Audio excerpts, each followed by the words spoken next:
عليكم ورحمة الله وبركاته. الحمد لله رب العالمين، نحمده ونستعينه ونؤمن به ونتوكل عليه ونعوذ بالله من شرور أنفسنا ومن سيئات أعمالنا، من يهده الله فلا مضل له ومن يضلله فلا هادي له، وأشهد أن لا إله إلا الله وحده لا شريك له، وأشهد أن محمدا عبده ورسوله أرسله بالهدى ودين الحق ليظهره على الدين كله ولو كره المشركون.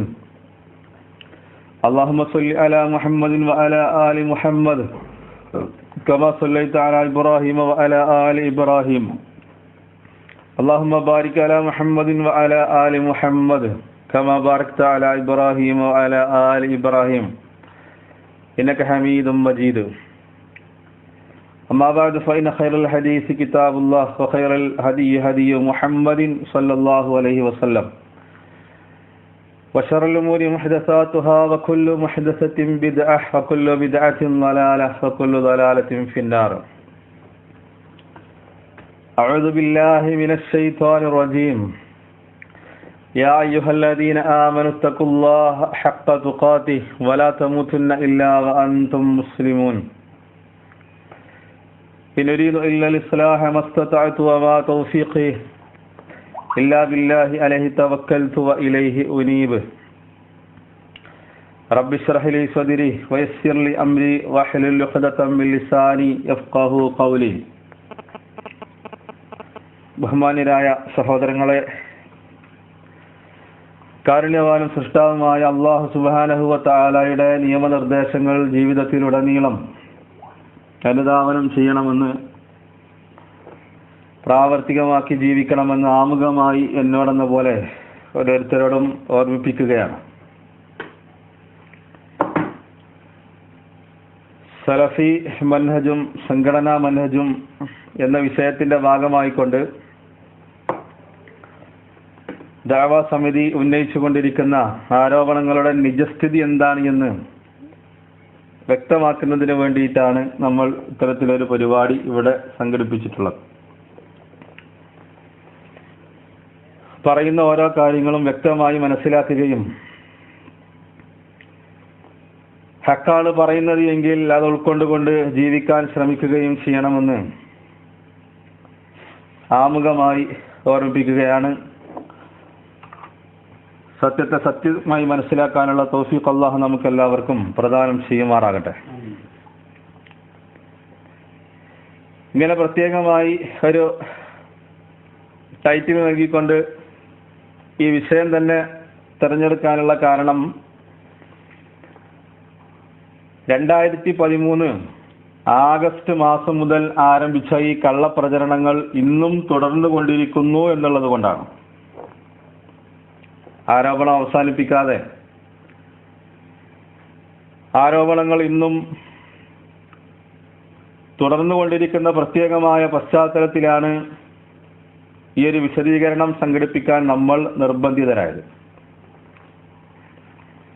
മാത്രമല്ല, അഹ്ലുസുന്നത്തിന്റെ ആദർശത്തെ തെറ്റിദ്ധരിപ്പിക്കുമ്പോൾ അതിനെ ബയാൻ ചെയ്തു കൊടുക്കുക എന്നത് അഹ്ലുസുന്നയുടെ പണ്ഡിതന്മാർ സ്വീകരിച്ചിട്ടുള്ള രീതിയാണ്. അഹ്ലുസുന്നയുടെ ഒട്ടേറെ ആദർശത്തെ ഇവിടെ തെറ്റിദ്ധരിപ്പിച്ചിട്ടുണ്ട്. അതേപോലെ തന്നെ നമ്മൾ ഉന്നയിച്ച പല വാദങ്ങളും കോട്ടിമാറ്റി ഇവിടെ അവതരിപ്പിക്കപ്പെട്ടിട്ടുണ്ട്. അവ ഇത്തരം ഒരു പരിതസ്ഥിതിയിലാണ് ഈ ഒരു പരിപാടി നമ്മൾ സംഘടിപ്പിക്കുന്നത് എന്ന് നമ്മൾ മനസ്സിലാക്കണം. ദമ്മാജിന്റെ ആദർശം ഇവിടെ പ്രചരിപ്പിക്കാൻ ശ്രമിക്കുന്നു. അതേപോലെ തന്നെ സുബൈർ മങ്കടയോട് വേർപിരിഞ്ഞ സാജിദുമായിട്ട് സക്കരിയ സലാഹിക്ക് ബന്ധമുണ്ട്, സംഘടന വേണ്ട എന്ന വാദമാണ് ഇവിടെ പ്രചരിപ്പിക്കാൻ ശ്രമിക്കുന്നത്. അതേപോലെ തന്നെ ജമാഅത്തെ ഇസ്ലാമിയുടെ ഹാക്കിമിയത്ത് വാദം ഇവിടെ കൊണ്ടുവരാൻ ശ്രമിക്കുകയാണ്. ഇങ്ങനെ ഒരുപാട് ആരോപണങ്ങൾ ഉന്നയിച്ചു. ഇതും ഇതല്ലാത്തതുമായ പിരിക്കാൻ പാടില്ല എന്ന് പറഞ്ഞു, അത് എരപ്പത്തരമാണ് എന്ന് പറഞ്ഞു. ഇങ്ങനെ എണ്ണമറ്റ ആരോപണങ്ങളാണ്. ഈ ആരോപണങ്ങളൊന്നും യഥാർത്ഥത്തിൽ ക്ലച്ച് പിടിച്ചിട്ടില്ല. അതുകൊണ്ട് തന്നെ ഇപ്പൊ ലേറ്റസ്റ്റ് ആയിട്ട് കുറെ ആരോപണങ്ങളുമായിട്ട് ഇവർ രംഗത്ത് വന്നിരിക്കുകയാണ്. ഹദ്ദാദികളാണ്, അതേപോലെ തന്നെ ഖവാരിജികളാണ്, ഹജറുൽ മുബ്തദീന്റെ പേരും പറഞ്ഞ് വീട്ടിലിരിക്കുകയാണ്. ഇങ്ങനെ പുതിയ പുതിയ ആരോപണങ്ങൾ. ഇപ്പൊ ലൈവായി നിലനിൽക്കുന്നത് ബാലുശ്ശേരിയുടെ ചോറാണ്. ചോറും ചെമ്പാണ് ഇപ്പൊ ലൈവായിട്ട് നിലനിൽക്കുന്നത്. ഇവിടെ നമ്മൾ ആലോചിക്കേണ്ടത് ഇവരുടെ ആരോപണങ്ങളുടെ പൊള്ളത്തരം. നമ്മൾ ചോറ് വിളമ്പി കൊടുക്കണില്ല എന്ന് ആരോപിക്കുന്ന മുജാഹിദ് ബാലുശ്ശേരിന്റെ മൂക്കിന്റെ ചോട്ടില് നമ്മൾ ചോറ് വിളമ്പിയത് മുജാഹിദ് അറിഞ്ഞിട്ടില്ല. ഇൻഷാ അല്ലാഹ് നമ്മൾ ആ വിഷയം അത് വിശദമായി തന്നെ നമ്മളിവിടെ പറയുന്നുണ്ട്. അതിന്റെ ചുറ്റുഭാഗത്തൊന്ന് അന്വേഷിച്ചാൽ മതി, നമ്മൾ ചോറ് വിളമ്പിയിട്ടുണ്ടോ അല്ലേ എന്നുള്ളത് അറിയാൻ പറ്റും. യഥാർത്ഥത്തിൽ ഇവർ സ്വീകരിച്ചിരിക്കുന്ന പുതിയൊരു നിലപാട് എന്താണ് അറിയോ? ഇല്ലാത്ത വാദം ഉന്നയിച്ചിട്ട് അതിന് മറുപടി പറയാം. നമുക്കില്ലാത്ത വാദങ്ങൾ പറയാ, എന്നിട്ട് അതിന് മണിക്കൂറുകളോളം അതിനെ ഗണ്ണിച്ചുകൊണ്ട് സംസാരിക്കുക. തേനി ഖുറാഫികളുടെ ഒരു സ്റ്റൈലിലാണ് ഇവർ പോയിക്കൊണ്ടിരിക്കുന്നത് എന്നുള്ളത് നമ്മൾ മനസ്സിലാക്കണം. പണ്ട് മുജാഹിദ് പ്രസ്ഥാനത്തെ ഖുറാഫികൾ നേരിട്ടിരുന്നത്, കാരണം അവരുടെ കയ്യിൽ ആദർശമില്ലാത്തത് കൊണ്ട് തന്നെ ഖുറാഫികൾ നമ്മളെ നേരിട്ടിരുന്നത് ഈ ഒരു സ്റ്റൈലിലായിരുന്നു. ആദ്യം നമ്മൾ ഖബർ സന്ദർശിക്കാത്തവരാണ്, ഖബർ സിയാറത്ത് ചെയ്യുന്നവരെ എതിർക്കുന്നവരാണ് എന്ന് ആദ്യം ഒന്ന് പറഞ്ഞു വെക്കും. എന്നിട്ട് അതിന് ഗണ്ണിക്കുക, അതിന് മറുപടി പറയാം. പ്രവാചകനെ സ്നേഹിക്കാത്തവരാണ് നമ്മൾ എന്ന് ആദ്യം പറയാം, എന്നിട്ട് അതിന് ഗണ്ണിക്കുക. ഈ ഒരു രീതിയാണ് യഥാർത്ഥത്തിൽ ഇവിടെ സ്വീകരിച്ചുകൊണ്ടിരിക്കുന്നത് എന്നുള്ളത് നമ്മൾ മനസ്സിലാക്കണം. മാത്രമല്ല, ദാവാ സമിതിയെ സംബന്ധിച്ചിടത്തോളം ശക്തമായ ആദർശ പ്രതിസന്ധി നേരിട്ട് കൊണ്ടിരിക്കുകയാണ്. അതിശക്തമായ ആദർശ പ്രതിസന്ധി.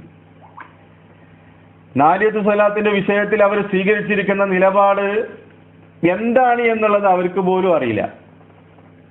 നാരിയത്ത് സ്വലാത്ത് ശിർക്കാണോ, അതിന്റെ വരികളിൽ ശിർക്കുണ്ടോ, അത് എന്താണ് എന്ന് പറയാൻ പോലും പറ്റാത്ത ഒരു നിലപാടിലേക്ക് എത്രത്തോളം എന്ന് ചോദിച്ചാൽ ഒരു കൊല്ലം കൊണ്ട് പറഞ്ഞത് തിരുത്തി പറയേണ്ട ഒരു ഗതികേട് പരിസരംസ്കരിക്ക് വന്നു. ഒരു കൊല്ലമായിട്ടേ ഉള്ളൂ. ലബ്ബ പറഞ്ഞതും ശരിയാണ്, സക്കരിയ സലാഹി പറഞ്ഞതും ശരിയാണ് എന്ന് ഖത്തറിൽ നിന്ന് പ്രസംഗിച്ചിട്ട് ഒരു കൊല്ലമായിട്ടില്ല. അതിന്റെ ഇടയ്ക്ക് തന്നെ തിരുത്തി പറയേണ്ട ഒരു ഗതികേടിലേക്ക് എത്തി. 140 മുഖാമുഖങ്ങൾ വൈസൽ മുസ്ലിയാർ നടത്തിയത് എന്തിന്റെ പേരിലായിരുന്നു? ഷിർക്കല്ലാത്ത ഒരു കാര്യത്തെ ഷിർക്കാക്കി എന്ന് പറഞ്ഞിട്ടാണ്. അതിനെതിരായിരുന്നു. ഷിർക്കല്ലാത്ത ഒരു കാര്യത്തെ ഷിർക്കാക്കി എന്ന് പറഞ്ഞിട്ട്. അതേപോലെ തന്നെ ഇതിന്റെ പേരിലായിരുന്നു പത്തപീര്യത്ത് വാദപ്രതിവാദം നടന്നത്. ഇവിടെ നമ്മൾ സാന്ദർഭികമായിട്ട് നമ്മൾ ചോദിക്കാൻ ആഗ്രഹിക്കുകയാണ്, ആ വാദപ്രതിവാദങ്ങളൊക്കെ ഇപ്പോൾ മൻസൂഖാക്കപ്പെട്ടോ? അതൊക്കെ മൻസൂഖായോ?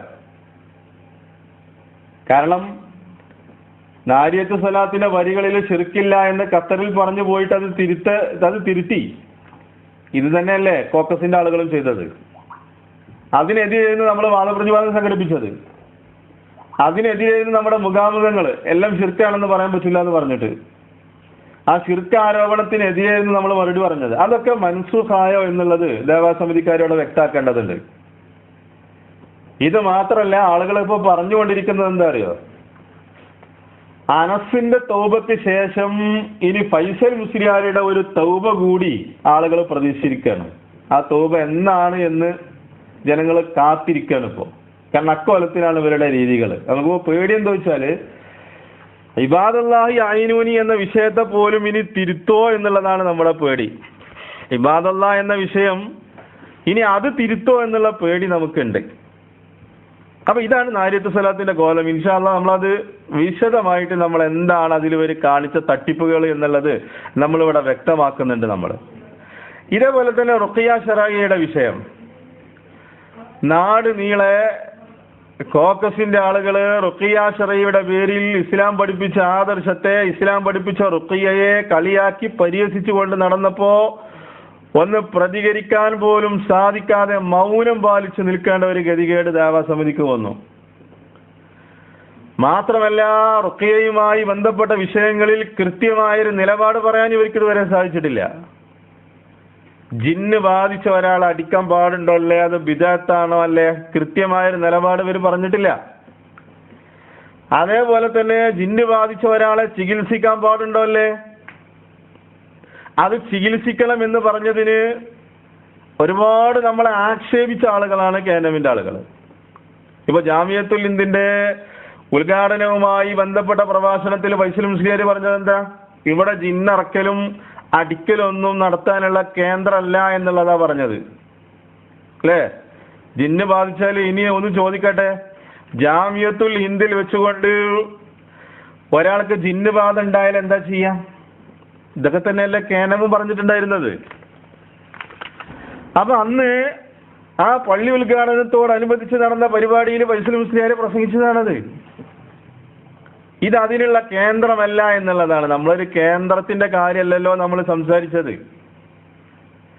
നമ്മൾ അത് ചികിത്സിക്കണം എന്ന് പറഞ്ഞപ്പോ ഒരു പള്ളിയിൽ വരികയാണെങ്കിൽ അതിന് പ്രത്യേകമായൊരു സ്ഥലത്ത് വെച്ചിട്ട് അത് ചെയ്യണമെന്ന് പറഞ്ഞതിന് KNMകാര് എമ്പാടും നമ്മളെ പരീക്ഷിച്ചിട്ടുണ്ട്. അതേ ഒരു രീതി തന്നെ യഥാർത്ഥത്തിൽ ഇവിടെ സ്വീകരിച്ചുകൊണ്ടിരിക്കണം. ഇങ്ങനെ ഓരോ വിഷയം, ഇതേപോലെ തന്നെ ഷുറൂത്തിന്റെ വിഷയത്തില് സംഘടനക്ക് സലഫി പണ്ഡിതന്മാർ ഷുറൂത്ത് പറഞ്ഞിട്ടുണ്ടോ അല്ലേ? ഈ വിഷയത്തിൽ ഇന്നും അവർക്ക് കൃത്യമായൊരു നിലപാടില്ല. ചില ആളുകൾ പറയും ഷുറൂത്ത് ഉണ്ട്, വേറെ ചില മദനിമാര് പറയും ഞാൻ ഇന്റർനെറ്റ് മൊത്തം തപ്പി, പക്ഷെ അങ്ങനെ സംഘടനക്ക് ഷുറൂത്തുകൾ ഉണ്ട് എന്നുള്ളത് ഞാൻ കണ്ടിട്ടില്ല. ഈ രൂപത്തില് ആദർശപരമായ വിഷയങ്ങളിലോ സംഘടനാപരമായ വിഷയങ്ങളിലോ കൃത്യമായ യാതൊരുവിധ നിലപാടുമില്ലാതെ ഈ ദഅവാ സമിതിക്കാരായ ആളുകൾ മുന്നോട്ട് പോയിക്കൊണ്ടിരിക്കുകയാണ്, ഇരുട്ടിൽ തപ്പിക്കൊണ്ടിരിക്കുകയാണ് എന്നുള്ളത് നമ്മൾ മനസ്സിലാക്കണം. ഇങ്ങനെ ഒരു വിഷയങ്ങളിലും ഇതേപോലെ തന്നെ പറഞ്ഞത് പലതും തിരുത്തി പറയേണ്ട ഗതികേട് ഇങ്ങനെ പലതും ഇവിടെ സംഭവിച്ചു. ഇവിടെ നമുക്ക് മനസ്സിലാക്കാൻ സാധിക്കുന്നത് യഥാർത്ഥത്തിൽ ഇവിടെ നടന്നുകൊണ്ടിരിക്കുന്നത് സലഫി മൻഹജ് അല്ല, മറിച്ച് സംഘടന മൻഹജ് മാത്രമാണ് എന്നുള്ളത് നമ്മൾ മനസ്സിലാക്കണം. ഇനി ഇവിടെ നമ്മൾ ശ്രദ്ധിക്കേണ്ട ചില പ്രധാനപ്പെട്ട കാരണങ്ങൾ നമ്മൾ നേരത്തെ പറഞ്ഞതുപോലെ ഇന്ന് നമ്മൾ ഈ ക്ലാസ് കൊണ്ട് പ്രധാനമായിട്ടും ഉദ്ദേശിക്കുന്നത് ഇവിടെ നമ്മൾ ഫിത്ന ഉണ്ടാക്കി എന്നുള്ളതാണ് ഇവിടെ കാര്യമായിട്ട് ഇവിടെ പറഞ്ഞു പരത്തിക്കൊണ്ടിരിക്കുന്ന ആരോപണം. സക്കരിയ സലാഹി ഇത് പുറത്തു പറഞ്ഞു, നമുക്കിടയിലുണ്ടായ വിഷയങ്ങൾ പുറത്തു പറഞ്ഞു, അങ്ങനെ ജനങ്ങളെ ഭിന്നിപ്പിച്ചു. ഇതൊരിക്കലും പുറത്തു പറയാൻ പാടില്ലായിരുന്നു. അങ്ങനെ നമ്മുടെ ശത്രുക്കൾക്ക് അടിക്കാൻ വേണ്ടി വടി കൊടുത്തു, നസീഹത്തില്ലാത്ത സംസാരമായി പോയി. അതേപോലെ തന്നെ ഹിക്മത്തില്ല, സജീവമായിട്ട് മുന്നോട്ട് പോയിക്കൊണ്ടിരിക്കുന്ന ദഅവാ സമിതി, ഈ വമ്പിച്ച ഈ മഹത്തായ ദഅവാ സമിതിയെ, അതേപോലെ തന്നെ ഈ ദഅവാ കൂട്ടായ്മയെ പൊളിക്കാൻ വേണ്ടി ശ്രമിച്ചു. ഈ രൂപത്തിലുള്ള ആരോപണങ്ങളാണ് ഇവര് കാര്യമായിട്ട് നടത്തിക്കൊണ്ടിരിക്കുന്നത്. സാധാരണക്കാരായ ആളുകൾ പോലും പറയാൻ തുടങ്ങി. ഇവരുടെ ആരോപണങ്ങൾ കേട്ട് സാധാരണക്കാർ പോലും പറയുന്നത് എന്താ, നിങ്ങൾ പറയുന്നതൊക്കെ ശരി തന്നെയാണ്, പറയുന്ന കാര്യങ്ങളൊക്കെ ശരി തന്നെയാണ്, ഷുറൂത്തുകൾ അത് നല്ലത് തന്നെയാണ് ഒരു സംഘടനക്ക് ഉണ്ടാകുന്നത്. അതേപോലെ തന്നെ എല്ലാ കാര്യങ്ങളും പണ്ഡിതന്മാരോട് ചോദിച്ചിട്ട് തന്നെ ചെയ്യേണ്ടതാണ്. പക്ഷെ ഇതൊന്നും ഇത്ര പെട്ടെന്നത് പുറത്ത് അത് ചാടിക്കയറി പറഞ്ഞ് വിശദീകരണം ഉണ്ടാക്കിയത് ജനങ്ങൾക്കിടയിൽ ആശയക്കുഴപ്പമുണ്ടാക്കാൻ പാടില്ലായിരുന്നു എന്നുള്ളതാണ് സാധാരണക്കാരായ ആളുകളും പറഞ്ഞുകൊണ്ടിരിക്കുന്നത്. ഇപ്പോൾ തൊട്ട് മുമ്പ് ഖത്തറിൽ വെച്ചുകൊണ്ടൊരു സഹോദരന്റെ സംസാരത്തിൽ നിന്ന് നമുക്കത് ശരിക്ക് വ്യക്തമായി. യഥാർത്ഥത്തിൽ ഇവിടെ ഇന്ന് നമ്മൾ പരിശോധിക്കുന്നത് ഈ ആരോപണത്തിൽ വല്ല വസ്തുതയുമുണ്ടോ, ഈ ആരോപണം ശരിയാണോ? യഥാർത്ഥത്തിൽ KNMൽ നിന്ന് വിട്ടുപോകുന്നതിന് ശേഷം, ശിർക്കാരോപണത്തിന് ശേഷം അതിശക്തമായി ദഅവത്തുമായി നമ്മൾ മുന്നോട്ട് പോയിക്കൊണ്ടിരിക്കുന്ന സന്ദർഭത്തിൽ ഇവിടെ ഭിന്നിപ്പുണ്ടാക്കിയത് ആരാണ്? ആരാണ് ഇവിടെ ജനങ്ങളുടെ മനസ്സുകളെ ഭിന്നിപ്പിച്ചത്? ആരാണ് ഇവിടെ രണ്ട് ചേരിയാക്കി മാറ്റിയത് എന്നുള്ളത് നമ്മൾ കൃത്യമായി മനസ്സിലാക്കണം. അതുകൊണ്ട് അടിവരയിട്ടുകൊണ്ട് നമുക്ക് പറയാൻ പറ്റും, നമ്മളെ ഭിന്നിപ്പിച്ചത് ഒറ്റ മനസ്സോടുകൂടി ദഅവാ രംഗത്ത് സജീവമായി മുന്നോട്ട് പോയിക്കൊണ്ടിരിക്കുന്ന മനുഷ്യർക്കിടയിൽ, സഹോദരങ്ങൾക്കിടയിൽ ഭിന്നിപ്പുണ്ടാക്കിയത് യഥാർത്ഥത്തിൽ ദഅവാ സമിതിയാണ്. അവരേറ്റെടുക്കണം. നമുക്കിടയിലുണ്ടായ എല്ലാ ഭിന്നിപ്പിന്റെയും അനൈക്യത്തിന്റെയും ഉത്തരവാദിത്വം ദഅവാ സമിതി ഏറ്റെടുക്കണം. യഥാർത്ഥത്തിൽ അവരാണ് ഭിന്നിപ്പിച്ചത്. യഥാർത്ഥത്തിൽ അവരാണ് നമ്മളെ ഗ്രൂപ്പുകളാക്കി മാറ്റിയത്. അതുകൊണ്ട് അവരാണ് നമുക്കിടയിൽ പ്രശ്നങ്ങൾ ഉണ്ടാക്കിയത് എന്നതുമായി ബന്ധപ്പെട്ട വ്യക്തമായ തെളിവുകൾ ഇൻഷാ അല്ലാഹ് നമ്മളിവിടെ പറയാൻ പോവുകയാണ്. ഇതിവിടെ പ്രത്യേകമായി പറയാനുള്ള കാരണം, ഈ തെറ്റിദ്ധാരണയുമായി നടക്കുന്ന ഒരുപാട് സഹോദരങ്ങൾ ഉണ്ട് എന്നുള്ളത് കൊണ്ട് തന്നെ ഈ വിഷയം നമ്മളൊന്ന് ഇവിടെ വിശദീകരിക്കുകയാണ്. നമുക്ക് സംസാരിക്കാനുള്ളത് സംഘടനാ തഖ്ലീദ് ബാധിക്കാത്ത ഒരുപാട് സഹോദരങ്ങൾ നമുക്കിടയിലുണ്ട്.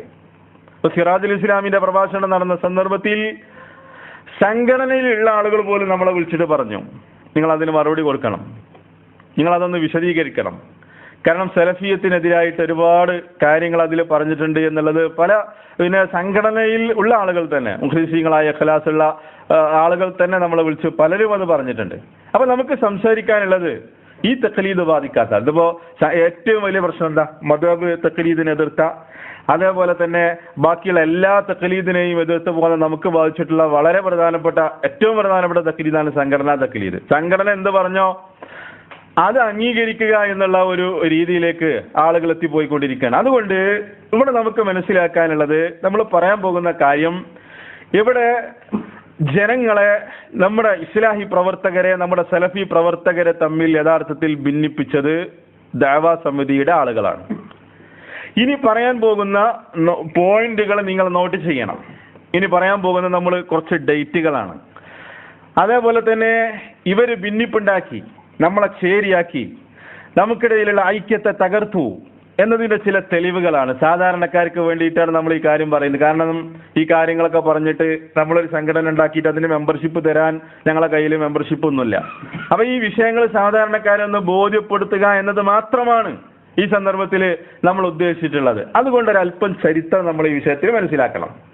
നോട്ട് ചെയ്യേണ്ട ഡേറ്റ്, സക്കരിയ സലാഹി ഈ വിഷയം ആദ്യമായിട്ട് ഇത് പബ്ലിക്കിൽ പ്രസംഗിച്ചത് ഡിസംബർ 18-നാണ്. ഇത് തുറന്നു പറഞ്ഞപ്പോഴാണ് ആകെ വിഷയമായത്, ഒച്ചപ്പാടായത്, ബഹളായത്. സലാഹി ഫിത്നക്കാരനാണെന്ന് പറഞ്ഞത്, ഇത് മറ്റൊരു റൂട്ടിലേക്ക് കൊണ്ടുപോകാണെന്ന് പറഞ്ഞത്, ഇത് നസീഹത്തില്ലാത്ത വർത്താനായി പോയി എന്ന് പറഞ്ഞത്, ഹിക്മത്തില്ലാത്ത സംസാരമായി എന്ന് പറഞ്ഞത്, ഇങ്ങനെ എണ്ണമറ്റ ആരോപണങ്ങൾ. ഈ ഡിസംബർ 18 എന്ന തീയതി നിങ്ങളുടെ മനസ്സിലുണ്ടാകണം. ഈ ക്ലാസിന്റെ അവസാനം വരെ ഡിസംബർ 18-ന് ഇതാദ്യമായി ഇത് പബ്ലിക്കിൽ ജനങ്ങളോട് കാര്യം വിശദീകരിച്ച അന്നാണ്. ഇനി നമ്മൾ ഒരല്പം ചരിത്രത്തിൽ ഒരല്പം മാസങ്ങൾ നമ്മൾ പുറകിലേക്ക് പോകുന്ന ഒരു ഫ്ലാഷ് ബാക്ക്. എന്താണ് ഈ വിഷയം? 2013 ഡിസംബർ 18. ഇന്നൊരല്പം ചരിത്രം. ഇവിടെ നേരത്തെ പറഞ്ഞതുപോലെ 2 ആരോപണങ്ങളാണല്ലോ പ്രധാനമായിട്ട് നിലനിൽക്കുന്നത്. ഒന്ന്, ഈ വിഷയം നേരിട്ട് പറയണമായിരുന്നു എന്നുള്ളതാണ്. ഇതിന്റെ ഉത്തരവാദപ്പെട്ട ആളുകളോട് സലാഹി നേരിട്ട് പറയണമായിരുന്നു. അതാണ് ഒന്ന്. നേരിട്ട് പറയാതെ എന്ത് ചെയ്തു? അത് പബ്ലിക്കിൽ പറഞ്ഞു, പ്രശ്നമാക്കി എന്നുള്ളതാണ്. അതുകൊണ്ട് ഒരു കാര്യം തെളിവ് സഹിതം, കാരണം വിഷയത്തെ പഠിക്കാനും അതേപോലെ തന്നെ വിഷയത്തെ മനസ്സിലാക്കാനും ആഗ്രഹിക്കുന്ന ആളുകൾക്ക് വേണ്ടിയിട്ട് അതിന്റെ തെളിവുകളൊന്നും ഉദ്ധരിക്കണം. ഈ വിഷയം നമുക്ക് ഇടയിൽ നമ്മൾ ശ്രദ്ധിക്കേണ്ട, ആദർശപരമായും സംഘടനാപരമായും ശ്രദ്ധിക്കേണ്ട ചില കാര്യങ്ങളെക്കുറിച്ച് സലാഹി ഈ വിഷയം നേരിട്ട് നമ്മുടെ സംഘടനയിൽ ഫൈസൽ മുസ്ലിയാരോട് അത് നേരിട്ട് തുറന്നു പറഞ്ഞിട്ടുണ്ട്. അത് തുറന്നു പറഞ്ഞത് ഡിസംബർ 18-ന് ശേഷമല്ല, അത് തുറന്നു പറഞ്ഞത് ശവ്വാലിൽ അത് തുറന്നു പറഞ്ഞിട്ടുണ്ട്. ഈ ഡേറ്റ് നിങ്ങൾ മനസ്സിലാക്കിക്കോ. ശവ്വാൽ മാസത്തിൽ 2013 ശവ്വാലിൽ ഈ വിഷയങ്ങളെ നമ്മൾ ഇനി 2013 ശവ്വാലിൽ ഈ വിഷയങ്ങളെ ഇനി നമ്മളുടെ സംഘടന എങ്ങനെ മുന്നോട്ട് പോകണം, അതേപോലെ തന്നെ ആദർശപരമായി നമ്മൾ ശ്രദ്ധിക്കേണ്ട കാര്യങ്ങള്, സംഘടനാപരമായി നമ്മൾ ശ്രദ്ധിക്കേണ്ട കാര്യങ്ങള്, അതേപോലെ തന്നെ സ്പാൻ ഹോട്ടലിൽ നടന്ന ചർച്ച, അതുമായിട്ട് ബന്ധപ്പെട്ട കാര്യങ്ങൾ, നമ്മൾ സംഘടനയിൽ സ്വീകരിക്കേണ്ട പണ്ഡിതന്മാര് നേതൃത്വത്തിൽ വരണം, ഇങ്ങനെയുള്ള നമ്മുടെ സംഘടനയിൽ ശ്രദ്ധിക്കേണ്ട കാര്യങ്ങളെക്കുറിച്ച് സലാഹി അത് നേരിട്ട് പബ്ലിക്കിൽ പറഞ്ഞതല്ല. നന്നായിട്ട് മനസ്സിലാക്കിക്കോ. ശവ്വാലിൽ അത് നേരിട്ട് പറഞ്ഞു. ഇതെന്തിനാണ് പറയുന്നത് അറിയോ? കാരണം കേരളത്തിലുടനീളം പ്രചരിപ്പിക്കപ്പെട്ട ഒരു ആരോപണമാണ് സലാഹിക്ക് അസൂയയാണ് ഫൈസൽ മുസ്ലിയാരോട്, അതേപോലെ തന്നെ CP സലീമിനോട് വ്യക്തിപരമായ വിദ്വേഷം സലാഹിക്കുണ്ട്. അതുകൊണ്ടാണ് ഇത് പ്രത്യേകമായിട്ട് പറയാനുള്ള കാരണം. ഇങ്ങനെ ഫൈസൽ മുസ്ലിയാരോട് ഒരു വ്യക്തിപരമായ ഒരു അസൂയ. ഇപ്പൊ 140-140-ലധികം മുഖാമുഖങ്ങൾ നടത്തി. ഫൈസൽ മുസ്ലിയാർ സംഘടനയുടെ മുൻനിരയിലേക്ക് വന്നു.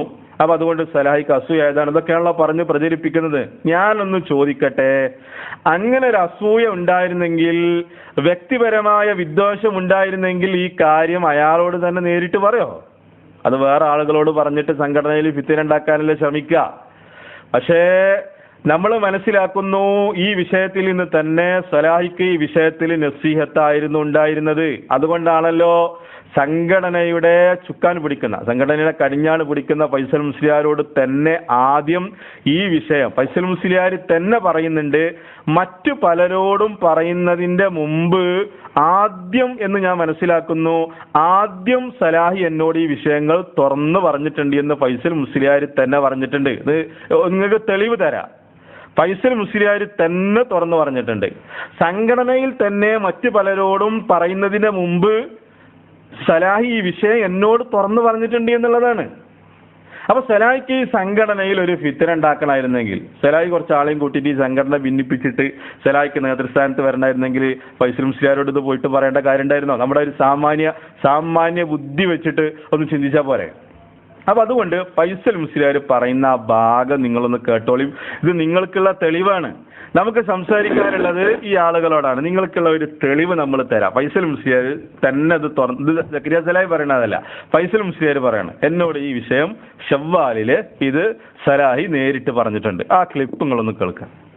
കഴിഞ്ഞ ഷവ്വാലിലാണ് അദ്ദേഹം ആദ്യമായി എന്നോട് ഈ അഭിപ്രായങ്ങൾ പൂർണ്ണതയും കൊണ്ടുവെക്കുന്നത്. ഒരു പക്ഷേ ഔദ്യോഗികമായി മറ്റുള്ളവരും പറഞ്ഞ മുമ്പ് ഞാൻ മനസ്സിലാക്കുന്ന അദ്ദേഹം ആദ്യമായി പറഞ്ഞ കൂട്ടത്തിൽപ്പെട്ട ആളാണ് ഞാനൊക്കെ. കഴിഞ്ഞ ഷവ്വാൽ ഏകദേശം കൊല്ലം ആകാറാണ്. ഫൈസൽ മുസ്ലിയാർ പറഞ്ഞ എന്താ വളരെ വ്യക്തമായിട്ട് നമ്മൾ കേട്ടു. ഫൈസൽ മുസ്ലിയാരോട് ഈ കാര്യം തുറന്നു പറഞ്ഞിട്ടുണ്ട് ഷവ്വാലിൽ. അത് ഷവ്വാലിൽ എന്നുള്ളത് ഫൈസൽ മുസ്ലിയാർ പറഞ്ഞത് കൊണ്ടാണ് നമ്മളത് അങ്ങനെ തന്നെ പറഞ്ഞത്. ഇനി ഇത് മാത്രമല്ല, CP സലീമിനോട് ഈ വിഷയം തുറന്നു പറഞ്ഞിട്ടുണ്ട് ആഗസ്റ്റ് മാസം എന്ന് പറഞ്ഞാൽ നമ്മുടെ മീനങ്ങാടി പരിപാടി KHLS സംഗമം നടക്കുന്നതിന്റെ തൊട്ട് തലേ ദിവസം CP സലീമിനോടും ഈ നമ്മൾ ശ്രദ്ധിക്കേണ്ട ചില വിഷയങ്ങൾ അത് നേർക്ക് നേരെ തുറന്നു പറഞ്ഞിട്ടുണ്ട് എന്നുള്ളത് CP സലീമും പറഞ്ഞിട്ടുണ്ട്. ഇൻഷാ അല്ലാഹ് അത് ആവശ്യമുള്ള ആളുകൾക്ക് എന്റെ കയ്യിൽ അതുണ്ട്, കേൾപ്പിച്ചു തരാൻ നമ്മൾ തയ്യാറാണ്. അപ്പോ ആദ്യത്തെ പ്രശ്നം തീർന്നു. ആദ്യത്തെ പ്രശ്നം എന്താ? കിരിയാസല ഇത് ചാടിക്കയറി പറഞ്ഞിട്ട് ആകെ ആളുകൾക്കിടയിൽ വിശ്വാസം ഉണ്ടാക്കി, നമ്മുടെ ശത്രുക്കൾക്കൊക്കെ വടി കൊടുത്ത് അവർ ക്ലിപ്പിടുന്നു, അവർ പ്രസംഗിക്കുന്നു, ആകെ പ്രശ്നം ഉണ്ടാക്കി എന്നുള്ളതാണ്. അപ്പോ ഇസ്ലാമികമായിട്ട് ചെയ്യേണ്ടത് എന്താ? നമുക്കിടയിൽ പ്രശ്നം ഉണ്ടായി, അത് സംഘടനാപരമായ വിഷയമാണെങ്കിൽ, ആദർശപരമായ വിഷയമാണെങ്കിൽ നമ്മൾ ചെയ്യേണ്ടത് എന്താ? അത് ഉത്തരവാദപ്പെട്ട ആളുകളോട് അത് തുറന്നു പറയണം. എന്നിട്ട് ആ പ്രശ്നം പരിഹരിക്കാൻ വേണ്ടി ശ്രമിക്കണം, എന്ത് വിഷയമാണെങ്കിലും. അപ്പൊ ഇസ്ലാമികമായിട്ടുള്ള മര്യാദ അവിടെ സലാഹി ചെയ്തിട്ടുണ്ട്. ഇത് മനസ്സിലാക്കണം. ഞാൻ ഇത് പറയണത് എന്താ അറിയോ, ഇന്ന് പോലും നമ്മുടെ ഒരു സഹോദരൻ പറഞ്ഞു എന്ത് തന്നെയാണെങ്കിലും മുപ്പരത് പുറത്ത് പറയാൻ പാടില്ലായിരുന്നു എന്നുള്ളതാണ് ഇന്ന് നമ്മളെ കണ്ട ഒരാൾ പറഞ്ഞ വർത്താനായി പറയണത്. അപ്പൊ അതുകൊണ്ടാണ് ഈ കാര്യം ഒന്ന് കൃത്യമായിട്ട് ഇത് വിശദീകരിക്കാൻ വേണ്ടി നമ്മൾ ഇവിടെ ഇങ്ങനെ ഒരു പരിപാടി ഇവിടെ സംഘടിപ്പിച്ചത്. അപ്പോൾ ഒന്ന്, ഇസ്ലാമികമായിട്ട് ചെയ്യേണ്ടത് അത് ഉത്തരവാദപ്പെട്ട ആളുകളോട് അത് തുറന്നു പറയാന്നുള്ളതാണ്. അത് തുറന്നു പറഞ്ഞു. അത് ഷവ്വാലില് ആഗസ്റ്റ് മാസത്തിൽ ഇവരോട് രണ്ടുപേരോടും സംഘടനയുടെ തലപ്പത്തുള്ള പ്രധാനപ്പെട്ട 2 വ്യക്തികളോട് ഈ വിഷയങ്ങൾ നേരിട്ട് പറഞ്ഞു. ഇനി ഇത് നേരിട്ട് പറഞ്ഞതോടുകൂടി എന്താ സംഭവിച്ചത് അറിയാം? ഈ വിഷയങ്ങൾ പറഞ്ഞതോട് കൂടിയിട്ട് പിന്നെ സംഘടനയിൽ ഇതിന്റെ റൂട്ട് മാറുകയാണ്. ഇവിടെ ഒരു ഭാഗത്ത് സ്പാൻ ഹോട്ടലിൽ നടന്ന ചർച്ച ഉണ്ട്. ഇൻഷാ അല്ലാഹ് ആ വിഷയത്തേക്ക് നമ്മൾ വരുന്നുണ്ട്. പണ്ഡിതന്മാർക്ക് സാഹചര്യം തിരിയില്ല എന്ന് പറഞ്ഞിട്ട് സ്പാൻ ഹോട്ടലിലെ ചർച്ച അട്ടിമറിച്ചതും അതുമായി ബന്ധപ്പെട്ട കുറച്ച് കാര്യങ്ങൾ നമുക്ക് സംസാരിക്കാനുണ്ട്. അതിന്റെ മുമ്പ് ഈ വിഷയം പറഞ്ഞതോട് കൂടിയിട്ട് എന്താ ചെയ്യണത് വെച്ചാൽ സലാഹിക്കെതിരെ ഒരു അജണ്ട ഇവരുണ്ടാക്കുകയാണ്. ഒരു അജണ്ട സലാഹിക്കെതിരെ, സലാഹിയെ പൊറപ്പിക്കാൻ പാടില്ല എന്നുള്ള രൂപത്തിലേക്ക് ചർച്ചകൾ നടക്കുകയും, ഇങ്ങനെ കുറച്ച് കാര്യങ്ങൾ സംഭവിച്ചത് കൃത്യമായിട്ട് അതിന്റെ ഡേറ്റുകളൊന്ന് നിങ്ങൾ മനസ്സിലാക്കണം. ആദ്യമായിട്ട് MSMന്റെ സംസ്ഥാന കൗൺസിൽ നടന്നു. അത് നടക്കുന്നത് സെപ്റ്റംബർ 13, 14, 15. കൃത്യമായിട്ടൊന്ന് മനസ്സിലാക്കണം. 2013 സെപ്റ്റംബർ 13, 14, 15 ഏതാണ്ട് 400ഓളം പ്രതിനിധികൾ പോലും അതിൽ പങ്കെടുത്തിട്ടുണ്ട്.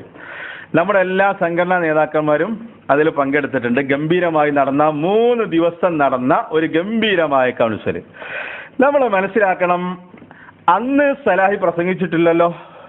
ഡിസംബർ 18 ഇട്ടില്ലല്ലോ, ഇത് സെപ്റ്റംബറിലാണ്. പക്ഷെ ആ കൗൺസിലിൽ നടന്ന ചർച്ച എന്തായിരുന്നു അറിയോ? ഒരു പക്ഷേ നിങ്ങളത് കേട്ടാലും ഞെട്ടിപ്പോകും. ആ കൗൺസിൽ ഇവർ ശ്രമിച്ചത് മനഃപൂർവ്വം സലഫി പ്രവർത്തകരെ ഭിന്നിപ്പിക്കാനുള്ള ആസൂത്രിതമായിട്ടുള്ള നിഗൂഢമായ നീക്കങ്ങളാണ് ആ കൗൺസിൽ ഉണ്ടായത്.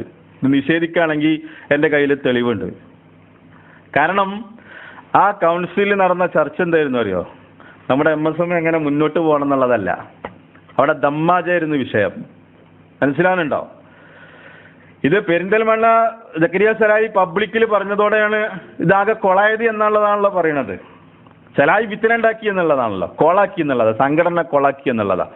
വളരെ നല്ല രൂപത്തിൽ മുന്നോട്ട് പോയ ദാവാ സംഘടന കൊളാക്കി എന്നുള്ളതാണ് വർത്താനം. പക്ഷേ ഈ കൗൺസിൽ നടക്കുന്നത് സെപ്റ്റംബർ മാസത്തിലാണ്, 2013. അതിൽ നടന്ന വിഷയങ്ങൾ കേട്ടോ. ദമ്മാജ്, ഇവിടെ ദമ്മാജിന്റെ ആദർശങ്ങൾ ഇവിടെ ഇറക്കുമതി ചെയ്യാണ് കുറച്ചാളുകൾ. അതേപോലെ തന്നെ കുനൂത്തിന്റെ വിഷയം, ഫോട്ടോ എത്രത്തോളം നിങ്ങൾക്ക് കേൾക്കണോ? ഇവിടെ പണ്ഡിതന്മാർ നേതൃത്വത്തിൽ വരണമെന്ന് പറയുന്നത് അവർ ഫിത്നക്കാരാണ് എന്ന് പോലും അതിൽ സംസാരിച്ചിട്ടുണ്ട്. നിഷേധിക്കുകയാണെങ്കിൽ തെളിവ് തരും, നിഷേധിക്കുകയാണെങ്കിൽ തെളിവ് തരും. ഇവിടെ മനസ്സിലാക്കേണ്ടത് എന്താ അറിയോ? KNM ചെയ്ത അതേ കുതന്ത്രം അവർ ചെയ്തെന്താ? സംഘടനാപരമായിട്ട് ആളുകളെ വിളിച്ചു കൂട്ടിയിട്ട് ശിർക്ക് നടത്തി. അതേ തന്ത്രം ഇവരും ചെയ്യാണ് കൗൺസിലിൽ. ഏകപക്ഷീയമായ വിശദീകരണം. ഞാനൊന്ന് ചോദിക്കട്ടെ, സംഘടന വളരെ ഭംഗിയായി പ്രശ്നങ്ങളൊന്നുമില്ലാതെ ഐക്യത്തോടു കൂടി മുന്നോട്ട് പോകണം എന്നുള്ളതായിരുന്നു തീരുമാനമെങ്കിൽ എന്തുകൊണ്ട് സക്കരിയ സലാഹിയെ പങ്കെടുപ്പിക്കാതെ അന്നത്തെ കൗൺസിൽ കൂടി? നമ്മൾ മനസ്സിലാക്കേണ്ട പ്രധാനപ്പെട്ട കാര്യം, ഈ കൗൺസിൽ നടക്കുമ്പോ അന്ന് സലാഹി ദഅവാ സമിതിയുടെ ചെയർമാനാണ്. ഉത്തരവാദപ്പെട്ട ഒരു സ്ഥാനം സലാഹിക്കുണ്ട്. പക്ഷെ സലാഹിയെ മനഃപൂർവ്വം ആ പരിപാടിയിൽ പങ്കെടുക്കാതെ യഥാർത്ഥത്തിൽ വരണം. അപ്പൊ ആർക്കാ നസിഹത്ത് ഉള്ളത്, ആർക്കാ നസിഹത്ത് ഇല്ലാത്തത്? ഇപ്പൊ നസിഹത്ത് ഇല്ല എന്നുള്ള വർത്താനാണല്ലോ. നമുക്ക് ആർക്കും നസിഹത്തില്ല, ആയിക്കോട്ടെ അല്ലെ? നസിഹത്തില്ല ആളുകളാണെങ്കിൽ ചെയ്യേണ്ടത് എന്തായിരുന്നു? സക്കരിയ സലാഹിനെ കൂടി വിളിച്ചിട്ട് ആ MSMന്റെ കൗൺസിലിൽ അഭിപ്രായ വ്യത്യാസങ്ങളുള്ള വിഷയം പറയുമ്പോ അതിലെന്താണ് സലാഹിക്ക് കൂടി പറയാനുള്ളത് എന്ന് പറഞ്ഞിട്ടൊരു തീരുമാനമുണ്ടാക്കി മുന്നോട്ട് പോകണമായിരുന്നു. അപ്പൊ അവരുടെ ഈ പരിപാടിയിൽ നസീഹത്ത് ഉണ്ടോ അല്ലേ? ആർക്കാ നസീഹത്ത് ഇല്ലാത്തത്?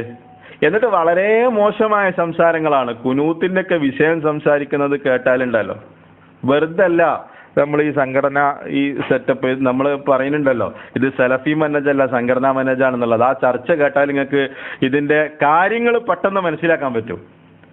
അപ്പൊ കുനൂത്തിന്റെ വിഷയം, ഫോട്ടോയുടെ വിഷയം, അതേപോലെ തന്നെ പണ്ഡിതന്മാർ നേതൃത്വത്തിൽ വരുന്നതുമായി ബന്ധപ്പെട്ട വിഷയങ്ങൾ, ഇങ്ങനെ നമുക്കിടയിൽ നിലനിൽക്കുന്ന ഇഖ്തിലാഫിയായ വിഷയങ്ങളിൽ ഏകപക്ഷീയമായ ഒരു വിശദീകരണം അവിടെ സംഘടിപ്പിച്ചിട്ട് ആദ്യമായി ഈ MSM പ്രവർത്തകരുടെ മനസ്സുകളെ ഭിന്നിപ്പിച്ചത് സക്കരിയ സലാഹിയാണോ?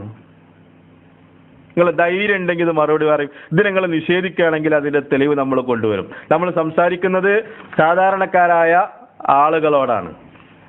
ഇങ്ങനെ ആ കൗൺസിലിൽ വെച്ചിട്ട് സലാഹിക്കെതിരെ എന്താ പറഞ്ഞത് അറിയോ? ഒരു നിലപാട് മാത്രം അവിടെ വിശദീകരിക്കുകയും അതിന്റെ മറ്റൊരു നിലപാട് സ്വീകരിക്കുന്ന ആളുകൾ ഫിത്നക്കാരാണ് എന്നുള്ള രൂപത്തിലുള്ള ചർച്ചകളായിരുന്നു അവിടെ നടന്നത്. അപ്പൊ യഥാർത്ഥത്തിൽ ഭിന്നിപ്പിച്ചത് ആരാണ്? ഇത് സലഫി മനഹജാണോ അതല്ല ഇത് സംഘടനാ മനഹജാണോ? ഇനി നേരത്തെ പറഞ്ഞതുപോലെ ഇതിൽ നസീഹത്ത് ഉണ്ടായിരുന്നെങ്കിൽ അതില് ആ പരിപാടിയിൽ സലാഹിയെ പങ്കെടുപ്പിച്ചിട്ട് ഇതാ സലാഹിക്ക് കുനൂത്തിന്റെ വിഷയത്തിൽ പറയാനുള്ളത് ഇന്നതാണ്, ഫോട്ടോയുടെ വിഷയത്തിൽ പറയാനുള്ള നിലപാട് ഇന്നതാണ്, ദമ്മാജിന്റെ വിഷയത്തിൽ പറയാനുള്ള നിലപാട് ഇന്നതാണ് എന്നുള്ളത് സലാഹിക്ക് പ്രവർത്തകർക്ക് വിശദീകരിച്ചു കൊടുക്കാമായിരുന്നു. അതിന്റെ അടിസ്ഥാനത്തിൽ ഒരു തീരുമാനമെടുക്കാമായിരുന്നു. പക്ഷെ അതിൽ നസീഹത്ത് ഉണ്ടായില്ല. അപ്പൊ ആരാണ് ആദ്യമായിട്ട് ഭിന്നിപ്പിച്ചത്? ആരാണ് പ്രവർത്തകരെ ചേരിതിരിപ്പിച്ചത്? ആരാണ്? ഇനി മാത്രല്ല, അന്ന് പ്രസിദ്ധീകരിക്കപ്പെട്ട ദർശനം നിങ്ങളുടെ കയ്യിലുണ്ടാവും. ആ ദർശനത്തിലെ ചില ലേഖനങ്ങൾ കണ്ടാലുണ്ടല്ലോ, ആ ദർശനത്തിലെ ചില ലേഖനങ്ങൾ കണ്ടാല് നിങ്ങൾക്ക് പെട്ടെന്ന് മനസ്സിലാകും ഇവിടെ ആരാണ് ഭിന്നിപ്പുണ്ടാക്കിയത് എന്നുള്ളത്. അതില് TK അഷ്റഫ് എഴുതിയിട്ടുള്ള ഒരു ലേഖനാണ്. അതിന്റെ കോപ്പി എന്റെ കയ്യിലുണ്ട്. ഇതൊക്കെ ഞാൻ എന്തിനാ വിശദീകരിക്കുന്നത് അറിയോ? നമ്മളാണ് ഫിത്തനന്റെ ആളുകള്, നമ്മളാണ് അനൈക്യത്തിന്റെ ആളുകള്, നമുക്ക് ഹിക്മത്തില്ല, നമുക്ക് നസീഹത്തില്ല, ഇതൊക്കെയാണല്ലോ വർത്താനം. അപ്പോ ഈ നസീഹത്തിന്റെ കോലാണ് നിങ്ങൾ മനസ്സിലാക്കേണ്ടത്. അപ്പൊ എന്താണ് ഇതിലൊരു ലേഖനം? ആദർശ വിരോധികളുടെ അജണ്ടകൾ അവഗണിക്കുക എന്നുള്ളതാണ്. എന്നിട്ട് അതില് കുറേ കാര്യങ്ങൾ വിശദീകരിക്കുന്നുണ്ട്. തർക്കങ്ങളിൽ മാത്രം ജീവിക്കാൻ കഴിയുന്ന ചിലരുണ്ട്. ഒന്നും ചെയ്യാൻ കഴിയില്ലെന്ന് മാത്രമല്ല, ചെയ്യുന്നവരെ മുടക്കണമെന്ന വാശിയോടെ അന്തരീക്ഷം മലിനമാക്കുന്ന ചിലർ. ഇതിങ്ങനെ വിശദീകരിച്ചിട്ട് അതിന്റെ അവസാന ഭാഗത്ത് പറയുന്നത് എന്താ അറിയോ? മൻഹജിലുള്ള ഭിന്നതയെ ഗൗരവപൂർവ്വം വീക്ഷിക്കുമ്പോൾ തന്നെ അഹ്ലുസുന്നയുടെ പണ്ഡിതന്മാർക്കിടയിൽ വീക്ഷണ വ്യത്യാസമുള്ള വിഷയങ്ങളിൽ വിശാലത കാണിക്കാൻ പ്രബോധകർ തയ്യാറാവണം. തന്റെ മനസ്സിന് തൃപ്തി തോന്നുന്ന പണ്ഡിത വീക്ഷണം മറ്റുള്ളവരും നിർബന്ധമായി സ്വീകരിക്കണമെന്ന് വാശി പിടിക്കുകയും, ഈ വരി പ്രത്യേകം അടിവരയിട്ടോ, സിറാജിന്റെ പ്രസംഗത്തില് ആവർത്തിച്ച് സിറാജ് പറയുന്ന കാര്യമാണത്. ഇജ്തിഹാദിയായ വിഷയങ്ങളിൽ എന്റെ നിലപാട് മാത്രം ശരി എന്ന വാശി പിടിക്കുകയും ആ നിലപാട് എല്ലാവരും അംഗീകരിക്കണം എന്ന വാശിയുമാണ് സംഘടനയെ ഭിന്നിപ്പിലേക്ക് നയിച്ചത് എന്ന ഇതേ വരികളാണ് പ്രസംഗിക്കുന്നത്. എന്താണ് ഇതിൽ പറഞ്ഞത്? തന്റെ മനസ്സിന് തൃപ്തി തോന്നുന്ന പണ്ഡിത വീക്ഷണം മറ്റുള്ളവരും നിർബന്ധമായി സ്വീകരിക്കണമെന്ന് വാശി പിടിക്കുകയും അത് സ്വീകരിക്കാത്തവരെ സലഫികളെന്ന് മുദ്ര കുത്തുകയും സലഫിയത്തിനെ തകർക്കുന്നവരായി വിലയിരുത്തുകയും ചെയ്യുന്നവർ നന്മയല്ല ഉദ്ദേശിക്കുന്നതെന്ന് വ്യക്തം. എന്നിട്ട് അതങ്ങനെ കുറെ വിശദീകരിക്കണം. അതിന്റെ കോപ്പി ആവശ്യമുള്ള ആളുകൾക്ക് തരാം. ഇതെന്നാ ഡിസംബറിന് ശേഷം എഴുതിയ ദർശന ആണോ? ഡിസംബറിന് ശേഷമാണ് സലായി ചാടിക്കയറി വിശദീകരണം തുടങ്ങി അടിക്കാൻ വടി കൊടുത്തു എന്ന്. അതൊന്നും നിങ്ങൾ കൊടുത്ത വടിയല്ലേ? അതൊന്നും സെപ്റ്റംബറിൽ കൊടുത്ത വടിയല്ലേ അത്? ദർശനം അത് നിങ്ങൾ എല്ലാവർക്കും വിതരണം ചെയ്തതല്ലേ? എന്നിട്ട് ഡിസംബറിലാണോ വടി കൊടുത്തത്? അപ്പൊ അതിന്റെ മുമ്പ് നിങ്ങൾ വടി കൊടുത്തിട്ടുണ്ട്. ശത്രുക്കൾ അത് അടിക്കാനും തുടങ്ങിയിട്ടുണ്ട് ആ വടി കൊണ്ട്, നിങ്ങൾ കൊടുത്ത വടി കൊണ്ട്. അപ്പോ അതിന്റെ വ്യക്തമായ തെളിവാണ് ദർശനത്തിൽ വന്നിട്ടുള്ള ആ ലേഖനം. അങ്ങനെ സെപ്റ്റംബർ 13, 14, 15 അതിനുശേഷം കേട്ടോ, അടുത്ത തെളിവ് ഡേറ്റ് പിടിച്ചോ. ഇത് സെപ്റ്റംബർ മാസത്തിൽ തന്നെ ഒതായി മണ്ഡലം സമ്മേളനം എടവണ്ണ നടന്നു. അതിൽ ബഹുമാനപ്പെട്ടവരൊക്കെ ഉണ്ട്. അതിൽ PN ഉണ്ട്, സാബിർ നവാസ് ഉണ്ട്, ഇങ്ങനെ എല്ലാ ആളുകളുണ്ട്. അവിടെ എന്തായിരുന്നു സംസാരം എന്ന് പറയുക? ദമ്മാജ് തന്നെയായിരുന്നു വിഷയം. ദമ്മാജ് തന്നെ. ആ പ്രസംഗം കേട്ട നമ്മുടെ പല MSMന്റെ ജില്ലാ ഭാരവാഹികൾ പോലും നമ്മുടെ പ്രവർത്തകർക്ക് വിളിച്ചിട്ട് ചോദിച്ചു, സംഘടന വേണ്ട എന്നാണോ സക്കരിയ സലായിന്റെ വാദം എന്ന് ചോദിച്ചിട്ടുണ്ട്. അപ്പൊ മനസ്സിലാക്കേണ്ട കാര്യമാണിത്. ഈ കൗൺസിലുകളിലും ഈ പരിപാടികളിലും പങ്കെടുത്ത ആളുകൾ. അപ്പൊ ഇവിടെ ആരാ ഭിന്നിപ്പിച്ചത്? ഇവിടെ സലഫി പ്രവർത്തകരെ ചേരിയാക്കിയത് ആരാണ്? തെളിവുകളാണ് ഇവിടെ ഉദ്ധരിക്കുന്നത്. ഇനി അതിനുശേഷം കേട്ടോ, ഡിസംബർ 1 മഞ്ചേരിയിൽ നടന്ന മീറ്റിംഗും, അതേപോലെ തന്നെ ഡിസംബർ 8 മഞ്ചേരിയിലും കോഴിക്കോടും അന്ന് മീറ്റിംഗ് നടന്നിട്ടുണ്ട്. മഞ്ചേരിയിൽ ആനക്കയത്ത് വെച്ചിട്ട് MSMന്റെ ഏതാണ്ട് 300ഓളം കുട്ടികൾ അതിൽ പങ്കെടുത്തിട്ടുണ്ട്. അതിലൊക്കെ സലാഹിയെ പച്ചക്ക് തിന്നാണ്. അതേപോലെ തന്നെ കോഴിക്കോട് നടന്ന ദഅവ സമിതിയുടെ മീറ്റിംഗ്, ഇതൊക്കെ തെളിവുകളാണ്. ഇതിലൊക്കെ എന്താ ചർച്ച ചെയ്യുന്നത്? ദമ്മാജിന്റെ വിഷയം. സാജിദുമായിട്ട് സലാഹിക്ക് ബന്ധമുണ്ട്, സലാഹി പാവാണ്, സലാഹി സാജിദിന്റെ കെണിയിൽ കുടുങ്ങി സംഘടന വേണ്ട എന്നുള്ള വാദത്തിലേക്ക് കൊണ്ടുപോകാണ്. ഇതൊക്കെ പ്രസംഗിക്കുന്നത് ദഅവ സമിതിയുടെ സമുന്നതരായ നേതാക്കൾ എന്ന് പറയുന്ന ആളുകളാ. ഇവിടെ ഞാൻ ചോദിക്കട്ടെ, ഇതിലൊക്കെ നസീഹത്ത് ഉണ്ടായിരുന്നെങ്കിൽ എന്തുകൊണ്ട് ഈ പരിപാടികളിലൊന്നും സലാഹിയെ പങ്കെടുപ്പിച്ചില്ല? സംഘടനയിൽ ഒരു പ്രശ്നമില്ലാതെ പോകണമെങ്കിൽ വളരെ ഐക്യത്തോടുകൂടി നമ്മുടെ ഈ ദഅവാ സംരംഭവും ഐക്യത്തോടുകൂടി മുന്നോട്ട് പോകണമെങ്കിൽ എന്ത് ചെയ്യണമായിരുന്നു? ഈ പരിപാടികളിലൊക്കെ സലാഹിയെ പങ്കെടുപ്പിക്കാമായിരുന്നു. സലാഹിക്ക് പറയാനുള്ള വിശദീകരണത്തിന് അവസരം കൊടുക്കാമായിരുന്നു. എന്നിട്ട് നമുക്ക് കാര്യങ്ങൾ രമ്യമായി പരിഹരിക്കാമായിരുന്നു. പക്ഷെ അതിനു പകരം മനഃപൂർവ്വം ഇത്തരത്തിലുള്ള വിഷയങ്ങൾ പ്രവർത്തകർക്കിടയിൽ വലിച്ചിട്ട് ആ പ്രവർത്തകരെ ശരിക്ക് ചണ്ഡീകരിച്ച് ശരിക്ക് മസ്തിഷ്ക പ്രക്ഷാളനം നടത്തിക്കൊണ്ട് അതാ ശരിക്കുണ്ടായത്. ആ രൂപത്തിൽ മനഃപൂർവ്വം ഒരു ചേരി അവരുണ്ടാക്കിയെടുത്തു. ഇതൊക്കെ ഡിസംബറിന്റെ മുമ്പാ. ഇനി കേട്ടോ, ഇനി അതിനുശേഷം നടന്ന ISM, MSM ജില്ലാ, മണ്ഡലം, യൂണിറ്റ് കൗൺസിലുകൾ, അതിൽ നിങ്ങൾ ഈ പരിപാടി നടത്തിയിട്ടുണ്ട്. മണ്ഡലങ്ങളിൽ സക്കരിയ സലാഹിയെ വിളിക്കണ്ട എന്ന് പോലും തീരുമാനിച്ചിട്ടുണ്ട് പല മണ്ഡലങ്ങളിലും. സലാഹിയുടെ പരിപാടി വെച്ചാൽ ഞാൻ സ്വാഗതം പറയില്ല എന്ന് പറഞ്ഞിട്ടുണ്ട് ബാലുശ്ശേരി മണ്ഡലത്തിൽ. അല്ലേ? നിഷേധിക്കാൻ പറ്റുമോ?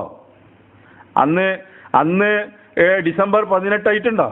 അന്ന് സലാഹി പബ്ലിക്കിൽ സംസാരിച്ചിട്ടുണ്ടോ?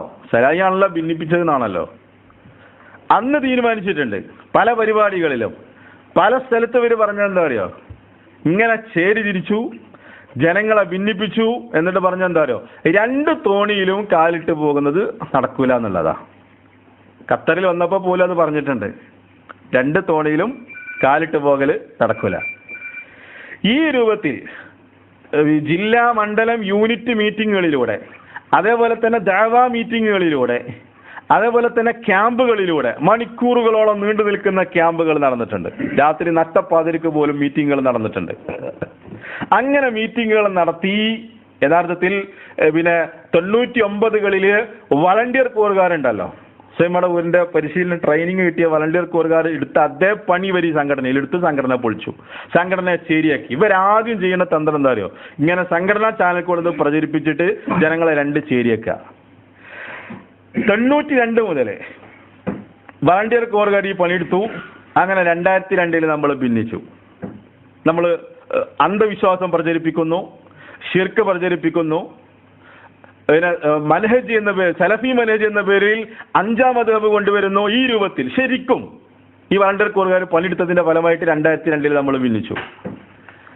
അതിനുശേഷം നമ്മളിങ്ങനെ നല്ല രൂപത്തിൽ ദഅവത്തായിട്ട് മുന്നോട്ട് വരുമ്പോ മൂവർ സംഘം അനസും അനീഫും അബ്ദുറഹ്മാൻ സലഫി ഇതേ കളി കളിച്ചു. മീറ്റിങ്ങുകൾ കൂടെ എന്ത് പറഞ്ഞു? ജിന്നിലോട് വിളിച്ച് പ്രാർത്ഥിക്കുന്ന ഒരു കൂട്ടർ ഇവിടെ ഉണ്ട്, അന്ധവിശ്വാസത്തിലേക്ക് ഖുറാഫാത്തിലേക്ക് കൊണ്ടുപോകുന്ന ഒരു കൂട്ടർ ഇവിടെ ഉണ്ട്. ജംഇയ്യത്തിന്റെ ബാനറിൽ അതാണ് വിശദീകരിച്ചു. മീറ്റിങ്ങുകളിലും കൗൺസിലുകളിലും എല്ലാ പരിപാടികളിലും തന്നെ. അങ്ങനെ ആ വളണ്ടിയർ കോറിന്റെ ക്ലാസ് കിട്ടിയ ആൾക്കാരുണ്ടായിരുന്നതിലും അങ്ങനെ 2012 വീണ്ടും നമ്മുടെ സംഘടന ഭിന്നിച്ചു. ഇതേ കുതന്ത്രം, ഈ വളണ്ടിയർ കോറിന്റെ ഇതേ കുതന്ത്രം ദഅവാ സമിതി എടുത്തു. ഇതേ കുതന്ത്രം സംഘടന വേണ്ട എന്നുള്ള വാദാണ്. അതേപോലെ തന്നെ ഹാക്കിമിയത്ത് വാദം ഇവിടെ പ്രചരിപ്പിക്കാണ്. സുബൈർ മംഗളയുടെ കൂട്ടത്തിൽ നിന്ന് വിട്ടുപോകുന്ന സാജിദിന്റെ കെണിയിലാണ് സലാഹി പെട്ടിരിക്കുന്നത്. ഈ രൂപത്തിലുള്ള കുപ്രചരണങ്ങള് എനിക്ക് തോന്നുന്നത് എന്താ വെച്ചാൽ ശരിക്കും ആ വളണ്ടിയർ കോറിന്റെ ട്രെയിനിങ് കിട്ടിയിട്ടുള്ള ആളുകൾ തന്നെയാണ് ഇതിലും പണിയെടുത്തിട്ടുള്ളത്. അവർ പണിയെടുത്തു. ഇന്നൊന്നും ഡിസംബർ ആയിട്ടില്ലല്ലോ. ആ ഡിസംബർ 18 നിങ്ങളെ മനസ്സിലുണ്ടായിക്കോ. അന്നാളത് അത് ചാടിക്കയറി പറഞ്ഞു, ആകെ പ്രശ്നമാക്കി, പിന്നെ അടിക്കാൻ വടി കൊടുത്തു ശത്രുക്കൾക്ക്. അവർ ക്ലിപ്പും കൊണ്ട് നടക്കാണ്. അതിന്റെ മുമ്പ് ഈ പണിയൊക്കെ നിങ്ങൾ എടുത്തു വെച്ചിട്ടുണ്ട്. നിഷേധിക്കാൻ പറ്റുമോ? തെളിവുകളുണ്ട്, തരാം. ഓരോന്നിനും തെളിവുകളുണ്ട്.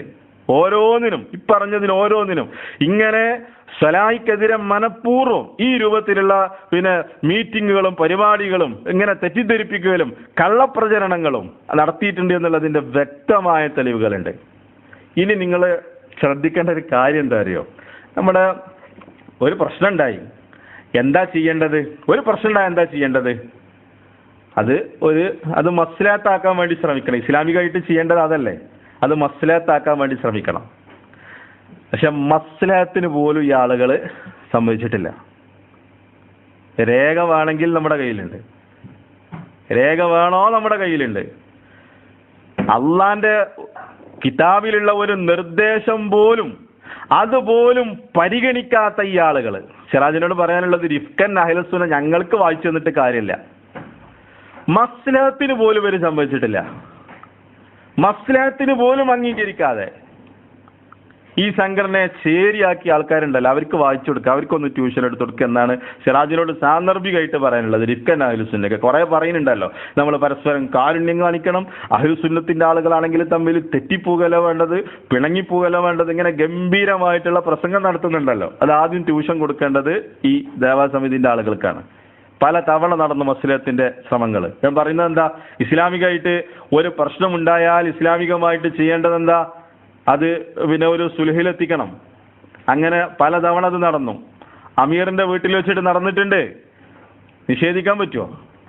ഫൈസൽ മുസ്ലിയാരും സലാഹിയും സംസാരിച്ചു. പക്ഷേ ഫൈസൽ മുസ്ലിയാർ പറഞ്ഞത് എന്താ അറിയോ? സലാഹി, നമ്മൾ സംഘടനയൊന്നും ഉണ്ടാക്കിയിട്ടില്ലല്ലോ, നിങ്ങൾക്ക് വേണമെങ്കിൽ പോകാം എന്നതാണ്. ഇവരാണോ നസീഹത്തിന്റെ ആളുകള്? ഇവരാണോ നസീഹത്തിന്റെ ആളുകള്? ചോദിക്കാണ്. പറഞ്ഞതെന്താ അറിയോ? നമുക്ക് പ്രശ്നങ്ങൾ പരിഹരിച്ചിട്ട് മുന്നോട്ട് പോകാം എന്നല്ല പറഞ്ഞത്. പിന്നെന്താ പറഞ്ഞത്? സലാഹി, നിങ്ങൾക്ക് വേണമെങ്കിൽ പൊയ്ക്കോ എന്നാ പറഞ്ഞത്. ഇതാണോ? ജിഫ്കൻ അഹ്ലുസുന്നതാണോ ഇതാണോ അതിൽ പറഞ്ഞത്? അതിനുശേഷം വീണ്ടും മസ്ലഹത്ത് നടന്നു PN-ഉമായിട്ട്. ഫൈസൽ മുസ്ലിയാർ ഇരുന്നു, ഇതേ വർത്താനം തന്നെ PN പറഞ്ഞു, നമ്മൾ സംഘടനയൊന്നും ഉണ്ടാക്കിയിട്ടില്ലല്ലോ, സലാഹി വേണമെങ്കിൽ പൊയ്ക്കോ. എന്താ സലാഹിക്ക് പറയാനുള്ള ആദർശം? എന്താ അറിയോ? എന്താ സലാഹിക്ക് പറയാനുള്ള ആദർശം എന്താണ്? അത് ലോക സലഫി പണ്ഡിതന്മാർ മുമ്പിൽ വെച്ച ആദർശമാണ് സലാഹിക്ക് പറയാനുള്ളത്, വേറൊന്നുമില്ലല്ലോ. പക്ഷെ പറഞ്ഞ എന്താ, നിങ്ങൾ വേണമെങ്കിൽ വേറെ സംഘടന ഉണ്ടാക്കി പോയിക്കോ, ഇവിടെ ഒരു സെറ്റപ്പ് ഉണ്ട്, ഇവിടെ ഒരു സംഘടനാ മനഹജ് ഉണ്ട്, അങ്ങനെ തന്നെ പോകുള്ളൂ എന്നുള്ളതാണ്. ഇനി ഇത് മാത്രമല്ല, ഇതിലേറെ വലിയ രസം എന്താ അറിയോ? കോഴിക്കോട് ദാവാ മീറ്റിംഗ് നടന്നു. ആ ദാവാ മീറ്റിംഗിൽ ഉത്തരവാദപ്പെട്ട ആളുകൾ ഇത് നന്നായിട്ട് ശ്രദ്ധിച്ചോ. ഇവിടെ ഫിത്ന ഉണ്ടാക്കിയത് ആരാണ്? നന്നായിട്ട് ശ്രദ്ധിച്ചോ. ഇവിടെ ചില ആളുകൾക്ക് താല്പര്യമുണ്ടായിരുന്നു, ഒരിക്കലും നമ്മൾക്കിടയിൽ ഐക്യമുണ്ടാകരുത്, ഒരിക്കലും സലാഹി നമ്മുടെ കൂടെ ഉണ്ടാകരുത്, ഒരിക്കലും സലഫിയത്തിന്റെ ആദർശങ്ങൾ കേരളക്കരയിൽ പ്രചരിപ്പിക്കപ്പെടരുത് എന്നുള്ള ഒരു സംഘടനാ മനഹജിനോട് അമിതമായ താല്പര്യമുള്ള ആളുകൾ ഈ സംഘടനയിൽ ഉണ്ടായിരുന്നു. അന്ന് കോഴിക്കോട് നടന്ന മീറ്റിംഗിൽ പല പ്രവർത്തകരും, നമ്മുടെ തലമുതിർന്ന പല പ്രവർത്തകർ ആവശ്യപ്പെട്ടു, നമുക്കൊരു മസ്ലഹത്ത് സമിതി രൂപീകരിച്ചുകൂടെ? ഇതാണല്ലോ ചെയ്യേണ്ടത്. പക്ഷെ അവിടുന്ന് കിട്ടിയ മറുപടി എന്താ അറിയോ? ഫൈസൽ മുസ്ലിയാർ പറഞ്ഞ എന്താ അറിയോ?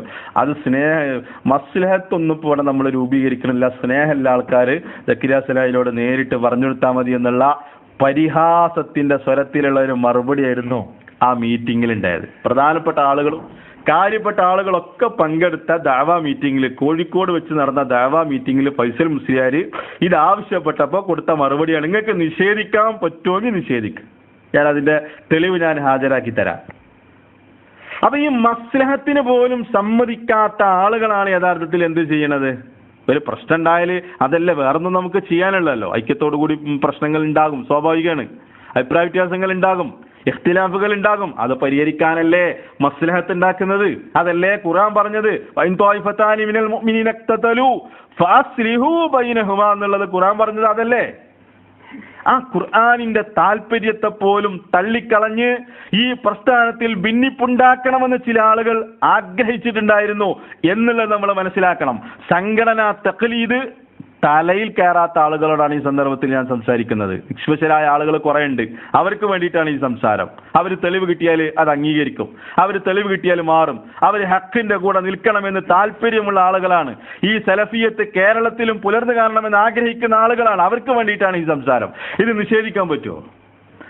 ഇനി ഇത് മാത്രല്ല, സംഘടന മീറ്റിംഗ് ചാനലിൽ കൂടെ വളണ്ടിയർ കോറിന്റെ പരിപാടി എടുത്ത് നമ്മുടെ പ്രവർത്തകരെ ഭിന്നിപ്പിച്ചു എന്നത് മാത്രല്ല, ഇത് പരസ്യമായി സലാഹിയെ സ്റ്റേജിലിരുത്തി ഇവര് ചെയ്ത പണിയെടുത്തിട്ടുണ്ട്. എന്താ മനസ്സിലാക്കേണ്ട കാര്യം എന്താ അറിയോ? പിന്നെ പല പ്രാവശ്യം മീറ്റിംഗ് കൂടി, അതിൽ സലാഹി ലെറ്റർ കൊടുത്തു, ചർച്ചകൾ നടന്നു, അവസാനം പറഞ്ഞു ഞാൻ മാറി നിൽക്കാൻ വേണ്ടി തീരുമാനിച്ചു എന്ന് പറഞ്ഞു. അങ്ങനെ നമുക്ക് ഒരുമിച്ച് പോകാം, പിന്നെ ഏറ്റെടുത്ത പരിപാടിയിൽ പങ്കെടുക്കണം, നമ്മൾ തമ്മിൽ അങ്ങോട്ടും ഇങ്ങോട്ടും ഖണ്ഡന മണ്ഡലങ്ങൾ നടക്കുന്ന ഒരു സാഹചര്യം ഉണ്ട്. ഇതൊക്കെ തീരുമാനിച്ചു പോന്നതാണ്. എന്നിട്ട് ആ തീരുമാനത്തെ ലംഘിക്കുകയാണ്. എന്തേ? ഐക്യമായിരുന്നവരുടെ ആഗ്രഹമെങ്കിൽ എവിടെ ലംഘിച്ചതറിയോ? പബ്ലിക്കിൽ വെച്ചിട്ട്. ഡിസംബർ 15 കടവത്തൂരിൽ നടന്ന പരിപാടിയിൽ എന്താണ് സംഭവിച്ചത് എന്നുള്ളത് നിങ്ങൾ അറിയണം, നിങ്ങളത് മനസ്സിലാക്കണം. ഡിസംബർ 15 കടവത്തൂരിൽ നടന്ന പരിപാടിയിൽ ഒരു ചോദ്യം. എന്താണ് ചോദ്യം? ഹുദൈഫ റളിയല്ലാഹു അൻഹുവിന്റെ ഹദീസുമായി ബന്ധപ്പെട്ടുകൊണ്ട് സംഘടന തിന്മയാണ്, അത് ബിദ്അത്താണ് എന്ന് ചില ആളുകൾ പറയുന്നുണ്ടല്ലോ, എന്താണ് അതിന്റെ ഒരു വിശദീകരണം? എന്നിട്ട് ഫദലുല്ലക്കിന്റെ മറുപടി എന്താ അറിയോ? എന്തായിരുന്നു ചോദ്യം? ഇവര് ഇപ്പൊ പ്രചരിപ്പിക്കുന്നത് എന്താ അറിയോ? അത് സുബൈർ മങ്കടക്ക് കൊടുത്ത മറുപടിയാണ് എന്നുള്ളതാ. നമ്മൾ സലാഹിയെ കരുതിയിട്ടില്ല, അത് സുബൈർ മങ്കടക്ക് കൊടുത്ത മറുപടിയായിരുന്നു എന്നുള്ളതാണ് അവർ പ്രചരിപ്പിക്കുന്നത്. അതുകൊണ്ട് നിങ്ങളൊന്ന് മനസ്സിലാക്കിക്കോ, ആ ക്ലിപ്പ് നമ്മൾ ചില ഭാഗങ്ങൾ വേറെ ഇട്ടാണ്, ചില ഭാഗങ്ങൾ മാത്രം. കാരണം പിന്നെ നമുക്കത് പൂർണ്ണമായിട്ട് ഇടാനും സമയമല്ല. പക്ഷെ എനിക്ക് പറയാനുള്ളത്, ആ കടവത്തൂരിൽ നടന്ന ഫദലുൽ ഹഖിന്റെ ആ പ്രഭാഷണം നിങ്ങളൊന്ന് സമയമെടുത്തിട്ട് കേൾക്കണം. കാരണം അത് ഡിസംബർ 15 നമ്മൾ തീരുമാനം എടുത്ത് പോന്നിട്ടുള്ളൂ ഒരുമിച്ച്, പിന്നെ പ്രശ്നങ്ങൾ ഉണ്ടാക്കാതെ പോകാന്നുള്ളത്. പക്ഷെ ഇവിടെ പ്രശ്നം ഉണ്ടാക്കണം മനഃപൂർവ്വം. ഒരു നസീഹത്തുമില്ലാതെ, നസീഹത്ത് ഉണ്ടെങ്കിൽ അവിടെ ആ സംസാരിക്കൂലായിരുന്നു. അതുകൊണ്ട് അത് പൂർണ്ണമായിട്ട് നിങ്ങളൊന്ന് കേൾക്കണം. സമയമില്ല എന്നൊക്കെ പറഞ്ഞിട്ടാണ് ഫളിലക്ക് തുടങ്ങുന്നത്. പിന്നെ 38 മിനിറ്റ് ആണ് ആ ക്വസ്റ്റ്യന്റെ ആൻസർ. നിസ്കാരം കഴിഞ്ഞിട്ട് പിന്നെയും നിസ്കാരത്തിന് നിർത്തും കരുതി, എന്നിട്ട് നിസ്കാരം കഴിഞ്ഞിട്ട് പിന്നെയും ഫളിലക്ക് പ്രസംഗിക്കാനാണ്. സമയമില്ല എന്ന് പറഞ്ഞ ആള് എന്തൊരാവേശത്തിലാണ് പ്രസംഗിക്കുന്നത്. എന്നിട്ട് ഇവർ പറയുന്നത് എന്താ അറിയോ, അത് സുബൈർ മങ്കടക്ക് കൊടുത്ത മറുപടിയാണ്, അത് സക്കരിയ സലാഹിക്ക് കൊടുത്തതല്ല എന്നുള്ളതാണ്. എന്തിനാണ് ഇങ്ങനെ എന്തൊക്കെ? പിന്നെ നമ്മൾ സാധാരണ പറയാറുണ്ട്, ശരി കോമൺ സെൻസ് ഉള്ള ആളുകളാണ് എന്ത് മുജാഹിദുകൾ എന്നുള്ളത്. ആ പ്രഭാഷണം നിങ്ങളൊന്ന് പൂർണ്ണമായിട്ട് കേൾക്കണം. അതിന്റെ ചില ഭാഗങ്ങള് അത് സുബൈർ മങ്കടക്ക് കൊടുത്ത മറുപടിയാണോ അതല്ല സക്കരിയ സലാഹിക്ക് കൊടുത്തതാണോ എന്നുള്ളതൊന്ന് അതൊന്ന് അറിയണം. കാരണം തെളിവ് ആണ് ഇവിടെ സംസാരിക്കുന്നത്. പിന്നെ എത്ര തെളിവ് കേട്ടിട്ടും എന്ത് പറഞ്ഞാലും ഞാൻ സംഘടനാ മാനേജർ തന്നെയാണെന്ന് പറയുന്ന ആളുകളോട് നമ്മൾ സംസാരിക്കേണ്ട കാര്യമില്ല. അതിനുണ്ട് നമുക്ക് താല്പര്യമല്ല. കാരണം നമ്മളെ കയ്യിൽ മെമ്പർഷിപ്പ് ഒന്നുമില്ല, നിങ്ങൾ ഇങ്ങോട്ട് വരുന്നതായിട്ട് മെമ്പർഷിപ്പ് കൊടുക്കാൻ. അപ്പോൾ ഹക്ക് മനസ്സിലാക്കാൻ താല്പര്യമുള്ള ആളുകൾക്ക് വേണ്ടിയിട്ട് അതിന്റെ ചില ഭാഗങ്ങൾ, അതിന്റെ ഒന്നാമത്തെ ഭാഗം 11:50 മിനിറ്റ് മുതൽ 50 സെക്കൻഡ് മുതൽ പിന്നെ ഫളിലക്ക് പറയുന്ന എന്താ അറിയോ, സംഘടന വേണോ വേണ്ടേ എന്നതിന് ഇനി ഒരു കത്തിന്റെ ആവശ്യമില്ല, ഗൾഫിലേക്ക് ഒരു കത്തിന്റെ ആവശ്യമില്ല. ഇത് സുബൈർ മങ്കടക്കുള്ള മറുപടിയാ. എന്നിട്ട് അതേ പിന്നെ ബാക്കി തന്നെ ഫളിലക്ക് പറയുന്നത് എന്താ അറിയോ, ആ കത്ത് സുബൈർ മങ്കട കൊടുത്തിട്ടുണ്ട്, സുബൈർ മങ്കടക്ക് അത് കൊടുക്കേണ്ട ആവശ്യമൊന്നും ഉണ്ടായിരുന്നില്ല, പക്ഷെ കൊടുത്തു, ഫത്വ കിട്ടി. ഇനി സംഘടന വേണോ വേണ്ടേ എന്നതിന് ഗൾഫിലേക്ക് ഒരു കത്തിന്റെ ആവശ്യം ഇല്ല. സുബൈർ മങ്കട നമ്മളോട് ആവശ്യപ്പെട്ടിട്ടുണ്ടോ ഗൾഫിലേക്ക് കത്ത് കൊടുക്കാൻ? ഇതെങ്ങനെ സുബൈർ മങ്കടക്കുള്ള മറുപടിയാണ്? ഇതെങ്ങനെ സുബൈർ മങ്കടക്കുള്ള മറുപടിയാണ്? ഇവിടെ ഡിസംബർ 18 സ്വലാഹിദ് പബ്ലിക്കിൽ പ്രസംഗിച്ചു, നമ്മളെ ഭിന്നിപ്പിച്ചു, 2 ചേരിയാക്കി, നസീഹത്തിലാതെ സംസാരിച്ചു എന്ന് പറയുന്ന ആളുകൾക്ക് വേണ്ടിയിട്ടാണ് ഇവിടെ, അതിന് തെളിവായിട്ടാണ് ഇവിടെ ഭിന്നിപ്പിച്ചത്. ഞാൻ നേരത്തെ പറഞ്ഞു, പിന്നെ സെപ്റ്റംബർ മുതൽ ഈ പരിപാടി വരെ തുടങ്ങിയിട്ടുണ്ട്. വളണ്ടിയർ കോറിന്റെ ഈ പ്രവർത്തനങ്ങൾ ഈ രൂപത്തിൽ കള്ള ആരോപണങ്ങളും കൊണ്ട് നടക്കല്, അത് പബ്ലിക്കിൽ വരികയാണ്. കടവത്തൂരിൽ നമ്മൾ ഒരുമിച്ച് പോകാം, നല്ല നിലക്ക് മുന്നോട്ട് പോകാം. സലാഹി ആ പരിപാടിയിൽ പങ്കെടുത്തു. നമ്മൾ മനസ്സിലാക്കണം, ആ പരിപാടിയിൽ ആ സ്റ്റേജിൽ ഇരുത്തിയിട്ടാണ് സലാഹി അപമാനിച്ചു വിടുക ചെയ്തത്. എന്നിട്ട് എന്താ പറയണോ, സംഘടന വേണോ എന്നതിന് ഇനി ഗൾഫിലേക്ക് ഒരു കത്തിന്റെ ആവശ്യമില്ല എന്നുള്ളതാ. അതെങ്ങനെ സുബൈർ മങ്കടക്കുള്ള മറുപടി ആണ് കൂട്ടരെ? എനിക്ക് മനസ്സിലാണില്ല. നിങ്ങൾ അന്ന് പറഞ്ഞെന്നാണ്. ആ ക്ലിപ്പുകളൊന്ന് കേട്ടോളൂ. ഇനി സംഘടന വേണോ എന്നതിന് ഗൾഫിലേക്ക് ഒരു കത്തിന്റെ ആവശ്യമില്ല. അത് സുബൈർ മങ്കടക്ക് ആവശ്യമുണ്ടായിരുന്നില്ല, പക്ഷേ അദ്ദേഹം അയച്ചു. തെറ്റായിരുന്നു, ആവശ്യമില്ല. കാരണം നമുക്ക് ഫത്വ കിട്ടിയിട്ടുണ്ട്. പിന്നെ ഇവിടുത്തെ ISM എന്താണ്, ഇവിടുത്തെ MSM എന്താണ്, ഈ നാടെന്താണ്, കടവത്തൂർ എങ്ങനെയാണ്, പാലക്കാട് എങ്ങനെയാണ്, അത് ഇബ്നു ബാസിന് അറിഞ്ഞോളന്നില്ല. അത് നമ്മൾ തീരുമാനിക്കാം. നമ്മൾ എങ്ങനെ നന്നാക്കേണ്ടത് എന്ന് നമ്മൾ കണ്ടറിഞ്ഞ് നമ്മൾ മുന്നോട്ട് പോകാൻ ശ്രമിക്കുക. അശ്രിയായി അടിസ്ഥാനപരമായി സംഘടനകൾ ആകാം എന്ന് ലജ്നത്തുദ്ദായിമയുടെ ഫത്വ. അപ്പൊ എന്താ പറഞ്ഞത്? ഇവിടെ പറഞ്ഞ നിങ്ങൾ കേട്ടല്ലോ. ഇനി സംഘടന വേണോ എന്നതിനൊരു കത്തിന് ഗൾഫിലേക്ക്, സംഘടന വേണോ എന്നതിന് ഗൾഫിലേക്ക് ഒരു കത്തിന്റെ ആവശ്യം ഇല്ല എന്നതാ പറഞ്ഞത്.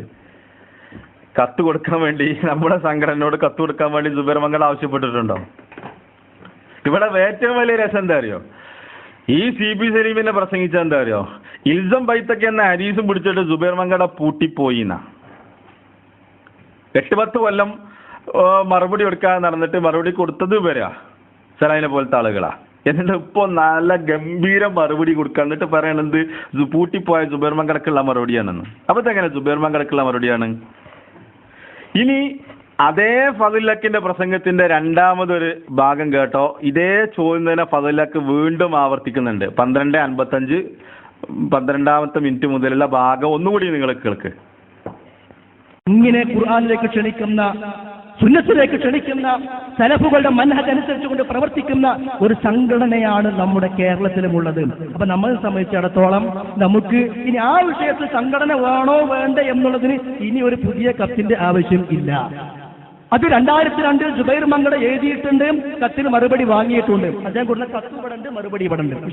അപ്പൊ എന്താ പറഞ്ഞത്? നേരത്തെ പറഞ്ഞത് ഒന്നുകൂടി ആവർത്തിച്ചിട്ട് പറയണേ, ഇനി ഒരു കത്തിന്റെ ആവശ്യമില്ല, അത് സുബൈർ മങ്കട കൊടുത്തിട്ടുണ്ട്, ആ മറുപടി നമ്മുടെ കയ്യിലുണ്ട്. 2002 സുബൈർ മങ്കട കൊടുത്തിട്ടുണ്ട് എന്നാ, ആ മറുപടി നമ്മുടെ കയ്യിലുണ്ട്. ഇനി സംഘടന, അവിടെ ഒരു ചെറിയ തട്ടിപ്പ് കൂടി. എന്താ അറിയോ, സലാഹിയെ സ്റ്റേജിൽ ഇരുത്തിയിട്ട് 100 കണക്കിന് ആളുകൾ ആ പരിപാടിയിൽ പങ്കെടുത്തിട്ടുണ്ട്.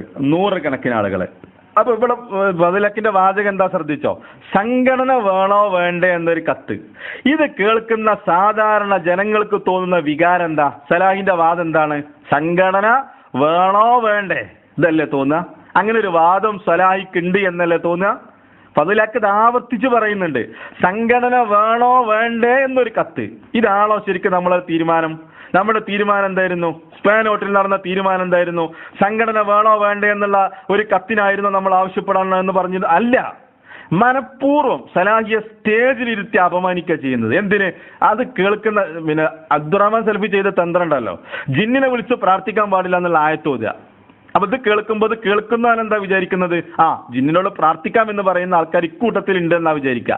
അതേ തന്ത്രം ഇത് ആവർത്തിച്ച് പറയണം ഫദ്ലക്ക്. സംഘടന വേണോ വേണ്ടേ എന്നതിനൊരു കത്ത്. സംഘടന വേണോ വേണ്ടേ അങ്ങനെ ഒരു അഭിപ്രായ വ്യത്യാസം നമുക്കിടയിൽ ഉണ്ടായിട്ടുണ്ടോ? അതാണോ നമ്മൾ സെൽഫി പണ്ഡിതന്മാർക്ക് കത്ത് കൊടുക്കണം എന്ന് ആവശ്യപ്പെട്ട് ആയിരുന്നോ? അതെന്താന്നുള്ളത് നമ്മൾ വിശദീകരിക്കുന്നുണ്ട്. അപ്പൊ യഥാർത്ഥത്തിൽ ഇത് സുബൈർ മംഗലക്കുള്ള മറുപടി അല്ല. ആണെന്ന് തെളിയിക്കാൻ നിങ്ങൾക്ക് പറ്റൂല. പറ്റുമെങ്കിൽ നിങ്ങൾ തെളിയിക്ക്.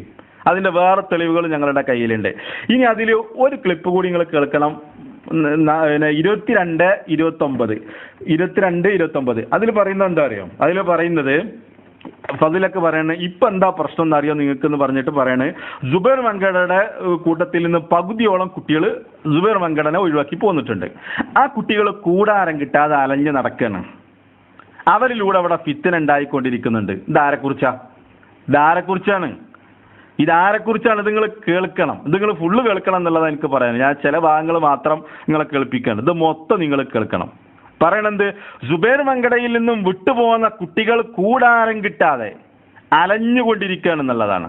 അവരിലൂടെ ഫിത്തന ഉണ്ടായിക്കൊണ്ടിരിക്കുന്നുണ്ട് എന്നുള്ളതാണ്. പ്രഭാഷണങ്ങൾക്ക് തടസ്സം നേരിട്ടുകൊണ്ടിരിക്കുന്നു എന്നുള്ളതാണ്. എന്നിട്ട് നമ്മൾ ഒരുമിച്ച് പോകണം, ഐക്യത്തോടു കൂടി പോകണം എന്നുള്ളതാ ഫദ്ലക്ക് പറയുന്നത്. ഇതെങ്ങനെ സുബൈർ മങ്കടക്കുള്ള മറുപടിയാണത്? ആ ക്ലിപ്പ് ഒന്ന് കേൾപ്പിച്ചു കൊടുക്കുക. 22-29 ഇപ്പൊ എന്താ പ്രശ്നം എന്ന് അറിയാം നിങ്ങൾക്ക്? അദ്ദേഹത്തിന്റെ കൂട്ടത്തിൽ നിന്ന് പകുതിയോളം കുട്ടികൾ ഇങ്ങോട്ട് പോന്നു, പകുതിയോളം ചെറുപ്പക്കാരിങ്ങനെ അങ്ങ് പോന്നു. 2 കാരണങ്ങളായിരുന്നു. ഒന്ന്, സുബൈർ മങ്കട യാ ഇബാദല്ലാ എന്ന വിഷയത്തിൽ കിബാറുൽ ഉലമയുടെ അല്ലെങ്കിൽ അഹ്ലുസുന്നത്തി വൽ ജമാഅത്തിന്റെ പണ്ഡിതന്മാർ ഇന്നേ വരെ നിലനിർത്തി പോന്ന ആ ഒരു ആശയത്തിൽ നിന്ന് തെറ്റിക്കൊണ്ട് തന്റെ ജ്യേഷ്ഠനായ അബ്ദുറഹ്മാൻ സലഫി പറഞ്ഞ അതേ വാദം സുബൈർ മങ്കട പറഞ്ഞപ്പോൾ അദ്ദേഹത്തിന്റെ കൂട്ടത്തിൽ നിന്ന് കുറച്ച് ആളുകൾ ഇങ്ങോട്ട് പോന്നിട്ടുണ്ട്. പോരാൻ രണ്ടാമത്തെ കാരണം, സുബൈർ മൗലവി പറഞ്ഞുകൊണ്ടിരിക്കുന്ന വാദങ്ങളും അദ്ദേഹം പറയുന്ന ആദർശവും തമ്മിൽ അദ്ദേഹത്തിന്റെ ജീവിതവുമായി യാതൊരു ബന്ധവും കാണുന്നില്ല എന്നുള്ളത് തന്നെ. അങ്ങനെ പുറത്തു പോകുന്ന ചില കുട്ടികളുണ്ട്. അവരിപ്പോൾ കൂടാരം കിട്ടാതെ ഇങ്ങനെ അലഞ്ഞുകൊണ്ടിരിക്കുകയാണ്. എവിടെ കാരണം, ആരുടെ കൂടെ കൂടണം, എന്ത് ചെയ്യണം എന്നറിയാതെ അലഞ്ഞുകൊണ്ടിരിക്കുന്നുണ്ട്. അവരിലൂടെ ചില ഫിത്നകളും ഉണ്ടായിക്കൊണ്ടിരിക്കുന്നുണ്ട്. പലപ്പോഴും പ്രഭാഷണങ്ങൾക്ക് തടസ്സങ്ങൾ വന്നുകൊണ്ടിരിക്കുന്നുണ്ട്. നമ്മുടെ പണ്ഡിതന്മാരെ പോലും വേർതിരിച്ചുകൊണ്ട് ഇന്നയാളുടെ പ്രസംഗം കേൾക്കാം, ഇന്നയാളുടെ പ്രസംഗങ്ങൾ കേൾക്കരുത് എന്നിടത്തേക്ക് നമ്മുടെ MSM ചില പ്രവർത്തകരെയും പിടിച്ചുകൊണ്ടുപോയി അവർ ആ നിലക്ക് പഠിപ്പിക്കുകയും പ്രചരിപ്പിക്കുകയും ചെയ്തുകൊണ്ടിരിക്കുന്നുണ്ട്. ഫിത്നകളാണിതൊക്കെ. സഹോദരന്മാരെ, സന്തോഷകരമായി ആനന്ദത്തോടുകൂടി ഒരു വിഭാഗം ആളുകൾ ഇവിടെ മുടിയിൽ കുടുങ്ങിക്കിടക്കുമ്പോ, ഒരു വിഭാഗം ആളുകൾ ആദർശം എന്നറിയാതെ നെട്ടോട്ടമോടുമ്പോ, ഒരു വിഭാഗം ആളുകൾ ഹദീസ് നിഷേധവുമായി മുന്നോട്ട് പോകുമ്പോ, ഈ കേരളക്കരയിൽ ആർജവത്തോടുകൂടി ധൈര്യത്തോടുകൂടി ഖുർആനും സുന്നത്തും മൻഹജു സലഫും എടുത്തു പറഞ്ഞുകൊണ്ട് കൃത്യമായ തൗഹീദ് പറയേണ്ട ആളുകളായ നമ്മൾ, അതിന് പറ്റിയ 100% തൗഫീഖും അവസരവും ലഭിച്ച നമ്മൾ എന്തെങ്കിലും കാരണങ്ങൾ പറഞ്ഞുകൊണ്ട്, നിസാരമായ പ്രശ്നങ്ങൾ പറഞ്ഞുകൊണ്ട് അതിന്റെ പേരിൽ ഭിന്നതയും വേർതിരിവും ഉണ്ടാക്കരുതേ എന്നാണ് എന്റെ പ്രവർത്തകന്മാരോട് സ്നേഹത്തോടു കൂടി എനിക്ക് പറയാനുള്ളത്. ഇപ്പൊ കണ്ടല്ലോ, ഇത് ഇവര് പറഞ്ഞത് എന്താ? ഇത് സുബൈർ മങ്കടക്കുള്ള മറുപടി എന്ന് പറഞ്ഞിട്ടാണ്. യഥാർത്ഥത്തിൽ നേരത്തെ പറഞ്ഞതുപോലെ സലാഹിക്ക് സംഘടന വേണ്ട എന്നുള്ള ഒരു വാദം സലാഹിക്ക് ഉണ്ട് എന്ന് പറഞ്ഞിട്ട് ശരിക്കും സലാഹിക്ക് എതിരാക്കി തീർക്കുക ജനങ്ങളെ. ആ 100 കണക്കിന് ആളുകൾ അവിടെ പങ്കെടുത്തല്ലോ, ആ ആളുകളൊക്കെ എന്ത് ചെയ്യുക, സലാഹിക്ക് എതിരാക്കി തീർക്കുക. ഇവിടുന്ന് മാത്രമല്ല വേറെ കാര്യം കൂടി മനസ്സിലാക്കേണ്ട എന്താ അറിയോ, ഈ പരിപാടി നടക്കുന്നതിന്റെ മുമ്പ് നമ്മൾ കൂടി തീരുമാനിച്ചെന്ന് തരുന്ന അറിയോ, സലാഹിയുമായിട്ട് ബന്ധപ്പെട്ട വിഷയങ്ങൾ വന്നാൽ ആ ചോദ്യത്തിന് സലാഹി മറുപടി പറയണം. പക്ഷെ അതുണ്ടായില്ല.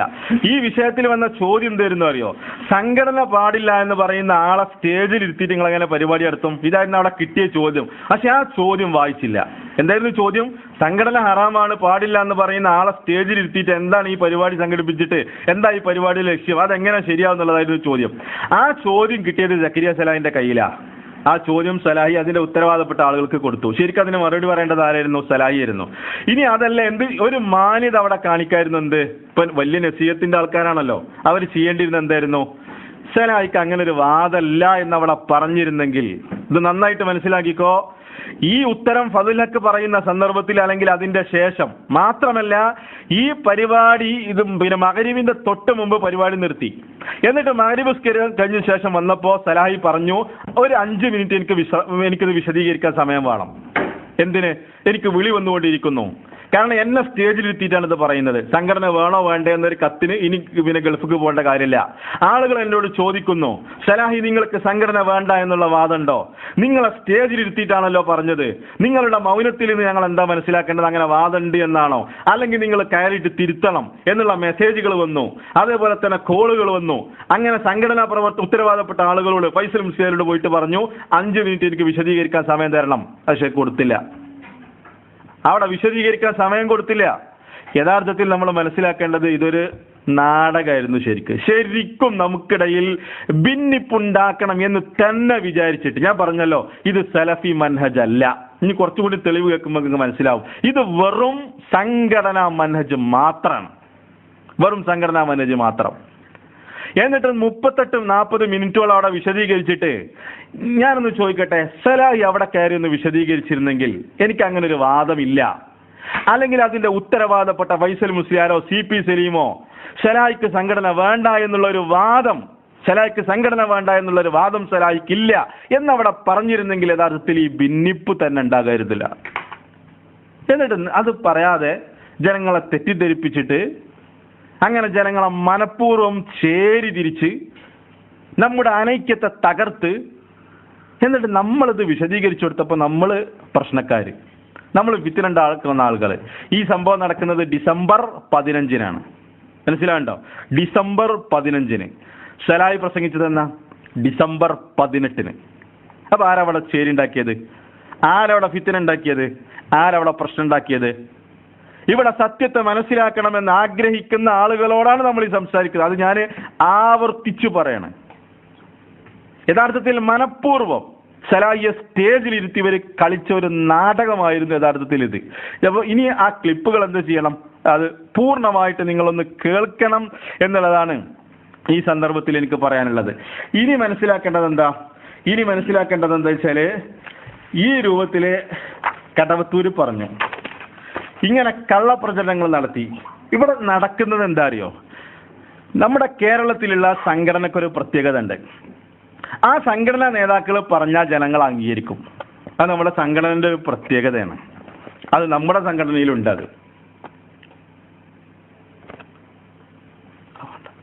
അത് നമ്മുടെ സംഘടനയുടെ ഒരു പ്രത്യേകതയാണത്.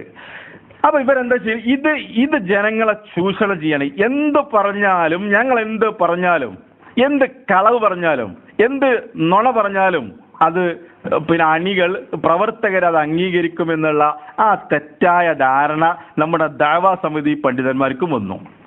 അതുകൊണ്ട് എന്തും പറയാമെന്നുള്ളൊരു നിലപാടിലേക്ക് ഇവരെത്തിച്ചേർന്നു. എന്തും പറയാമെന്നുള്ള ഒരു നിലപാടിലേക്ക് ഇവരെത്തിച്ചേർന്നു. ഇനി നിങ്ങൾക്ക് കേൾക്കണോ? ഇത് മാത്രമാണോ? ഞാൻ പറഞ്ഞുതരാം. ഇവർ ചെയ്ത പണി എന്താ അറിയോ? ഇപ്പൊ നേരത്തെ, കാരണം ജനങ്ങൾക്കൊരു ധാരണ ഉണ്ട്, സംഘടനാ നേതാക്കന്മാര്, ഞങ്ങളെ പണ്ഡിതന്മാരൊരിക്കലും കളവ് പറയില്ല എന്നുള്ളത്. നേരത്തെ KNMകാര് അബ്ദുറഹ്മാൻ സലഫി അടക്കം ശിർക്ക് ആരോപണം കൊണ്ടുവന്ന സന്ദർഭത്തിലും ഇത് തന്നെ ഇരുന്ന് പറഞ്ഞിട്ടുണ്ടായിരുന്നത്. ഞങ്ങളെ നേതാക്കന്മാര് കളവ് പറയില്ല എന്നുള്ളതായിരുന്നു. മനസ്സിലാക്കേണ്ടത്, നമ്മളൊക്കെ യാ ഇബാദത്തുൽ ശിർക്കില്ല എന്ന് പഠിച്ചത് നമ്മളെ ഉസ്താദിന്റെ അടുത്ത് തന്നെ. നമ്മൾ പഠിച്ചത്. അതിൽ ശിർക്കില്ല എന്നുള്ളത്. അത് വണ്ടിയിലോ എന്ന് പറയുന്ന മാതിരത്തെ ഒരു വിളി മാത്രമാണെന്നുള്ളത് നമുക്ക് പഠിപ്പിച്ചു നിൽക്കുന്നത് മൂപ്പര. ആ മൂപ്പര പിന്നെ അത് ശിർക്കാണെന്ന് പറയും. എന്താണെങ്കിലും അത് ജനങ്ങൾ വിശ്വസിച്ചു. കാരണം എന്താ, മൂപ്പര് നുണ പറയോ, ഒരു കളവ് പറയോ, ഒരു കുത്തു പറയുന്ന ആളല്ലേ, ഒരു ജനങ്ങളെ ഉപദേശിക്കുന്ന ആളല്ലേ, താടിയുള്ള ആളല്ലേ, നല്ല പ്രവർത്തകനല്ലേ. ഈ ഒരു ധാരണ കൊണ്ട് ശങ്കരനാഥക്കന്മാർ പറഞ്ഞാൽ ജനങ്ങളത് വിശ്വസിക്കാണ്. അപ്പൊ എന്തും പറയാവുന്ന ഒരു നിലവാരത്തിലേക്ക് എത്തി. ഇനി നോക്കിക്കോ, ഖത്തറിൽ ഫൈസൽ മുസ്ലിയാർ വന്നു. ഫൈസൽ മുസ്ലിയാർ വന്നിട്ട് ഒരു ചോദ്യം, ഇതെന്തിനാ പറയണത്? ഇത് തെളിവാണ്. തെളിവ് ആർക്കാണ് ഈ തെളിവ് പറയുന്നത്? നമ്മളാണ് ഫിത്ന ഉണ്ടാക്കിയത് എന്നാണല്ലോ. നമ്മൾ ഫിത്ന ഉണ്ടാക്കിയിട്ടില്ല. ഫിത്ന ഉണ്ടാക്കിയ കോല നിങ്ങൾ കണ്ടല്ലോ. ഇനി കേട്ടോ, ഇവിടെ നടന്നിട്ടുള്ള ചില പിന്നെ ഈ വിസ്ഡം മുന്നണിന്റെ ദാവത്തിന്റെ ചില ഏറ്റവും മോഡലുകൾ, എന്തൊരു കോലാണ് അവരുടെ ദാവത്തിന്റെ കോലെന്നുള്ളത് മനസ്സിലാക്കാൻ ചില ഉദാഹരണങ്ങൾ. ഖത്തറിൽ വന്നപ്പോൾ പല ചോദ്യങ്ങളും. അതിലൊരു ചോദ്യം ഇതായിരുന്നു, സലാഹിക്ക് ആദർശത്തിലോ മനഹജിലോ വല്ല പ്രശ്നമുണ്ടോ, അതേപോലെ തന്നെ ഖുർആന് ദുർവ്യാഖ്യാനിച്ചിട്ടുണ്ടോ എന്നായിരുന്നു ചോദ്യം. ആ ചോദ്യത്തിന് ഫൈസൽ മുസ്ലിയാർ കൊടുക്കുന്ന ഉത്തരം കേട്ടോ, ഖുർആൻ ദുർവ്യാഖ്യാനിച്ചിട്ടുണ്ടോ എന്നുള്ളതാണ് ചോദ്യം. ഈ ചോദ്യം, അതിന്റെ ഉത്തരവ് നിങ്ങൾ ശ്രദ്ധിച്ച് കേൾക്കണം. ഇത് എനിക്ക് നിങ്ങൾക്ക് തരാൻ പറ്റുന്ന ഒരു തെളിവാണ്. എന്തിന്? വിഷയങ്ങൾ പഠിക്കുന്നതിന് വേണ്ടി മാത്രം. ആ ചോദ്യം ചോദിച്ചു, അതിന് ഫൈസൽ മുസ്ലിയാർ കൊടുക്കുന്ന ഉത്തരം കേട്ടോളൂ. അതിന്റെ ഫലമായി അദ്ദേഹം ചില ആയത്തുകൾക്കും അദ്ദേഹങ്ങൾക്കും ശരിയല്ലാത്ത അർത്ഥങ്ങൾ അദ്ദേഹം നൽകേണ്ടി വന്നിട്ടുണ്ട്. അത് വ്യാഖ്യാനിച്ചൊന്നും പറയാൻ കഴിയില്ല. കാരണം അദ്ദേഹം എങ്ങനെയാണ് നമുക്ക് അതിന്റെ ആവശ്യത്തിൽ പ്രധാനമായിട്ട് പിരിവ് പാടില്ല എന്ന് പറയാൻ അദ്ദേഹം ലാ അസ്അലുക അലൈഹി അജ്ർ എന്ന ആയത്ത് പെരുമാളുടെ ആദ്യത്തെ പ്രശ്നത്തിൽ ഓടിയിട്ടുണ്ട്. പിന്നെ അദ്ദേഹം ഒരു പറഞ്ഞില്ലല്ലോ, പ്രവാചകന്മാരൊക്കെ പറഞ്ഞതാണ്, ഞാൻ ഇങ്ങോട്ട് ഇതിന്റെ പേര് പ്രതിഫലം ആവശ്യപ്പെടുന്നില്ല. അതാണ് പിരിവ് പാടില്ല എന്ന് പറയാനുള്ള ആയത്തായിട്ട് ഓടിയത്. അതൊരിക്കലും അതിനുള്ള ആയത്തല്ല. കാരണം ഈ ആയത്തോടി അതാണ് ഒരു നിബന്ധന വെച്ചിട്ടുണ്ട്. ലാ അസ്അലുക അലൈഹി അജ്ർ എന്ന് ഓടിയ അതേ റസൂല് നിമ്പറിന് വിട്ട് തിരുവനന്തപുരം, പക്ഷെ റസൂലിന്റെ വീട്ടിക്ക് തെരുവിന് വേണ്ടി ആയിരുന്നില്ല. അതാണ് വ്യത്യാസം. ഈ രഹസ്യത്തിന്റെ പേര് നിങ്ങൾ എനിക്ക് ഒന്നും തരേണ്ടതില്ല എന്നാണ് അവിടെ പറഞ്ഞ ഉദ്ദേശം. ഇസ്ലാം എത്തിച്ചതിന് ഞാൻ ഇങ്ങോട്ട് കൂടി ആവശ്യപ്പെടുന്നില്ല. എന്നാൽ അള്ളാഹുവിന്റെ മാർഗ്ഗത്തിൽ ചെലവഴിക്കാൻ വേണ്ടി അവരെ അള്ളാഹുവിന്റെ റസൂൽ പ്രോത്സാഹിപ്പിക്കുകയും അവരുടെ പണം വാങ്ങുകയും ഒക്കെ ചെയ്തിട്ടുണ്ട്. അതൊരിക്കലും തിരിവ് പറ്റില്ല എന്ന് പറയാൻ ഈ ആയത്തിരിക്കലും തെളിവാവുകയില്ല. അത് പറയുകയും അത് പലരും അദ്ദേഹത്തോട് പിന്നീട് ശ്രദ്ധയിൽപ്പെടുത്തുകയും അതിന്റെ ഫലമായിട്ടായിരിക്കാം പിന്നെ അദ്ദേഹം ആയത്തങ്ങളുടെ ഇതിനു വേണ്ടി കൂടി കണ്ടില്ല. അപ്പൊ ഉത്തരം കേട്ടല്ലോ. ഈ ഉത്തരം നിങ്ങൾ നന്നായിട്ട് മനസ്സിലാക്കി വെച്ചോ. നമ്മൾ പോയിന്റിക്ക് വരുമ്പോഴേ നിങ്ങൾക്കത് തിരിയുള്ളൂ. എന്താ പറഞ്ഞത്? ചോദ്യം സ്വലാഹി ആയത്ത് ദുർവ്യാഖ്യാനിച്ചിട്ടുണ്ടോ എന്നതായിരുന്നു. അപ്പൊ ഫൈസൽ മുസ്ലിയാരുടെ അതിന് ഉത്തരം എന്താ വെച്ചാല്, സ്വലാഹി ആയത്തിന് ദുർവ്യാഖ്യാനിച്ചു എന്ന് ഞാൻ പറയുന്നില്ല, തെറ്റായി അർത്ഥം കൊടുത്തു എന്നേ ഞാൻ പറയുന്നുള്ളൂ. അത് ഫൈസൽ മുസ്ലിയാരുടെ സ്റ്റൈലാണ്. ഫൈസൽ മുസ്ലിയാർ എന്താ പറയുമ്പോൾ ഒരു പ്രത്യേക സ്റ്റൈലാണല്ലോ. പിന്നെ ലബ്ബാദാരിമി പറഞ്ഞതും ശരിയാണ്, സക്കരിയ സലാഹി പറഞ്ഞതും ശരിയാണ്. എന്നിട്ട് ഇപ്പൊ അവസാനം പറഞ്ഞ എന്താ പറയുക, ചോദ്യം നാരിയത്ത് സ്വലാത്തിൽ ശിർക്കുണ്ടോ എന്നായിരുന്നില്ല, ഉണ്ടെങ്കിൽ ഞാൻ ശിർക്ക് എന്ന് പറയായിരുന്നു എന്നുള്ളത്. അതാണ് ഫൈസൽ മുസ്ലിയാർ സ്റ്റൈല്. സംഗതി എന്താണ്? ദുർവ്യാഖ്യാനിച്ചു എന്ന് പറഞ്ഞാലും പിന്നെ തെറ്റായി അർത്ഥം കൊടുത്തു എന്ന് പറഞ്ഞാലും ഒക്കെ ഒന്ന് തന്നെയല്ലേ ഫൈസൽ മുസ്ലിയാരെ. എന്താണെങ്കിലും ഫൈസൽ മുസ്ലിയാർ അതിന് തെളിവ് കൊടുക്കണം. ചോദ്യം കേട്ടല്ലോ, ഖുർആൻ ആയത്ത് ദുർവ്യാഖ്യാനിച്ചിട്ടുണ്ടോ എന്നുള്ളതാ. ഫൈസൽ മുസ്ലിയാർ അതിന് ഉത്തരം കൊടുത്തു, ഉണ്ട്. പെരിന്തൽമണ്ണയുടെ ആദ്യ പ്രസംഗത്തിൽ. നന്നായിട്ടത് കേട്ടോ. ഇവരുടെയൊക്കെ കോലം ഒന്ന് തിരിയാൻ വേണ്ടിയിട്ട് ഇതൊന്ന് വിശദീകരിക്കാന്ന് മാത്രം. പെരിന്തൽമണ്ണയിൽ ആദ്യ പ്രസംഗത്തിൽ പിരിവ് പാടില്ല എന്ന് പറയാൻ സലാഹി ആയത്തോതി, ലാ അസ്അലുക്കും അലൈഹി മിൻ അജ്ർ എന്ന ആയത്തോതി. എന്നിട്ട് ഫൈസൽ മുസ്ലിയാർ വിശദീകരിക്കുന്നു, ആ ആയത്ത് പിരിവ് പാടില്ല എന്നുള്ളതിന്റെ തെളിവല്ല. എന്നിട്ട് പിരിച്ചതിന്റെ തെളിവുകൾ ഉദ്ധരിക്കുന്നു. അപ്പൊ ജനങ്ങൾക്ക് കിട്ടി എന്ത്? 100 കണക്കിന് പ്രവർത്തകരുണ്ടായിരുന്നു അവിടെ. ജനങ്ങൾക്ക് എന്ത് മനസ്സിലായി? സലാഹി ഖുർആൻ ദുർവ്യാഖ്യാനിച്ചിരിക്കുന്നു. അതിന്റെ തെളിവ് പെരിന്തൽമണ്ണയിലെ ആദ്യ പ്രസംഗം. ആ പ്രസംഗത്തിൽ സലാഹി ആയത്തോതി. ആ ആയത്ത് പിരിക്കാൻ പാടില്ല, ലാ അസ്അലുക്കും അലൈഹി മിൻ അജ്ർ. ആ ആയത്തിന് അങ്ങനെ ഒരു അർത്ഥമല്ല, സലാഹി ഖുർആൻ ദുർവ്യാഖ്യാനിച്ചിരിക്കുന്നു എന്നുള്ളതിന്റെ തെളിവായി. ആരാ? ജനങ്ങൾക്ക് സംശയം ഉണ്ടാകോ? കാരണം ഫൈസൽ മുസ്ലിയാരാ പറയുന്നത്. തെളിവുകൾ കൊണ്ട് നേരിടുന്ന ഫൈസൽ മുസ്ലിയാരാണ് ഇവിടെ തെളിവ് ഉദ്ധരിക്കുന്നത്. അപ്പൊ ജനങ്ങൾക്ക് തെളിവ് കിട്ടി. അപ്പൊ എന്തായി? ആളുകൾ ഇത് വിശ്വസിച്ചു. ഇനി രണ്ടാമത്തെ ഒരു ചോദ്യം ഉണ്ടല്ലോ, ആ ചോദ്യം നിങ്ങൾ ശരിക്ക് കേട്ടോ. രണ്ടാമത്തെ ചോദ്യം എന്തായിരുന്നു അറിയോ? ഇങ്ങനെ സലാഹി ആയത്തിനെ ദുർവ്യാഖ്യാനിച്ചിരിക്കുന്നു, പെരിന്തൽമണ്ണ ലാ അസ്അലുക്കും അലൈഹി മിൻ അജ്ർ എന്ന ആയത്ത് ഓതിയിട്ട് പിരിവ് പാടില്ല എന്നുള്ളത് സലാഹി പറഞ്ഞു. പിന്നെ ആയത്ത് എവിടെയും ഓതിയിട്ടില്ല, അത് അതിനുള്ള ആയത്തല്ല, അത് ദുർവ്യാഖ്യാനമാണ് എന്ന് പറഞ്ഞതിന് പിന്നെ എന്ത് ചെയ്തു, രണ്ടാമതൊരു ചോദ്യം ചോദിച്ചു. എന്ത്? ആ പ്രവർത്തകൻ ചോദിച്ചു, ഞാൻ നാട്ടിലേക്ക് വിളിച്ചു ചോദിച്ചു. നന്നായിട്ട് ഈ ചോദ്യം കേട്ടോ. അപ്പൊ നാട്ടിലേക്ക് വിളിച്ച് ചോദിച്ചപ്പോ എന്ത് പറഞ്ഞു? ഇങ്ങനെ ഒരു ആയത്ത് പെരിന്തൽമണ്ണ സലാഹി ഓതിയിട്ടുണ്ടോ? ലാ അസ്അലുക്കും അലൈഹി മിൻ അജ്ർ എന്ന ആയത്ത് പിരിവ് പാടില്ല എന്ന് പറയാൻ സലാഹി ഓതിയിട്ടുണ്ടോ എന്നുള്ളത് ഞാൻ നാട്ടിലേക്ക് വിളിച്ചു ചോദിച്ചു. പക്ഷെ ഇല്ല എന്നാണ് നാട്ടിൽ നിന്ന് ഉത്തരം കിട്ടിയത്. അപ്പൊ ചോദ്യം എന്താണ്? നാട്ടിൽ നിന്ന് വിളിച്ചപ്പോ സലാഹി അങ്ങനെ പ്രസംഗിച്ചിട്ടില്ല എന്ന ഉത്തരമാണ് കിട്ടിയത്. അപ്പൊ ചോദ്യം, അതിന്റെ ഓഡിയോ ഉണ്ടോ? ഫൈസൽ മുസ്ലിയാരോടുള്ള രണ്ടാമത്തെ ചോദ്യം എന്താണ്? പിരിവ് പാടില്ല എന്ന പെരിന്തൽമണ്ണയിലെ ആദ്യ പ്രസംഗം, ആ സലാഹി അങ്ങനെ പ്രസംഗിച്ചതിന്റെ ഓഡിയോ ഉണ്ടോ? നിങ്ങൾ അത് കേട്ടിട്ടുണ്ടോ? ആ ഓഡിയോ ഉണ്ടോ? അതാണ് ചോദ്യം, രണ്ടാമത്തെ ചോദ്യം. ഓഡിയോ ഉണ്ടോ? നന്നായിട്ട് മനസ്സിലാക്കിക്കോ. കാരണം നാട്ടിലേക്ക് വിളിച്ചപ്പോൾ കിട്ടിയ ന്യൂസ് എന്താണ്? സലാഹി അങ്ങനെ പെരിന്തൽമണ്ണ പ്രസംഗിച്ചിട്ടില്ല, അങ്ങനെ ആയത്ത് ഓതിയിട്ടില്ല എന്നുള്ളതാ. അപ്പൊ ഇവിടെ ചോദിക്കണം അതിന്റെ ഓഡിയോ ഉണ്ടോ? കാരണം ജനങ്ങൾക്ക് സത്യം മനസ്സിലാക്കണമെന്ന് ആഗ്രഹിക്കുന്ന ആളുകൾ ഉണ്ടല്ലോ. അപ്പൊ അവര് രണ്ടാമത്തെ ചോദ്യം ചോദിച്ചു. അതിന് ഫൈസൽ മുസ്ലിയാർ കൊടുക്കുന്ന ഉത്തരം ശരിക്കും മനസ്സിലാക്കിയത്. ആ ഉത്തരം ഒന്ന് കേട്ടോ. പിന്നെ സക്കരിയ സലാഹി പിരിവിന് ഒരു ആയത്തോതി എന്ന് പറഞ്ഞല്ലോ പെരിന്തൽമണ്ണയില്, അത് ആയത്ത് ഞാൻ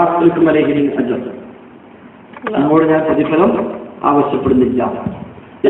ഞാൻ ഇന്നലെ നാട്ടിലേക്ക് ഇപ്പൊ മുരയുടെ പ്രസംഗം കഴിഞ്ഞിട്ട് വിളിച്ചു ചോദിച്ചപ്പോ അങ്ങനെ ഒരു ആയത്തോ അദ്ദേഹം ഓതിയിട്ടില്ല, അത് കളവാണെന്നുള്ള.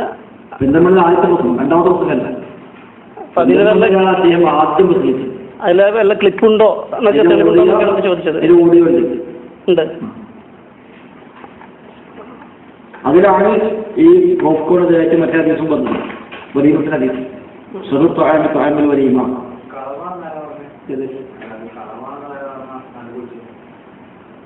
അത് ഞങ്ങളോട് പറയണം, പരസ്യമായിട്ട് റെക്കോർഡ് ചെയ്യുന്നത്. ഇങ്ങോട്ട് പറഞ്ഞുതരാം, പേഴ്സണലായിട്ട് പറഞ്ഞുതരാം.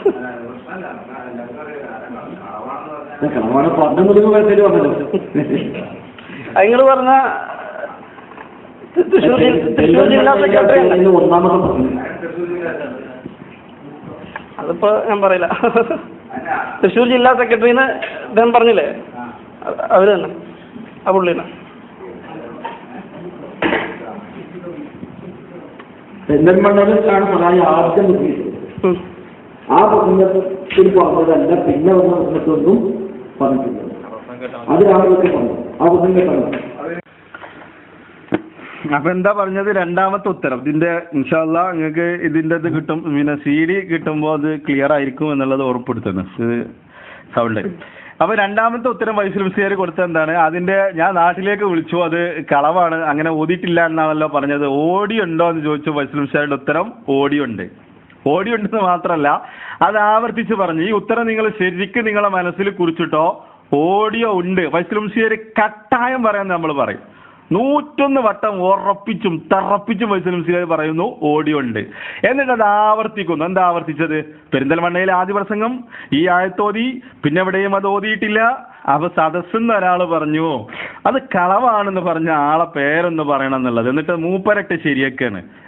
അപ്പൊ ഫൈസൽ മുസ്ലിയാരും പറയണത്, അപ്പൊ ചോദിച്ച ആള് പറഞ്ഞു അതിന്റെ പേര് പറയേണ്ട ആവശ്യമില്ലല്ലോ. അപ്പൊ ഫൈസൽ മുസ്ലിയാരെ വക പറയണത് എന്താ അറിയോ? അല്ല കളവാണ്, ഞാൻ പറഞ്ഞത് കളവാണെന്നുള്ളത് നിങ്ങൾ പരസ്യമായിട്ട് പറഞ്ഞല്ലോ, ഞാൻ ആളെ പേര് പറഞ്ഞോളി. അപ്പൊ പറഞ്ഞു കൊടുത്തു തൃശ്ശൂർ ജില്ലാ സെക്രട്ടറി. അബുക്ക് പേര് പറയാതെ തൃശ്ശൂർ ജില്ലാ സെക്രട്ടറി ആണെന്നുള്ളത് പറഞ്ഞു കൊടുത്തു. എന്നിട്ട് ആ കളവാണ് എന്നുള്ളത് നാട്ടിലേക്ക് വിളിച്ച് പറഞ്ഞു കൊടുത്ത ആളെ പരിഹസിക്കാൻ കളിയൊക്കെ പിന്നെ ചെയ്യണത്, ആരട്ടെ ശരിയൊക്കെ ചെയ്യണത്. എന്നിട്ട് ഫൈസൽ മുസ്ലിയാർ ഉറപ്പിച്ച് പറഞ്ഞു കൊടുത്തു എന്ത്? അതിന്റെ ഓഡിയോ ഉണ്ട്. ഇപ്പൊ ജനങ്ങൾക്ക് എന്തായി? തെളിവായി. എന്തിനു തെളിവ്?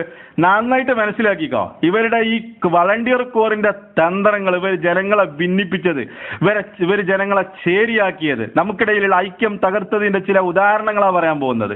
എന്നിട്ട് നമ്മൾ നസീഹത്തില്ലാത്ത ആൾക്കാരല്ലേ, നമ്മൾ വിത്തനുണ്ടാക്കുന്ന ആളുകൾ. അതുകൊണ്ട് വ്യക്തമായ തെളിവുകൾ അങ്ങക്ക് തരാൻ പോണത്. ഇപ്പൊ നമുക്ക് തോന്നുകയാണ് എന്താ തോന്നുന്നത് അറിയോ?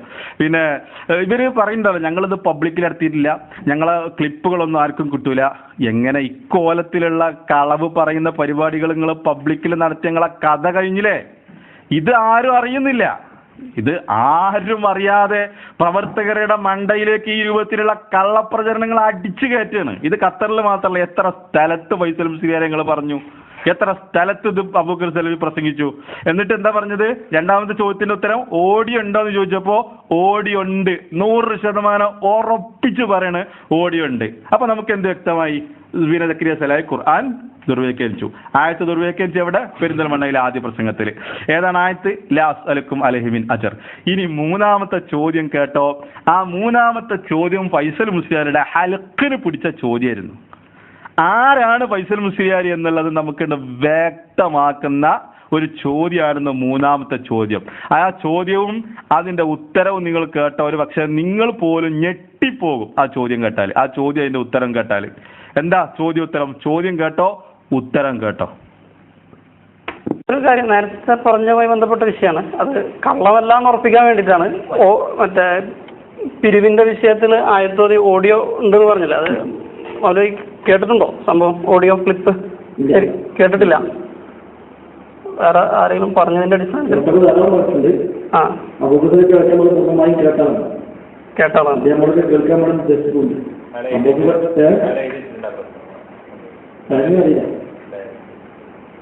ഓക്കെ, ഓഡിയോ ഉണ്ടെങ്കിൽ അയച്ചുതരാം. ഓഡിയോ ഉണ്ടെങ്കിൽ ഒന്ന് അയച്ചുതരാം. അബൂബക്കർക്ക് പല സ്ഥലത്തും ശരീരത്തിന് സംബന്ധിച്ച് പോയ വിഷയത്തെയും അത് എടുത്ത് പറയുകയും അതെ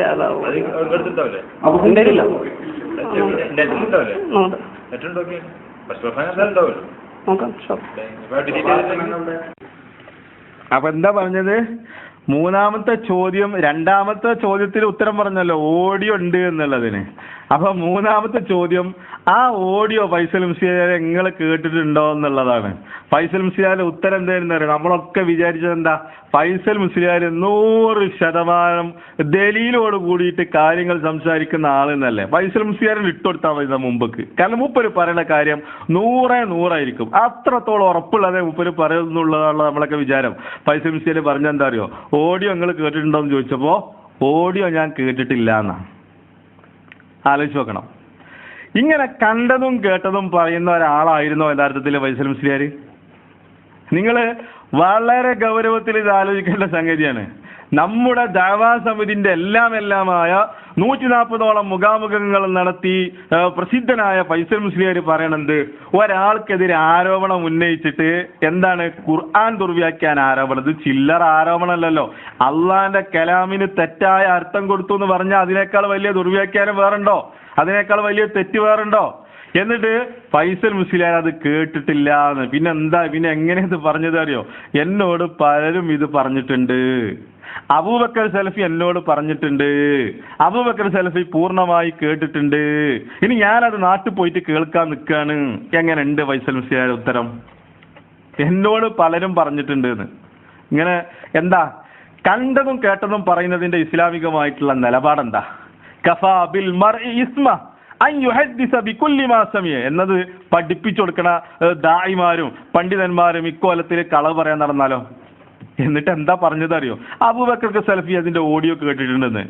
ഇല്ലാത്തൊരു സംഗതി എങ്ങനെ ഫൈസൽ മുസ്ലിയാരെ അബൂബക്കർ സലഫി കേൾക്കുന്നത്? ഒന്നെങ്കിൽ നിങ്ങൾ കളവ് പറഞ്ഞു, അല്ലെങ്കിൽ അബൂബക്കർ സലഫി നുണ പറഞ്ഞു. കാരണം പെരിന്തൽമണ്ണയില് ഒന്നാമത്തെ പ്രസംഗത്തിൽ ഇങ്ങനെ ആയത്ത് ഓതിയിട്ടില്ല, പിരിക്കണ്ട എന്നുള്ളൊരു വാദം സലായിക്കില്ലേനും ഉണ്ട്. നിങ്ങൾ തെളിയിച്ചേര്. എന്നിട്ട് അബൂബക്കർ സലഫി കേട്ടിട്ടുണ്ട്, അബൂബക്കർ സലഫി എന്നോട് പറഞ്ഞാളെന്ന്. അപ്പൊ ഒന്നുകിൽ ഫൈസൽ മുസ്ലിയാർ കളവ് പറഞ്ഞു. എന്ത്? അബൂബക്കർ സലഫി എന്നോട് പറഞ്ഞിട്ടുണ്ട് എന്നുള്ളത് ചിലപ്പോൾ കഴിച്ചിലാകാൻ വേണ്ടി പറഞ്ഞതായിരിക്കും. കാരണം ഇല്ലാത്തൊരു കാര്യം എങ്ങനെ അബൂബക്കർ സലഫി കേൾക്കുന്നത്? അതല്ലെങ്കിൽ അബൂബക്കർ സലഫി കളവ് പറഞ്ഞു കൊടുത്തിട്ടുണ്ടാവും. നിങ്ങൾ ധൈര്യമായിട്ട് പറഞ്ഞോളി എന്നുള്ളത്.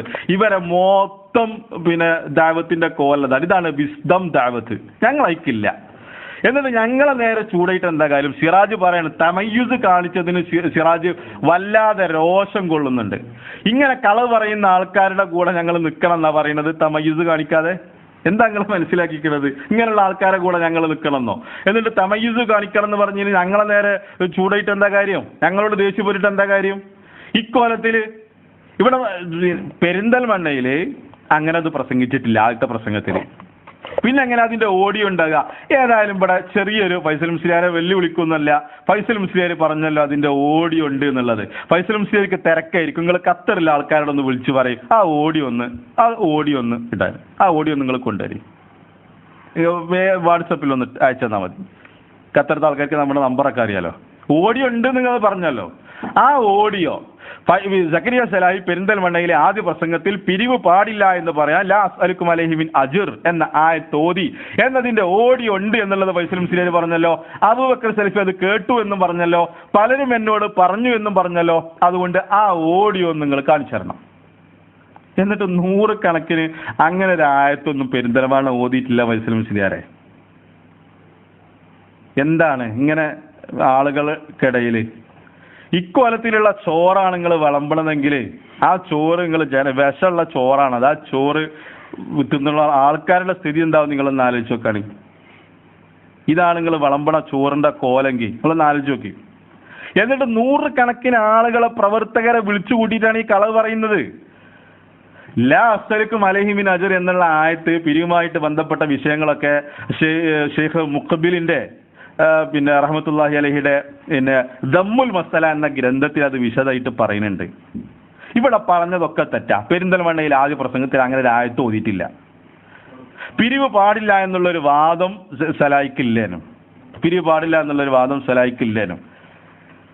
അപ്പൊ ഈ രൂപത്തില് ഇതെന്താ അറിയോ, ഫൈസൽ മുസ്ലിയാരെ പോലെ ഒരാളിത് പറഞ്ഞാൽ ജനങ്ങളത് വിശ്വസിക്കാതിരിക്കോ? ഇവിടെ ഒരു സംശയം തോന്നുകയാണ്. സംഘടനക്ക് വേണ്ടി കളവ് പറയൽ ജായിസ് ആകുമോ എന്നുള്ളത് തോന്നിപ്പോവുകയാണ്. വെറുതെ അല്ല പണ്ഡിതന്മാർ പറഞ്ഞത്. സംഘടനക്ക് ഷർത്തുകൾ വെക്കണമെന്ന് പണ്ഡിതന്മാർ പറയാനുള്ള കാര്യം വെറുതെ അല്ല. ഇക്കോലത്തിൽ ഇത് പറയാൻ നിൽക്കുകയാണെങ്കിൽ എന്താ ചെയ്യാ ഈ രൂപത്തില്? അപ്പൊ നമ്മളൊക്കെ ഫൈസൽ മുസ്ലിയാരെ കുറിച്ച് മനസ്സിലാക്കിയിട്ടുള്ള അതാണ്, വളരെയധികം പക്വതയോടുകൂടി സംസാരിക്കുന്ന ആള് എന്നുള്ള രൂപത്തിലാണ്. ഇനി സിറാജിനോടൊരു ചോദ്യം ചോദിക്കട്ടെ.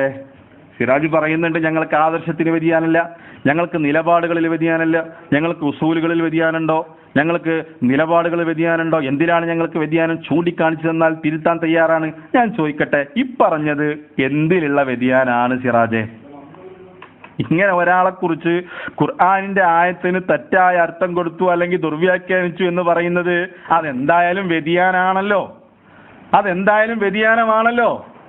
ഇങ്ങനെ പറയുന്ന ആളുകളിൽ നിന്ന് ഇൽമു സ്വീകരിക്കാൻ പാടുണ്ടോ? ഇനി ഇതല്ല, ഇനി വേറെ രസം എന്താരോ, നമ്മളെ ദുർവ്യാഖ്യാനിച്ചു ഒന്നും പറയുന്നില്ല. ഫൈസൽ മുസ്ലിയാരുടെ ഒരു ചോദ്യം അങ്ങോട്ട് ചോദിക്കാണ്. ഏത്? ഫൈസൽ മുസ്ലിയാർ ഉലുൽ അംറിനെ വിശദീകരിക്കുന്ന സന്ദർഭത്തില് സംഘടനാ നേതാക്കളും ഉലുൽ അംറിൽ പെടും എന്ന് പറഞ്ഞ് വിശദീകരിക്കുന്ന സന്ദർഭത്തില് ഫൈസൽ മുസ്ലിയാർ ഒരു കാര്യം പറഞ്ഞിട്ടുണ്ട്. അതിന്റെ തെളിവൊന്ന് ഫൈസൽ മുസ്ലിയാർ കൊണ്ടുവരും.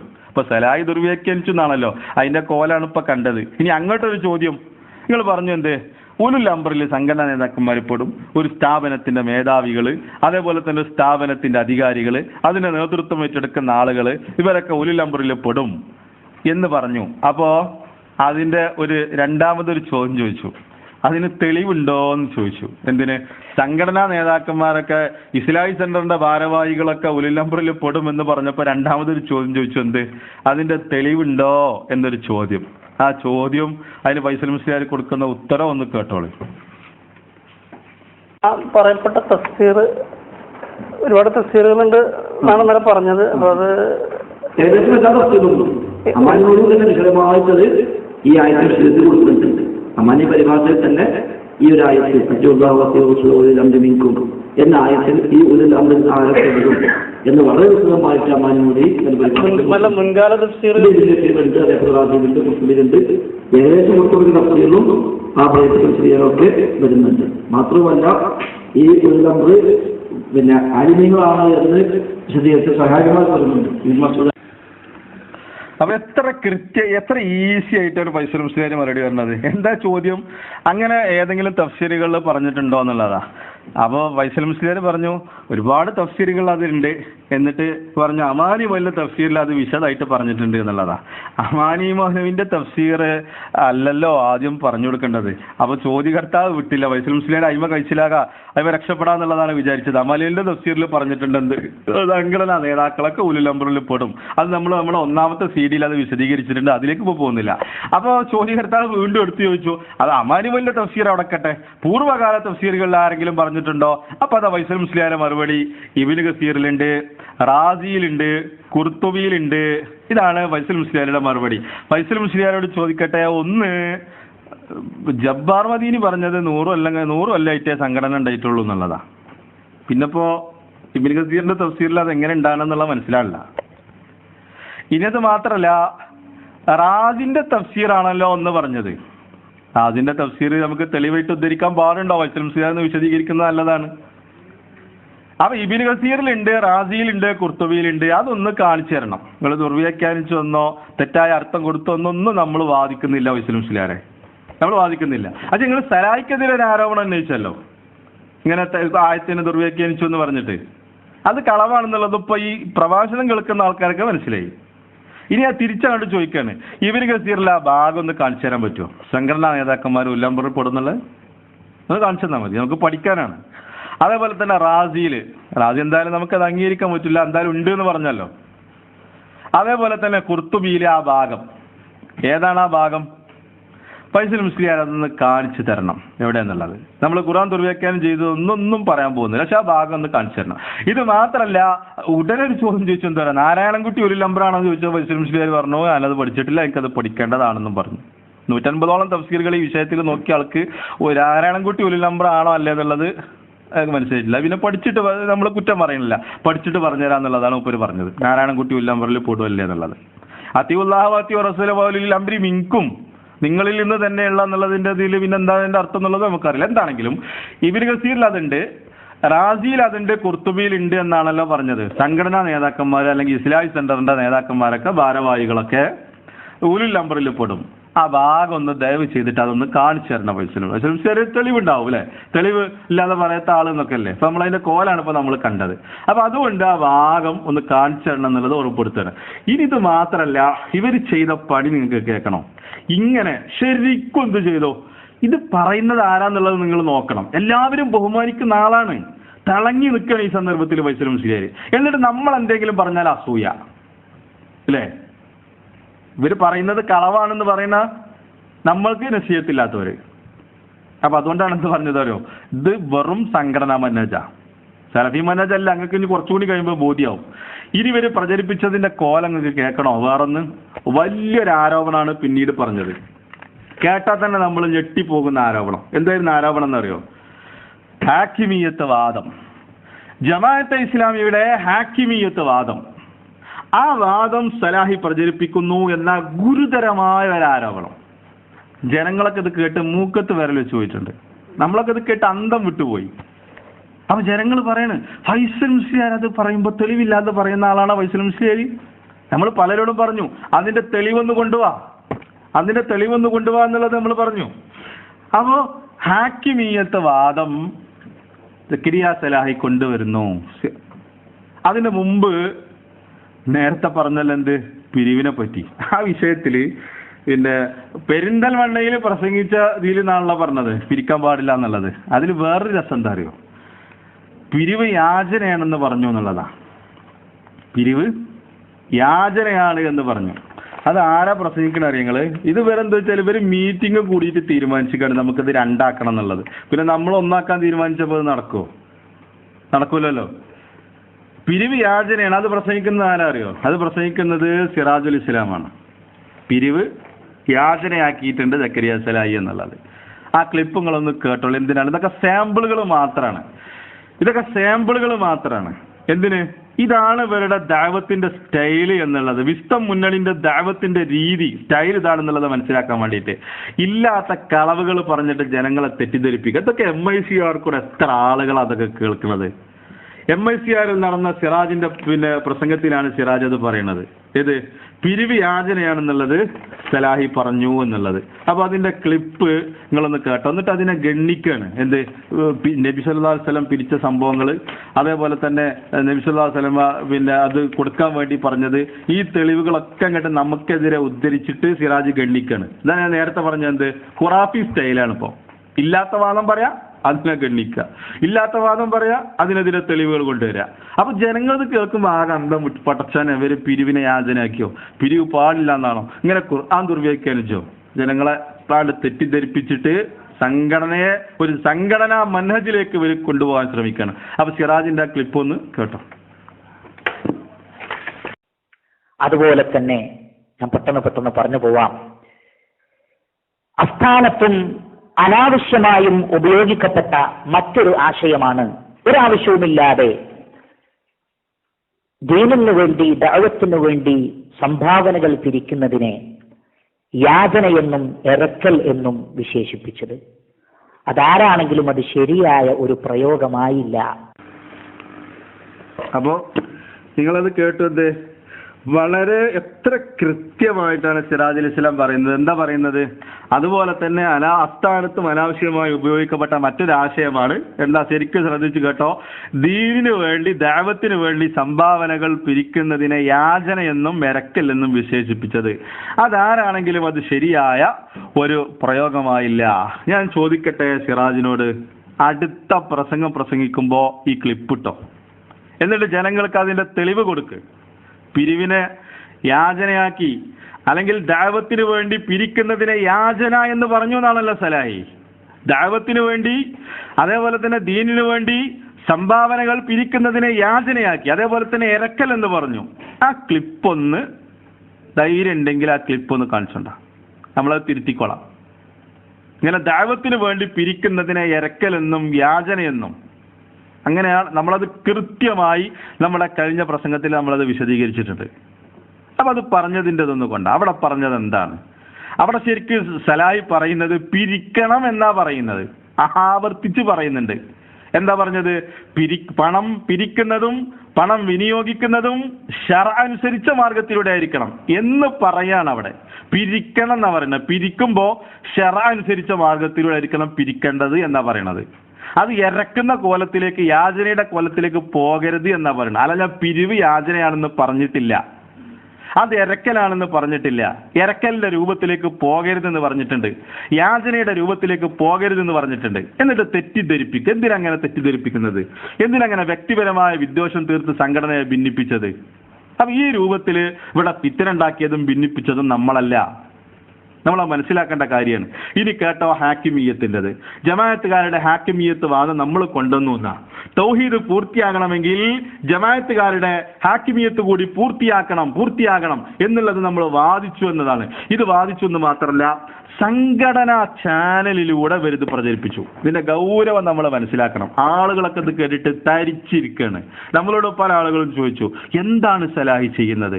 ജമാഅത്തുകാരുടെ ആ വാദം, ഹാക്കിമിയത്ത് വാദം സലാഹി പ്രചരിപ്പിക്കുക. സലാഹിക്ക് എന്ത് പറ്റി? കാരണം എന്താ, ഇത് പറയുന്നത് ഫൈസൽ മുസ്ലിയാരാണ്. ആയിരക്കണക്കിന് ആളുകളുടെ മുമ്പിൽ വെച്ചിട്ട് പല സ്ഥലത്തും ഫൈസൽ മുസ്ലിയാർ ഇത് പറഞ്ഞിട്ടുണ്ട്. സലാഹിക്ക് ഹാക്കിമിയത്ത് വാദമുണ്ട്, ജമാഅത്തുകാരുടെ ഹാക്കിമിയത്ത് വാദം പ്രചരിപ്പിക്കുന്നു. അത് പിന്നെ പല കുട്ടികളും അത് ഉൾക്കൊണ്ടിട്ട് നമ്മുടെ കുത്തുബ പറഞ്ഞിരുന്ന നമ്മുടെ കുട്ടികൾ പോലും ജമാഅത്തിന്റെ പള്ളിക്ക് പോകാൻ തുടങ്ങി. ഇതാരാ പറയുന്നത്? ഇതൊരു പേരോടാണെങ്കിൽ നമുക്ക് പേരോടിനെ നമുക്കറിയാം. പക്ഷെ ഫൈസൽ മുസ്ലിയാർ ഇത് പറയുമ്പോൾ ജനങ്ങൾ ഇത് വിശ്വസിക്കുകയാണ്. എന്തിനങ്ങനെ ചെയ്യുന്നത് എന്നുള്ളത് നമുക്ക് മനസ്സിലാകാത്തത്. എന്തിനാണ് ഈ രൂപത്തിലുള്ള കുതന്ത്രങ്ങൾ സംഘടന ഉപയോഗിച്ചുകൊണ്ട് ചെയ്യുന്നത്? തെളിവില്ലാത്ത കാര്യം പറയാൻ പറ്റുമോ? സിറാജ് ആവർത്തിച്ച് പറയുന്നുണ്ടല്ലോ സിറാജിന്റെ പ്രസംഗത്തിൽ, വ്യക്തമല്ലാത്തൊരു കാര്യം പറയരുത്, തെളിവില്ലാത്തൊരു കാര്യം പറയരുത്, ഒരാൾ അങ്ങോട്ട് പോയി ഇങ്ങോട്ട് പോയി എന്നുള്ളത് കൊണ്ട് അതിന്റെ ആളായിട്ട് അയാളെ കണക്ക് കൂട്ടരുത് എന്നുള്ളതൊക്കെ സിറാജ് പറയുന്നുണ്ടല്ലോ. ആ ഉപദേശങ്ങളൊക്കെ ആദ്യം ഇവർക്കൊന്ന് കൊടുത്തിട്ട് ഇവരൊന്ന് നന്നാക്കണം എന്നുള്ളതാണ് പറയാനുള്ളത്. എന്നിട്ട് ഇത് പ്രചരിപ്പിച്ചു, ഇത് പലരും വിശ്വസിച്ചു. ഇത് കേട്ടോ, അതിന്റെ ഒരു ഉദാഹരണം വടകരയിൽ നടന്ന വടകരയിൽ നടന്ന ആ ദഅവ സമ്മേളനത്തിൽ ഫൈസൽ മുസ്ലിയാർ ഇത് തുറന്നു പറയണം. ഇങ്ങനെ ഹാക്കിമിയത്തിന്റെ വാദം നമ്മൾ കൊണ്ടുവന്നു, ആ വാദം പ്രചരിപ്പിച്ചു. അത് കേട്ട കുട്ടികൾ ജമാഅത്തിന്റെ പള്ളിയിലേക്ക് ഖുത്ബ കേൾക്കാൻ പോലും പോകാൻ തുടങ്ങിയെന്നാ ഫൈസൽ മുസ്ലിയാർ പറയുന്നൊന്ന് കേട്ടോ. ആ ഫിത്ന അകപ്പെട്ട ചില ചെറുപ്പക്കാരായ കുട്ടികൾ പറഞ്ഞു തുടങ്ങി, ഹാക്കിമിയത്ത് വീണ്ടും പഠിക്കണം, തൗഹീദുൽ ഹാക്കിമിയത്ത് വീണ്ടും പഠിക്കണം. ഉമർ മൗലവി ഇബ്നു ബാസിന് എഴുതിയിട്ട് ഇബ്നു ബാസ് അംഗീകാരം നൽകി, ഇതാണ് ശരി എന്ന് പറഞ്ഞ് മൗദൂദിയുടെ ഒരു സ്വാധീനം വരെ ഇല്ലാതായത് ഈ വിഷയത്തിലാണ്. ഇബ്നു ബാസിന്റെ ഫതാവയിൽ 2-ാം വാരത്തിൽ 5-ാമത്തെ പേജിൽ ഉമർ മൗലവിയുടെ പേര് അദ്ദേഹം പരാമർശിച്ചിട്ടുണ്ട്. അല്ലാമ ഉമർ അഹ്മദ് മലൈബാരി എന്ന് പറഞ്ഞിട്ട് ഇബ്നു ബാസ് ഉമർ മൗലവിന്റെ പേരെടുത്ത് പറഞ്ഞു അദ്ദേഹത്തിന്റെ ഫത്വയിൽ. നമുക്ക് അന്ന് മുതൽ അതുകൊണ്ട് ഇറങ്ങിയിട്ട് ജമാഅത്തിന് വരെ ഓഫീസും പൂട്ടിപ്പോയി. എന്നിട്ടിപ്പം നമുക്ക് തോന്നുക ഇത് വീണ്ടും പഠിക്കണം. നമ്മുടെ പള്ളി ഖുത്ബ നടത്തിയിരുന്ന, നമ്മുടെ പള്ളി സ്ഥിരമായി സാന്നിധ്യമായിരുന്ന, ഇമാമ് നിൽക്കുന്ന, ഇക്കഴിഞ്ഞ റമദാനും നമ്മുടെ പള്ളി തറാവീഹിന് ഇമാമ് നിന്ന ഇപ്പോൾ നമ്മുടെ മദ്രസയിൽ പഠിപ്പിച്ചുകൊണ്ടിരിക്കുന്ന ഒരു കുട്ടി കഴിഞ്ഞ വെള്ളിയാഴ്ച ജുമാക്ക് പോയി ജമാഅത്തിന്റെ പള്ളിക്ക്. അപ്പൊ എന്റെ കാരണം ഇവിടെ തൗഹീദ് 3 ശരിയാ, 4-മത്തില്ല, അവിടെ 4-മത്തെ ശരിയാണ്. ഇതിന്റെ അപകടം നമ്മൾ കാണുന്നത്. നമ്മൾക്ക് എന്താ ഇപ്പൊ ഷർത്ത് ഉണ്ടെന്നല്ലേ പറഞ്ഞിട്ടുള്ളൂ. ഈ ഷർത്തൊക്കെ യഥാർത്ഥത്തിൽ ഷർത്ത് പാലിക്കാത്ത പറച്ചിലാണ് എന്ന് നമ്മൾ മനസ്സിലാക്കണം. അപ്പൊ എന്താ പറഞ്ഞത്? ഈ ഹാക്കിമിയത്ത് വാദം ഇവിടെ വടകരയിൽ ചോദ്യം വന്നു ദമ്മാജിനെ പറ്റി. ആ ദമ്മാജ് വിശദീകരിച്ചു കൊടുക്കുകയാണ്. സലാഹി ജോലി രാജിവെച്ച വിഷയം പറയണത്, എന്നിട്ട് ഫത്വകളുമായി ബന്ധപ്പെട്ട വിഷയം പറയണത്, എന്നിട്ട് ഇവിടെ കുറച്ച് ആൾക്കാർ ഈ ഫിത്തിനും കൊണ്ട് ഇറങ്ങിയിരിക്കുകയാണ്. എന്നിട്ട് ഈ ഫിത്തിനയിൽ അകപ്പെട്ട കുട്ടികളാണ് ഇപ്പൊ എന്ത് ചെയ്യണത്? ഹാക്കിമിയത്ത് വാദം വീണ്ടും പഠിക്കണമെന്ന് പറഞ്ഞിട്ട് നടക്കുന്നത്. എന്നിട്ട് വൈസൽ മുസ്ലിയാരെ പറയുന്നത് എന്താ വെച്ചാല്, ഇത് ഉമർ മൗലവി ക്ലോസ് ചെയ്ത വിഷയം ജമാഅത്തുകാർ തന്നെ ഓഫീസും പൂട്ടിപ്പോയി നമ്മളിത് പ്രസംഗിച്ചിട്ട്. ഇബ്നു ബാസിന്റെ ഫത്വ ഉമർ മൗലവി കത്തെഴുതി, ഇബ്നു ബാസിന്റെ ഫത്വ കിട്ടി, ജമാഅത്തുകാർ ഓഫീസും പൂട്ടിപ്പോയി. ഇപ്പൊ നമുക്ക് തോന്നുന്നു ഇത് വീണ്ടും പഠിക്കണം. എന്നിട്ടൊരു കുട്ടി നമ്മുടെ ഈ വാദം, ഹാക്കിമിയത്ത് വാദം കേട്ടിട്ട് നമ്മുടെ പള്ളിയിൽ ഖുത്ബ പറഞ്ഞിരുന്ന, മദ്രസയിൽ പഠിപ്പിച്ചിരുന്ന ഒരു കുട്ടി ജമാഅത്തുകാരുടെ പള്ളിയിലേക്ക് ഖുത്ബക്ക് പോയിന്നാ. ഞാനൊന്ന് ചോദിക്കട്ടെ, ആ കുട്ടി ഏതാണ്? ആ കുട്ടിന്റെ അഡ്രസ്സും ആ കാര്യങ്ങളും ആ ഫൈസൽ മുസ്ലിയാർക്ക് ആ കുട്ടിയെ ഒന്ന് ഹാജരാക്കാൻ പറ്റുമോ? ഞങ്ങളെ ഹാക്കിമിയത്ത് സക്കരിയ സലാഹിന്റെ ഹാക്കിമിയത്ത് വാദം കേട്ടിട്ട്, സക്കരിയ സലാഹിനെ കുറിച്ച് തന്നെയാണല്ലോ പറഞ്ഞത്, അത് നിഷേധിക്കാൻ നിൽക്കണ്ട. കാരണം എന്താ, ആ പ്രസംഗത്തിന്റെ അവസാന ഭാഗത്തിൽ പറയുന്നുണ്ട് ഇതൊക്കെ ഷർത്ത് പാലിക്കാത്ത പറച്ചിലാണ്. ഷർത്ത് സുബൈർ മകരക്ക് ഷർത്തില്ലല്ലോ, ഷർത്ത് വെച്ചത് സക്കരിയ സലാഹി അല്ലേ. അപ്പൊ അങ്ങനെ പറഞ്ഞിട്ട് അതും ശരിയാണ് ഇതും ശരിയാണെന്നുള്ളത് പറയാൻ നിൽക്കണ്ട. അവസാന ഭാഗത്ത് പറഞ്ഞിട്ടുണ്ട് എന്ത്? ഷർത്ത് പാലിക്കാത്ത പറച്ചിലാണെന്നുള്ളത്. സുബൈർ മകരക്ക് ഷർത്ത് തന്നെ അല്ലല്ലോ. ആ കുട്ടി ഏതാണ്? ആ കുട്ടിന്റെ അഡ്രസ് ഒന്ന് കാണിച്ചോ, ആ കുട്ടിന്റെ അഡ്രസ് ഒന്ന് കൊണ്ടാ. എന്നിട്ട് പറഞ്ഞത് എന്താ? ജമാഅത്തുകാർ തന്നെ പൂട്ടി പോയിട്ടുണ്ട്, നമ്മൾ അത് വീണ്ടും പഠിക്കണം എന്ന് പറഞ്ഞിട്ട് നടക്കാനാ. അപ്പൊ ഇത് പ്രസംഗിച്ചു, പല സ്ഥലത്തും പ്രസംഗിച്ചു, ജനങ്ങളാകെ ഹാലിളകി. ജനങ്ങൾക്ക് ഇത് കേട്ടിട്ട് ഫൈസൽ മുസ്ലിയാർ പറയുമ്പോൾ എങ്ങനെ വിശ്വസിക്കാതിരിക്കും? ഇതല്ലേ സംഘടനക്കാരുടെ കുതന്ത്രം. അത് പറഞ്ഞ സംഘടനയുടെ പിന്നെ ബാനർ കെട്ടിയിട്ടാണെന്ന് പറഞ്ഞാൽ ജനങ്ങൾ അത് വിശ്വസിക്കും. അതാണ് ഇന്നത്തെ കോലം. അതുകൊണ്ടാണ് ഈ പ്രസംഗം കേൾക്കുന്ന ആൾക്കാരോട് വീണ്ടും പറയട്ടെ, ഞാൻ പറയുന്നതിൽ ഹക്കുണ്ടോന്നോ, ഹക്കുണ്ടോ മനസ്സിലാക്കിക്കോ. നമുക്ക് ഏതായാലും മെമ്പർഷിപ്പ് വന്നിട്ട് നിങ്ങൾ ഇങ്ങോട്ട് പോരുന്നായിട്ട് ഞങ്ങൾക്ക് കൂട്ടിക്കൊണ്ടുവരാനൊന്നും വേറെ സംഘടനയും വേറൊന്നും നമ്മൾ ഉണ്ടാക്കിയിട്ടില്ല. വിഷയം മനസ്സിലാക്കിയിട്ട് ശരിയായ സലഫിയത്ത് ഇതിനനുസരിച്ചിട്ട് ജീവിക്കണം എന്ന ആഗ്രഹമുള്ള ആളുകൾ ഈ ഹക്ക് മനസ്സിലാക്കിയിട്ട് അതിന്റെ കൂടെ നിന്നോ എന്നുള്ളതാണ് സാന്ദർഭികമായിട്ട് പറയുള്ളത്. അങ്ങനെ ഇത് പ്രചരിപ്പിച്ചെന്ന് മാത്രമല്ല, പലരും ഖത്തറിൽ പോലും നമ്മളോട് പലരും ചോദിച്ചു, ഇതെന്താ സലാഹി ജമാഅത്തിന്റെ ഹാക്ക് ജമാഅത്തിലേക്ക് പോയി എന്നാണല്ലോ പറയണത്. ഇവര് പറയുന്നത് തന്നെ വിരോധമാണ്. കുറച്ച് ആദ്യം പറഞ്ഞു സാജിദിന്റെ കൂടെയാണ് കുറെ കാലം, പിന്നെ ഇപ്പൊ പറയുന്നത് ജമാഅത്തിന്റെ ഹാക്കിമിയത്ത് വാദം പ്രചരിപ്പിക്കാണ്. ഇങ്ങനെ എന്തൊക്കെയാണോ തോന്നുന്നത് അതൊക്കെ വിളിച്ചിട്ട് പറയണം. അപ്പൊ ഇതിൽ ഇനി രസം എന്താ അറിയോ? നേരത്തെ പിരിവിനെ പറ്റി പറഞ്ഞതുപോലെ ഇത് ജനങ്ങൾക്കിടയിൽ പ്രചരിപ്പിച്ചപ്പോ ഇനി നന്നായിട്ട് മനസ്സിലാക്കിക്കോ പോയിന്റ്. നേരത്തെ നമ്മൾ പറഞ്ഞല്ലോ, നേരത്തെ ഒരു പോയിന്റ് പറഞ്ഞല്ലോ, പിരിവുമായിട്ട് ബന്ധപ്പെട്ട ചോദ്യങ്ങളും ഉത്തരങ്ങളും. പിന്നെ ഓഡിയോ ഉണ്ട് എന്നാ പറഞ്ഞത്. പിന്നെ ഓഡിയോ അല്ല, മുപ്പരത് കേട്ടിട്ട് പോലില്ല, നാട്ടിൽ പോയിട്ട് കേൾക്കാതിരിക്കുകയാണ് എന്നുള്ളത്. എത്ര സ്ഥലത്ത് വൈദ്യുതി സ്ഥിരങ്ങൾ പറഞ്ഞു, മുപ്പര അതിന്റെ ഓഡിയോനെ കേട്ടിട്ടില്ല. കേട്ട് പറയണത് ഞാൻ നാട്ടിൽ പോയിട്ട് കേൾക്കാണ്. എത്ര സ്ഥലത്ത് പറഞ്ഞു. ഇനി അതേപോലെ തന്നെയാണ് ഇവിടെ എന്ത് ഗുരുതരമായ ഒരാരോപണം ഉന്നയിച്ചിട്ട് ആയിരക്കണക്കിന് ആളുകളുടെ മുമ്പിൽ ഈ ഹാക്കിമിയത്ത് വാദം നമുക്കുണ്ട് എന്ന് പ്രസംഗിച്ചിട്ട് ഫൈസൽ മുസ്ലിയാരോട് ചോദ്യം. എന്താ ചോദ്യം എന്നറിയോ? ഈ ഹാക്കിമിയത്ത് വാദം സലാഹിക്കുണ്ട് എന്നുള്ളത് നിങ്ങൾ പ്രസംഗിച്ചല്ലോ, അതിന്റെ തെളിവുണ്ടോ എന്നാ ചോദ്യം. കേട്ടോളി, ആ ചോദ്യവും അതിന്റെ ഉത്തരവും കേട്ടാൽ ആളുകൾ പറയും എന്താ അറിയോ, ഇവരോട് കാണിക്കേണ്ടത് തമയ്യുസ് അല്ല, ഹജറാണ് കാണിക്കേണ്ടത് എന്നുള്ളത് ജനങ്ങൾ പറയുള്ളൂ. തമയ്യുസ് കാണിച്ചാൽ പോരാ. തമയ്യുസും ഹജറും എന്താന്നുള്ളത് സിറാജിന് തിരിഞ്ഞിട്ടില്ല. ഇൻഷാ അല്ലാഹ് അടുത്ത നമ്മുടെ വിശദീകരണം അതൊക്കെ തന്നെയാണ്. അഹ്ലുൽ കിബിൽ എന്താണ്, തമയ്യുസ് എന്താണ്, ഹജർ എന്താണ്, അതേപോലെ തന്നെ പിന്നെ ചോറിലുള്ള ചെമ്പ് എന്താണ്, ചെമ്പിലുള്ള ചോറ് എന്താണ്, ഇതൊക്കെയാണ് അടുത്ത ക്ലാസ്സിൽ ഇൻഷാ അല്ലാഹ് നമ്മൾ വിശദീകരിക്കാൻ പോകുന്നത്. ഈ രൂപത്തിലുള്ള കള്ളപ്രചരണങ്ങൾ. അപ്പൊ തെളിവ് ചോദിച്ചു, എന്ത് ഹാക്കിമിയത്ത് വാദം പ്രചരിപ്പിച്ചു എന്ന് പറഞ്ഞല്ലോ നിങ്ങളത് പ്രസംഗിച്ചിട്ടുണ്ടല്ലോ, എന്താണ് അതിന്റെ തെളിവ്? നമ്മൾ കേൾക്കും, ഇന്ന സക്കരിയ സലാഹി ഇന്ന സ്ഥലത്ത് ജമാഅത്തുകാരുടെ ഹാക്കിമിയത്ത് വാദം അത് പ്രസംഗിച്ചിട്ടുണ്ട് എന്നുള്ളത്. കാരണം എന്താ അറിയോ, ഇതൊരു സമ്മേളനത്തിൽ പ്രസംഗിച്ചതാണ്. അതും പിന്നെ വടകരയിൽ നടന്ന ദഅവാ സമ്മേളനത്തിൽ പ്രസംഗിച്ചതാണ്. എത്ര ആളുകൾ അവിടെ കൂടിയിട്ട് എത്ര ആളുകൾ അതിൽ പങ്കെടുത്തിട്ടുണ്ട്? എന്താ അതിന്റെയൊക്കെ ഗൗരവം? എന്താ ഇങ്ങനെ അത് പ്രചരിപ്പിക്കാൻ പറ്റും? വിശുദ്ധ ഖുർആനിന്റെ ആയത്ത് എന്താ ഈ വിഷയത്തിൽ ഇങ്ങനെ കളവ് പ്രചരിപ്പിക്കണ പറ്റി? ഏതായാലും അത് കേട്ടിട്ട് ഞാൻ ആയത്ത് ഓതിത്തരാം. അത് കേട്ടതിന് ശേഷം ഞാൻ ആയത്ത് പറഞ്ഞുതരാം. എന്താ ഉത്തരം എന്നറിയോ? നമ്മളൊക്കെ എന്താണ് തെളിവുണ്ടാകും എന്നല്ലേ? ആ തെളിവ് കേട്ടോ. സക്കരിയ സലായിക്ക് ജമാഅത്തുകാരുടെ ഹാക്കിമിയത്ത് വാദമുണ്ട് എന്നതിന്റെ തെളിവ് ഫൈസൽ മുസ്ലിയാർ പറയുന്നത് കേട്ടോ. നന്നായിട്ട് കേട്ടോ. തെളിവ് എന്താണ്? എന്തിന് തെളിവ്? ഹാക്കിമിയത്ത് വാദമുണ്ട് എന്നതിന്റെ തെളിവ് കേട്ടോ. ആ തെളിവൊന്ന് കേട്ടോ. ആ ചോദ്യവും അതിന്റെ ഉത്തരവും കേട്ടോ. ഒരു കാര്യം ഇതിൽ ഉൾപ്പെടുത്തിയിട്ട് മറുപടി പറഞ്ഞു വിചാരിക്കുന്നു. അതുപോലെ തന്നെ സക്കരിയ സലായിക്ക് ജമാഅത്ത് ഇസ്ലാമിയുടെ ഹാക്കിമിയത്ത് വാദത്തോട് ബന്ധപ്പെട്ടൊരു ചർച്ചയിൽ കേട്ടു. താങ്കളുമായുള്ള സംസാരത്തിൽ കുറിച്ച് സലായി പറഞ്ഞു കേട്ടത്, അതിന്റെ കൂടി വിശദീകരണം മറുപടിയിൽ ഉൾപ്പെടുത്തിയെടുക്കാനുള്ള. പരസ്യമായ രംഗത്ത് വന്നും അദ്ദേഹം നമ്മളെ പരസ്യമായിട്ട് അദ്ദേഹത്തെ പേരെടുത്ത് പറഞ്ഞിട്ടില്ല, ആക്ഷേപിച്ചിട്ടില്ല, അദ്ദേഹത്തെ ചെറുതാക്കിയിട്ടില്ല, ഒന്നുമില്ല. എന്നാൽ വിഷയങ്ങൾ പറഞ്ഞിട്ടുണ്ട്. അതും ആർക്കും മനസ്സിലാവാത്ത രൂപത്തിൽ വിഷയങ്ങൾ മാത്രമേ പറഞ്ഞിട്ടുള്ളൂ. അത് പക്ഷേ ഇനിയും പറയുകയും ചെയ്യും. എന്നാൽ അന്ന് നമ്മൾ യോഗത്തിൽ തീരുമാനിച്ചതാണ് പരസ്യമായി ഇറങ്ങുക എന്നുള്ളത്. അദ്ദേഹം അത് ലംഘിച്ചു. അദ്ദേഹം പരസ്യമായി ഇറങ്ങി റോഫിനെ കൂടെ കൂട്ടി അദ്ദേഹത്തെ കൊണ്ട് വളരെ മോശമായ രൂപത്തിലുള്ള പ്രസംഗമാണ് അവിടെ കോഴിക്കോട് നടത്തിച്ചത്.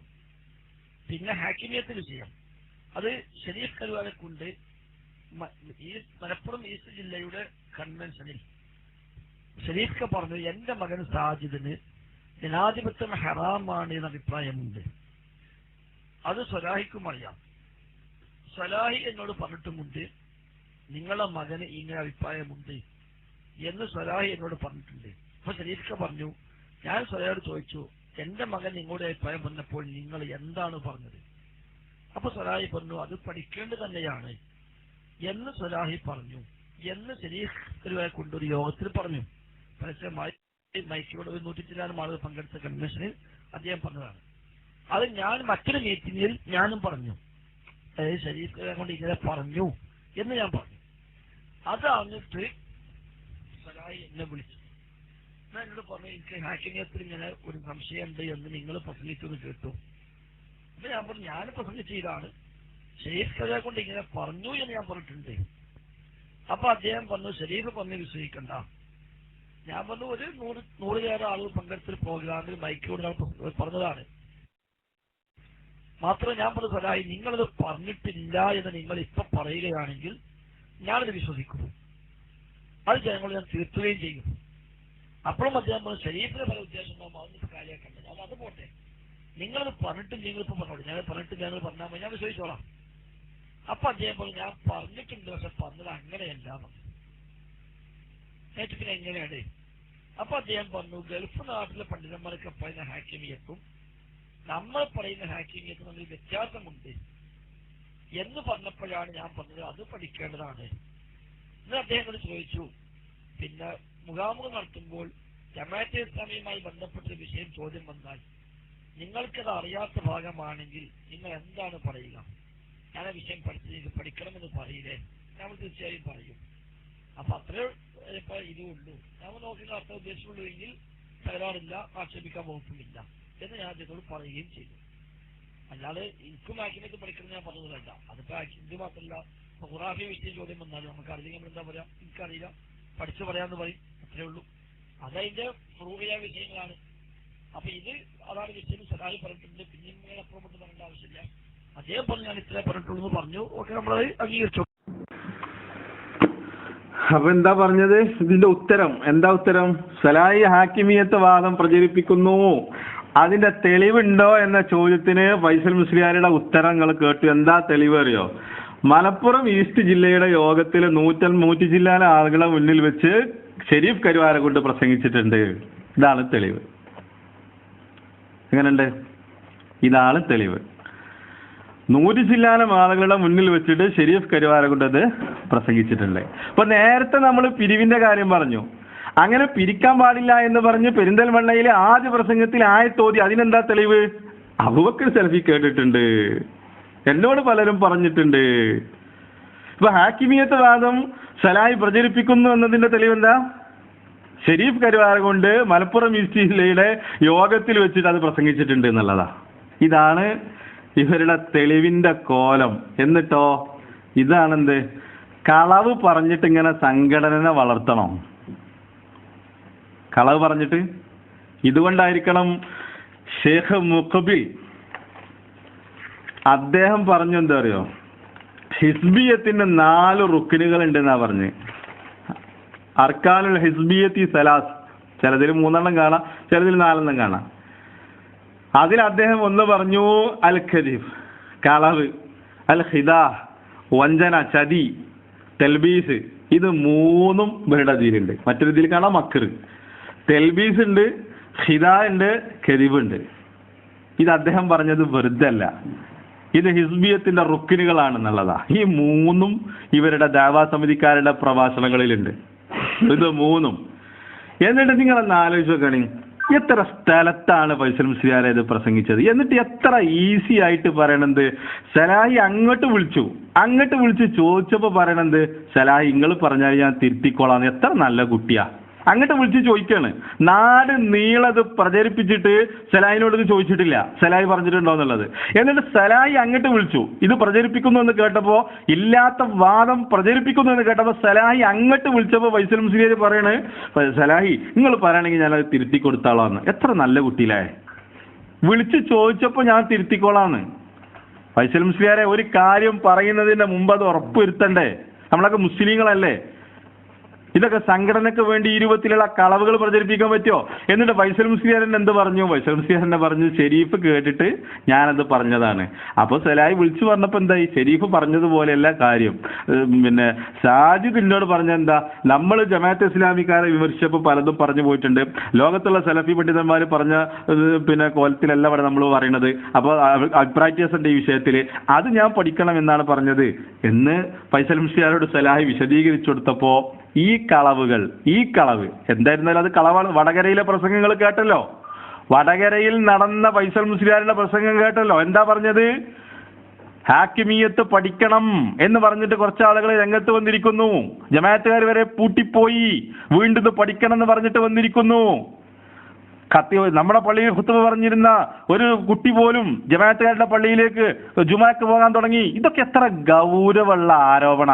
എന്നിട്ട് സക്കരിയ സലാഹി അങ്ങോട്ട് വിളിച്ചപ്പോ പറയണ ഈസി ആയിട്ട്, നിങ്ങൾ അങ്ങനെ പറഞ്ഞിട്ടില്ലെങ്കിൽ ഞാനത് തിരുത്തിക്കോളാം. ഇതൊക്കെ ദീന് കൊണ്ടെന്താ കളിക്കുക? അള്ളാന്റെ ദീനുകൊണ്ട് കളിക്കാണോ? ഒരാളെ കുറിച്ച് ഇല്ലാത്ത ആരോപണം പിന്നെ പ്രചരിപ്പിച്ചിട്ട്. ഖുർആനിലെ ഒരായത്തുകൾ കേട്ടോളി, വല്ലദീന യുഅ്ദൂനൽ മുഅ്മിനൂന വൽ മുഅ്മിനാത്തി ബിഗൈരി മക്തസബു ഫഖദ് ഇഹ്തമലു ബുഹ്താനം വഇസ്മൻ മുബീന. വ്യക്തമായിട്ട് ഖുർആന്റെ സൂറത്ത് അഹ്സാബിലെ 58-ാമത്തെ ആയത്തിൽ അല്ലാഹ് പറയാണ്, സത്യവിശ്വാസികളായ സ്ത്രീകളെയും പുരുഷന്മാരെയും അവർ ചെയ്യാത്തതിന്റെ പേരിൽ ഉപദ്രവിക്കുന്ന ആളുകൾ, അവർ ചെയ്യാത്തതിന്റെ പേരിൽ, അത് മുഫസ്സിരീങ്ങൾ പല വ്യാഖ്യാനങ്ങൾ അതിന് കൊടുത്തിട്ട് ഇങ്ങനെയുള്ള ആരോപണങ്ങൾ പറയുക, ഈ രൂപത്തിൽ ഉപദ്രവിക്കുക. ഫഖദ് ഇഹ്തമലു ബുഹ്താനം വഇസ്മൻ മുബീന, അവർ വ്യക്തമായ പാപവും അപവാദവുമാണ് അവർ പേറിയിരിക്കുന്നത്. അതെത്ര ഗൗരവമുള്ള വിഷയമാണ് എന്നുള്ളതാ ഖുർആൻ പറയുന്നത്. ആ ഖുർആനിന്റെ ആയത്തെങ്കിലും നമ്മളൊന്ന് പിന്നെ കേൾക്കണ്ടേ? എന്നിട്ട് ഈ രൂപത്തിൽ കണ്ടതും കേട്ടതും പറഞ്ഞിട്ട് ജനങ്ങൾക്കിടയിൽ ഭിന്നിപ്പുണ്ടാക്കി അങ്ങനെ ജനങ്ങൾക്കിടയിൽ ഇവരിത് ഈ രൂപത്തിലുള്ള കളവുകൾ മാത്രം ഇവർ പ്രചരിപ്പിച്ചപ്പോ എന്ത് ചെയ്തു? സലായിക്ക് പല സ്ഥലത്ത് വിശദീകരിക്കേണ്ടി വന്നു. സലായി വിശദീകരിച്ചു. ഡിസംബർ 18 ആദ്യത്തെ വിശദീകരണം. എന്നിട്ട് സിറാജിന്റെ പ്രസംഗത്തിൽ പറയണെന്ത് അറിയോ? ഇപ്പൊ സലാഹിന്റെ ഇപ്പൊ ആളുകളില്ല. മറ്റേ പിന്നെ ജിന്നിന്റെ വിഷയം പറഞ്ഞപ്പോ സലാഹിന്റെ കൂടെ ആളുകളുണ്ടായിരുന്നു. ഇബാദുള്ള പറഞ്ഞപ്പോ അത് സത്യമാണെന്നുള്ളത് എല്ലാവർക്കും അറിയായിരുന്നു. അപ്പൊ ആളുകള് പിന്നെ ഉള്ളതും ഇല്ലാത്തതും നോക്കിയിട്ടല്ല ഹക്കും ബാത്തിലും തീരുമാനിക്കല്. ഒന്ന്. രണ്ടാമതൊരു കാര്യം എന്താ, ഇക്കോലത്തില് ഫൈസൽ മുസ്ലിയാരെ പോലുള്ള ആൾക്കാർ പച്ചക്ക് കളവ് പറയാൻ തുടങ്ങിയാൽ പിന്നെ എങ്ങനെ ആളുകൾ കൂടെ ഉണ്ടാവുമോ?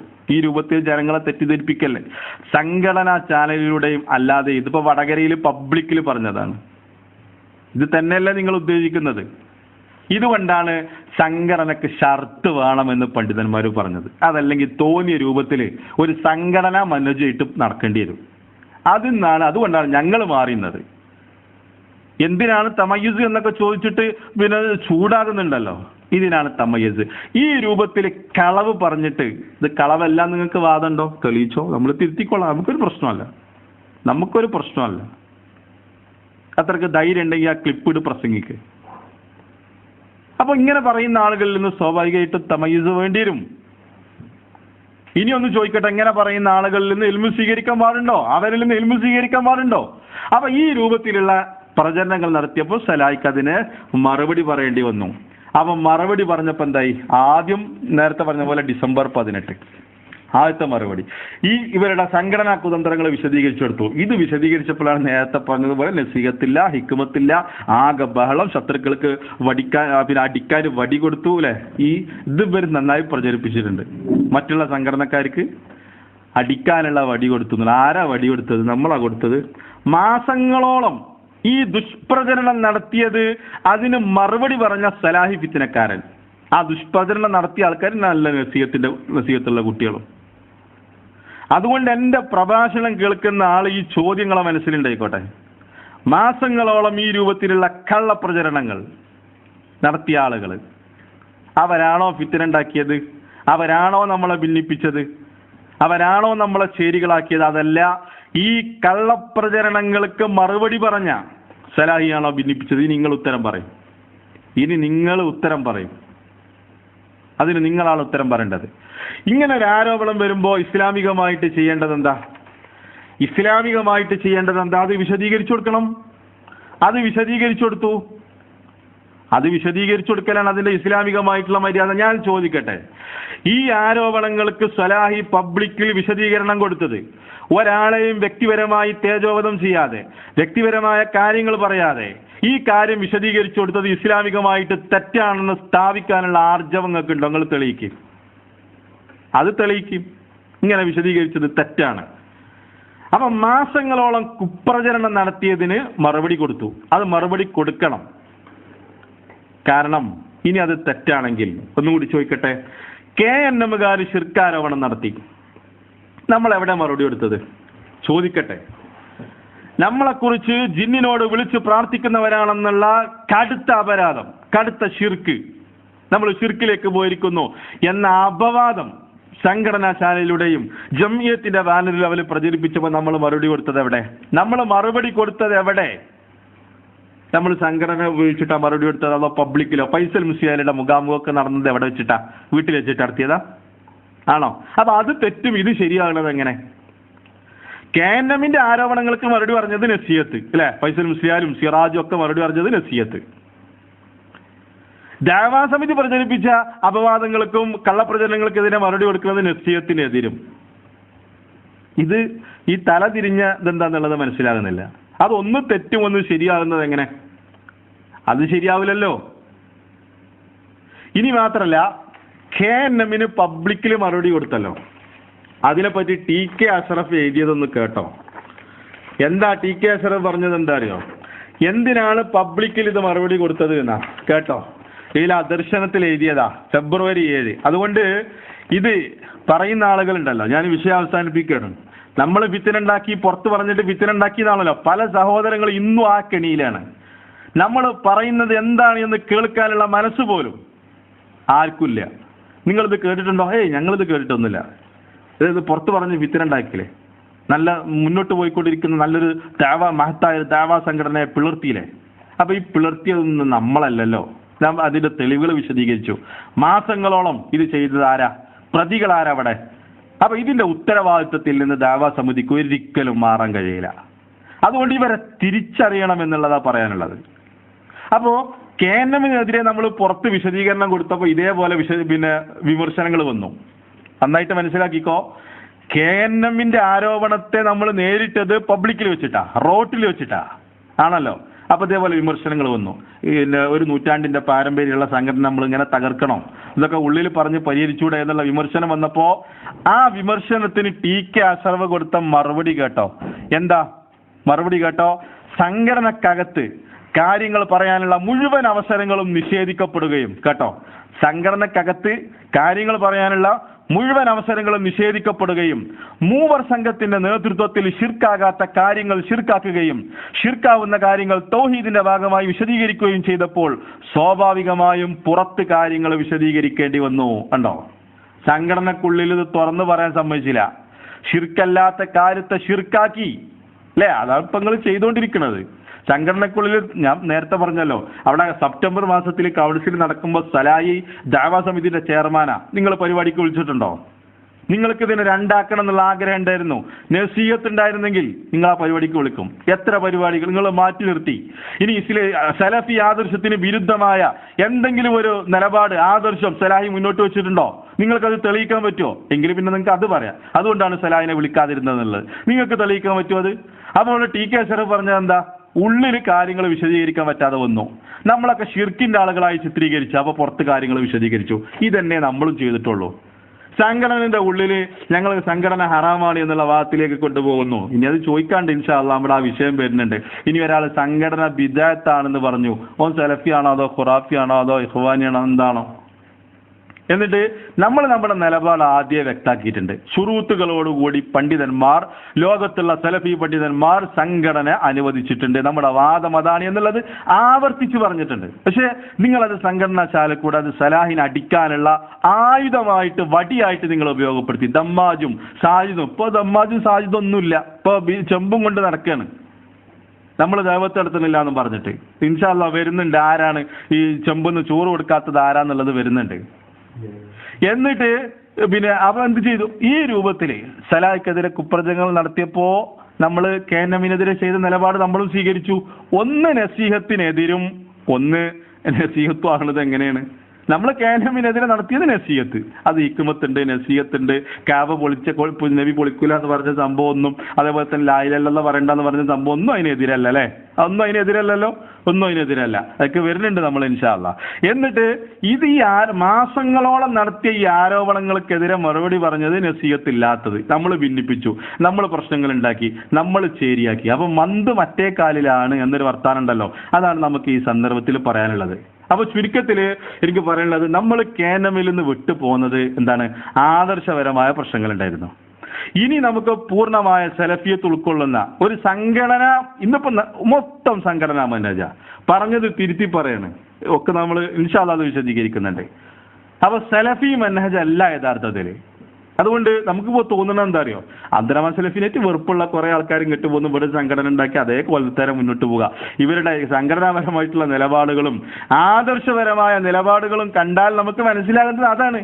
അബ്ദുറഹ്മാൻ സലഫിനോട് വെറുപ്പുള്ള ആൾക്കാരുടെ ഒരു സംഘം. അതായിട്ട് നമ്മൾ മാറരുത് എന്നുള്ളതാ എനിക്ക് പറയാനുള്ളത്. പണ്ഡിതന്മാരുണ്ടല്ലോ, അവർ വിഷയങ്ങൾ പഠിക്കട്ടെ, അവർ വിഷയങ്ങൾ പറയട്ടെ. ഈ രൂപത്തിലുള്ള കുപ്രചരണങ്ങൾ നടത്താത്ത ഇങ്ങനെ ഇതിന്റെ സാമ്പിളുകൾ മാത്രമാണ്. ഇത് ഞാൻ പറഞ്ഞ എന്തിനാ? ഇതിങ്ങനെ ജനങ്ങൾക്കിടയിൽ ഇങ്ങനെ ഒരു കുസുകുസു ഇങ്ങനെ പിന്നെ നടത്തിക്കൊണ്ടിരിക്കുന്നു. ഇതിങ്ങനെ കുസുകുസു നമ്മളിത് പുറത്തെറിഞ്ഞു, ആകെ ചളാക്കി, ആകെ കൊളാക്കി, നസീഹത്തില്ല, ഹിക്മത്തില്ല. അപ്പൊ അതിനു വേണ്ടിയിട്ടാണ് എന്ത് ഇത് തെളിവുകൾ സഹിതം നമ്മൾ വിശദീകരിച്ചത്. അപ്പോ പിന്നെ തെളിവുകൾ അംഗീകരിക്കുന്ന ആളുകളെ സംബന്ധിച്ചിടത്തോളം എത്ര മതി. നമ്മൾ വേറിട്ട് നിന്നത് എന്തിനാണെന്നുള്ളത് മനസ്സിലാകാൻ ഇത്ര മതി നമുക്ക്. ഷെയ്ഖ് അൽബാനി റഹ്മത്തുള്ളാഹി അലൈഹി പറഞ്ഞല്ലോ, തെളിവ് അന്വേഷിക്കുന്ന ആൾക്ക് ഒരൊറ്റ തെളിവ് മതി, അതുകൊണ്ട് അവൻ തൃപ്തിപ്പെടും. ത്വാലിബുൽ ഹഖ് യക്ഫീഹി ദലീൽ, തെളിവ് അന്വേഷിക്കുന്നവൻ ഒരൊറ്റ തെളിവ് മതി. വസാഹിബുൽ ഹവ ലാ യക്ഫീഹി അൽഫു ദലീൽ, എന്നാൽ അവന്റെ ആളെ സംബന്ധിച്ചിടത്തോളം 1000 തെളിവുകൾ അവന് കൊടുത്താലും അവന് മതിയാവില്ല. അപ്പൊ ഞാൻ എത്ര തെളിവുകൾ പറഞ്ഞു? സലാഹി വിശദീകരിക്കാനുണ്ടായ സാഹചര്യം ഇതാണ്. സലാഹി മാറി നിന്നു, പഠിക്കാൻ തന്നെയായിരുന്നു തീരുമാനം. പക്ഷേ ഈ കുപ്രചരണങ്ങൾ തുറന്നുകൊണ്ടിരുന്നു. സ്റ്റേജിലിരുത്തിക്കൊണ്ട് പോലും സലാഹി അപമാനിച്ചു. സലാഹിക്കെതിരെ കുപ്രചരണങ്ങളും നുണക്കഥകളും പറഞ്ഞുണ്ടാക്കി, അതിനെതിരെ വിമർശിച്ചു. അത് ഹിക്മത്തിനോ അത് പിന്നെ നസീഹത്തിനോ ഒന്നും എതിരല്ല, ഇസ്ലാമികമായിട്ട് ചെയ്യേണ്ടതേ ചെയ്തിട്ടുള്ളൂ. നമ്മൾ KNM-നെതിരെ ചെയ്തത് ഇസ്ലാമിക വിരുദ്ധമാണോ? അല്ലല്ലോ. ടി കെ അഷ്റഫ് അത് പറഞ്ഞു, അതേ ഇവിടെയും ചെയ്തിട്ടുള്ളൂ. അപ്പൊ നമ്മൾ ഇവിടെ ഫിത്ന ഉണ്ടാക്കാൻ ആഗ്രഹിച്ചിട്ടില്ല. നമ്മൾ ആഗ്രഹിച്ചത് ഒന്നേ ഉള്ളൂ. ഇപ്പൊ സംഘടനയുടെ എല്ലാ നിയന്ത്രണവും കടിഞ്ഞാണും നമ്മുടെ കൈകളിലാണ്. നമ്മൾ എങ്ങോട്ട് കൊണ്ടുപോകുന്നോ അങ്ങോട്ട് സംഘടനയെ കൊണ്ടുപോകാൻ നമുക്ക് പറ്റും. പക്ഷെ അതിന് ശ്രമിക്കാതെ ഒരു KNM-നൊരു ബദലായിക്കൊണ്ട് മാത്രം ഇതിന് പോകാനല്ല നമ്മൾ ഉദ്ദേശിക്കുന്നത്. അപ്പോ ഇനി കേട്ടോ, സിറാജ് പറഞ്ഞൊരു ഉദ്ധരണി കൂടി. സിറാജ് മോങ്ങം സലാമിന് മറുപടി പറയുമ്പോൾ സിറാജ് പറഞ്ഞ എന്താ അറിയോ? ഇങ്ങനെ ആരോപണങ്ങൾ ഉണ്ടാകുമ്പോൾ അതിന് മറുപടി പറയുക എന്നുള്ളത് ജിഹാദാണെന്നാ പറഞ്ഞത്. ആ ജിഹാദാണ് ഇപ്പൊ ഞങ്ങൾ ചെയ്തുകൊണ്ടിരിക്കുന്നത്. ആ മറുപടി കൂടി നിങ്ങൾ കേട്ടോ. എന്ത്? ഇങ്ങനെയുള്ള ആരോപണങ്ങൾക്കെതിരെ പ്രതികരിക്കുന്നത് മഹത്തായ ജിഹാദാണ് എന്നാണ് മോങ്ങം സലാമിന് മറുപടി കൊടുക്കുമെന്ന സന്ദർഭത്തിൽ സിറാജ് പറയുന്നത്. ആ ജിഹാദാണ് ഇപ്പൊ ഞങ്ങൾ നടത്തിക്കൊണ്ടിരിക്കുന്നത്. ഞങ്ങൾ ഫിത്ന ഉണ്ടാക്കല്ല, ഞങ്ങൾ പ്രശ്നം ഉണ്ടാക്കല്ല, ഒന്നുമല്ല. ഞങ്ങൾ ആ ജിഹാദാണ്. ആ ക്ലിപ്പ് കൂടി ഒന്ന് കേൾപ്പിച്ചു കൊടുക്കുക. അതുകൊണ്ട് തന്നെ ഇതിന്റെ ഗൗരവം ശരിക്കും ഉൾക്കൊണ്ടുകൊണ്ട് സമൂഹത്തിൽ ഇത്തരത്തിലുള്ള തെറ്റിദ്ധരിപ്പിലുകൾ നടക്കുമ്പോൾ ഇൻഷാ അല്ലാഹ് ഇനി നമുക്ക് അടങ്ങി നിൽക്കാൻ കഴിയില്ല. അത്തരം തെറ്റിദ്ധാരണകളെ സമൂഹത്തിന്റെ മുമ്പിൽ തുറന്നു കാണിക്കുകയും ഇത്തരം വിഷയങ്ങൾ പറയാൻ രംഗത്ത് വരുന്ന ആളുകൾ വിഷയമെന്താണെന്ന് പോലും പഠിക്കാതെ ആരെയോ പ്രീതിപ്പെടുത്താനും ആരെയോ ഇഷ്ടപ്പെടുത്താനും വേണ്ടി ആരോ പറഞ്ഞുകൊടുത്ത നോട്ട്സുകൾ അനുസരിച്ച് മാത്രം സംസാരിക്കുന്ന ആളുകളായിത്തീരുന്നു. അത് വലിച്ചു കീറി സമൂഹത്തിന് മുമ്പിൽ വ്യക്തമാക്കാതെ, അത് വ്യക്തമാക്കലാണല്ലോ ജിഹാദ്, അത് ജനങ്ങൾക്ക് പറഞ്ഞു കൊടുക്കലാണല്ലോ ജിഹാദ്. ആ മഹത്തായ ജിഹാദ് നമ്മൾ നടത്തിയേ മതിയാകൂ. അപ്പൊ എന്താ പറഞ്ഞത്? ആ ആരോപണങ്ങൾ അത് ജനങ്ങളുടെ മുന്നിൽ വലിച്ചു ചീന്തി കൊടുക്കണം എന്നാ. അത് വലിച്ചു ചീന്തി അത് വ്യക്തമാക്കി കൊടുക്കലാണ് മഹത്തായ ജിഹാദ്. ആ ജിഹാദാണ് ഈ പരിപാടി. ആ ജിഹാദിന്റെ ഭാഗമാണ് ഡിസംബർ 18 ഞങ്ങൾ പരിപാടി സംഘടിപ്പിച്ചത്. ഫിത്തൻ ഉണ്ടാക്കിയത് നമ്മളല്ല, പ്രശ്നങ്ങൾ ഉണ്ടാക്കിയത് നമ്മളല്ല, നമ്മൾ ചേരി തിരിച്ചിട്ടില്ല. അപ്പൊ അതുകൊണ്ട് ഇതൊരു ഉണർത്തൽ മാത്രമാണ്. ഷെയ്ഖ് അൽബാനി പറഞ്ഞത് സത്യം അന്വേഷിക്കുന്നവന് തെളിവ് ഒന്ന് കിട്ടിയാൽ അവനത് അംഗീകരിക്കും. എന്നാൽ അതല്ലാത്തവന് നന്നായിട്ട് മനസ്സിലാക്കി, അതൊക്കെ നമ്മുടെ പരലോകത്തിന്റെ കാര്യമാണ്. വാശിയും വൈരാഗ്യം മാറ്റി വെച്ചിട്ട് ഞാൻ ഈ പറഞ്ഞ തെളിവുകളൊന്ന് മനസ്സിരുത്തിയിട്ടൊന്ന് പഠിക്കാൻ നോക്ക്, മനസ്സിരുത്തിയിട്ടൊന്ന് അതൊന്ന് കേട്ട് നോക്ക്, എന്നിട്ട് അതൊന്ന് മനസ്സിലാക്ക്, എന്നിട്ട് എന്താണ് നമുക്കിടയിൽ സംഭവിച്ചത് എന്നുള്ളത് നോക്ക്. പുതിയൊരാശയവും പുതിയൊരു ആദർശവും നമ്മൾ ആരും കൊണ്ടുവന്നിട്ടില്ല.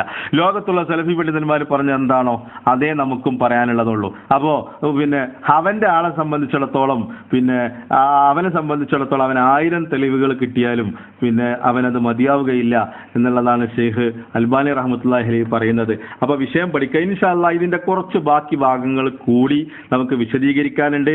അത് കൂടി നമ്മൾ വിശദീകരിക്കും. വിഷയം നിങ്ങൾ മനസ്സിലാക്കണം. തെറ്റുണ്ടെങ്കിൽ തിരുത്താൻ നമ്മൾ തയ്യാറാണ്. നമ്മൾ ഇവിടുത്തെ ക്ലിപ്പുകൾ അത് പൂർണ്ണമായി നമ്മൾ കേട്ട് മനസ്സിലാക്കിയിട്ട ക്ലിപ്പ് തന്നെയാണ്. അതിന് മറുപടി ഉണ്ടോ നിങ്ങൾ തന്നോളി, നമുക്ക് നോക്കാം. ഈ രൂപത്തിലുള്ള കള്ളപ്രചരണങ്ങൾ അവസാനിപ്പിക്കുക. അത് നമ്മുടെ പരലോകത്തെ നഷ്ടപ്പെടുത്തും എന്നുള്ളത് ഓർമ്മപ്പെടുത്തുകയാണ്. വിഷയം പഠിക്കുക, മനസ്സിലാക്കുക എന്നുള്ളതാണ് ഈ സന്ദർഭത്തിൽ ഓർമ്മിപ്പിക്കാനുള്ളത്. ഹിസ്ബിയത്ത് ഒഴിവാക്കിയിട്ട്, സംഘടനാ തക്ലീദ് ഒഴിവാക്കിയിട്ട് വിഷയങ്ങളെ പഠിച്ചിട്ട് സലഫി പണ്ഡിതന്മാർ പഠിപ്പിച്ച രീതിയിൽ ദഅവത്തുമായിട്ട് മുന്നോട്ട് പോകാൻ ശ്രമിക്കുക. അള്ളാഹു അതിനുള്ള തൗഫീക്ക് നമുക്ക് പ്രദാനം ചെയ്യുമാറാകട്ടെ. ഹക്കിനെ ഹക്കായിട്ട് മനസ്സിലാക്കാനുള്ള തൗഫീക്ക് അള്ളാഹു നമുക്ക് പ്രദാനം ചെയ്യുമാറാവട്ടെ. യഥാർത്ഥ അഹ്ലുസ് സുന്നത്ത് വൽ ജമാഅത്തിന്റെ ആശയങ്ങളും ആദർശങ്ങളും പ്രചരിപ്പിക്കുന്നവരുടെ കൂട്ടത്തിൽ അള്ളാഹു നമ്മെ എല്ലാവരെയും ഉൾപ്പെടുത്തുമാറാവട്ടെ. റബ്ബനാ ആതിനാ ഫിദ്ദുനിയ ഹസനതൻ വഫിൽ ആഖിറതി ഹസനതൻ വഖിനാ അദാബന്നാർ. റബ്ബനാ തഖബ്ബൽ മിന്നാ ദുആഅനാ ഇന്നക അൻതസ് സമീഉൽ അലീം വതുബ് അലൈനാ ഇന്നക അൻതത് തവ്വാബുർ റഹീം. വആഖിറു ദഅവാനാ അൽഹംദുലില്ലാഹി റബ്ബിൽ ആലമീൻ. അസ്സലാമു അലൈക്കും വറഹ്മത്തുള്ളാഹി.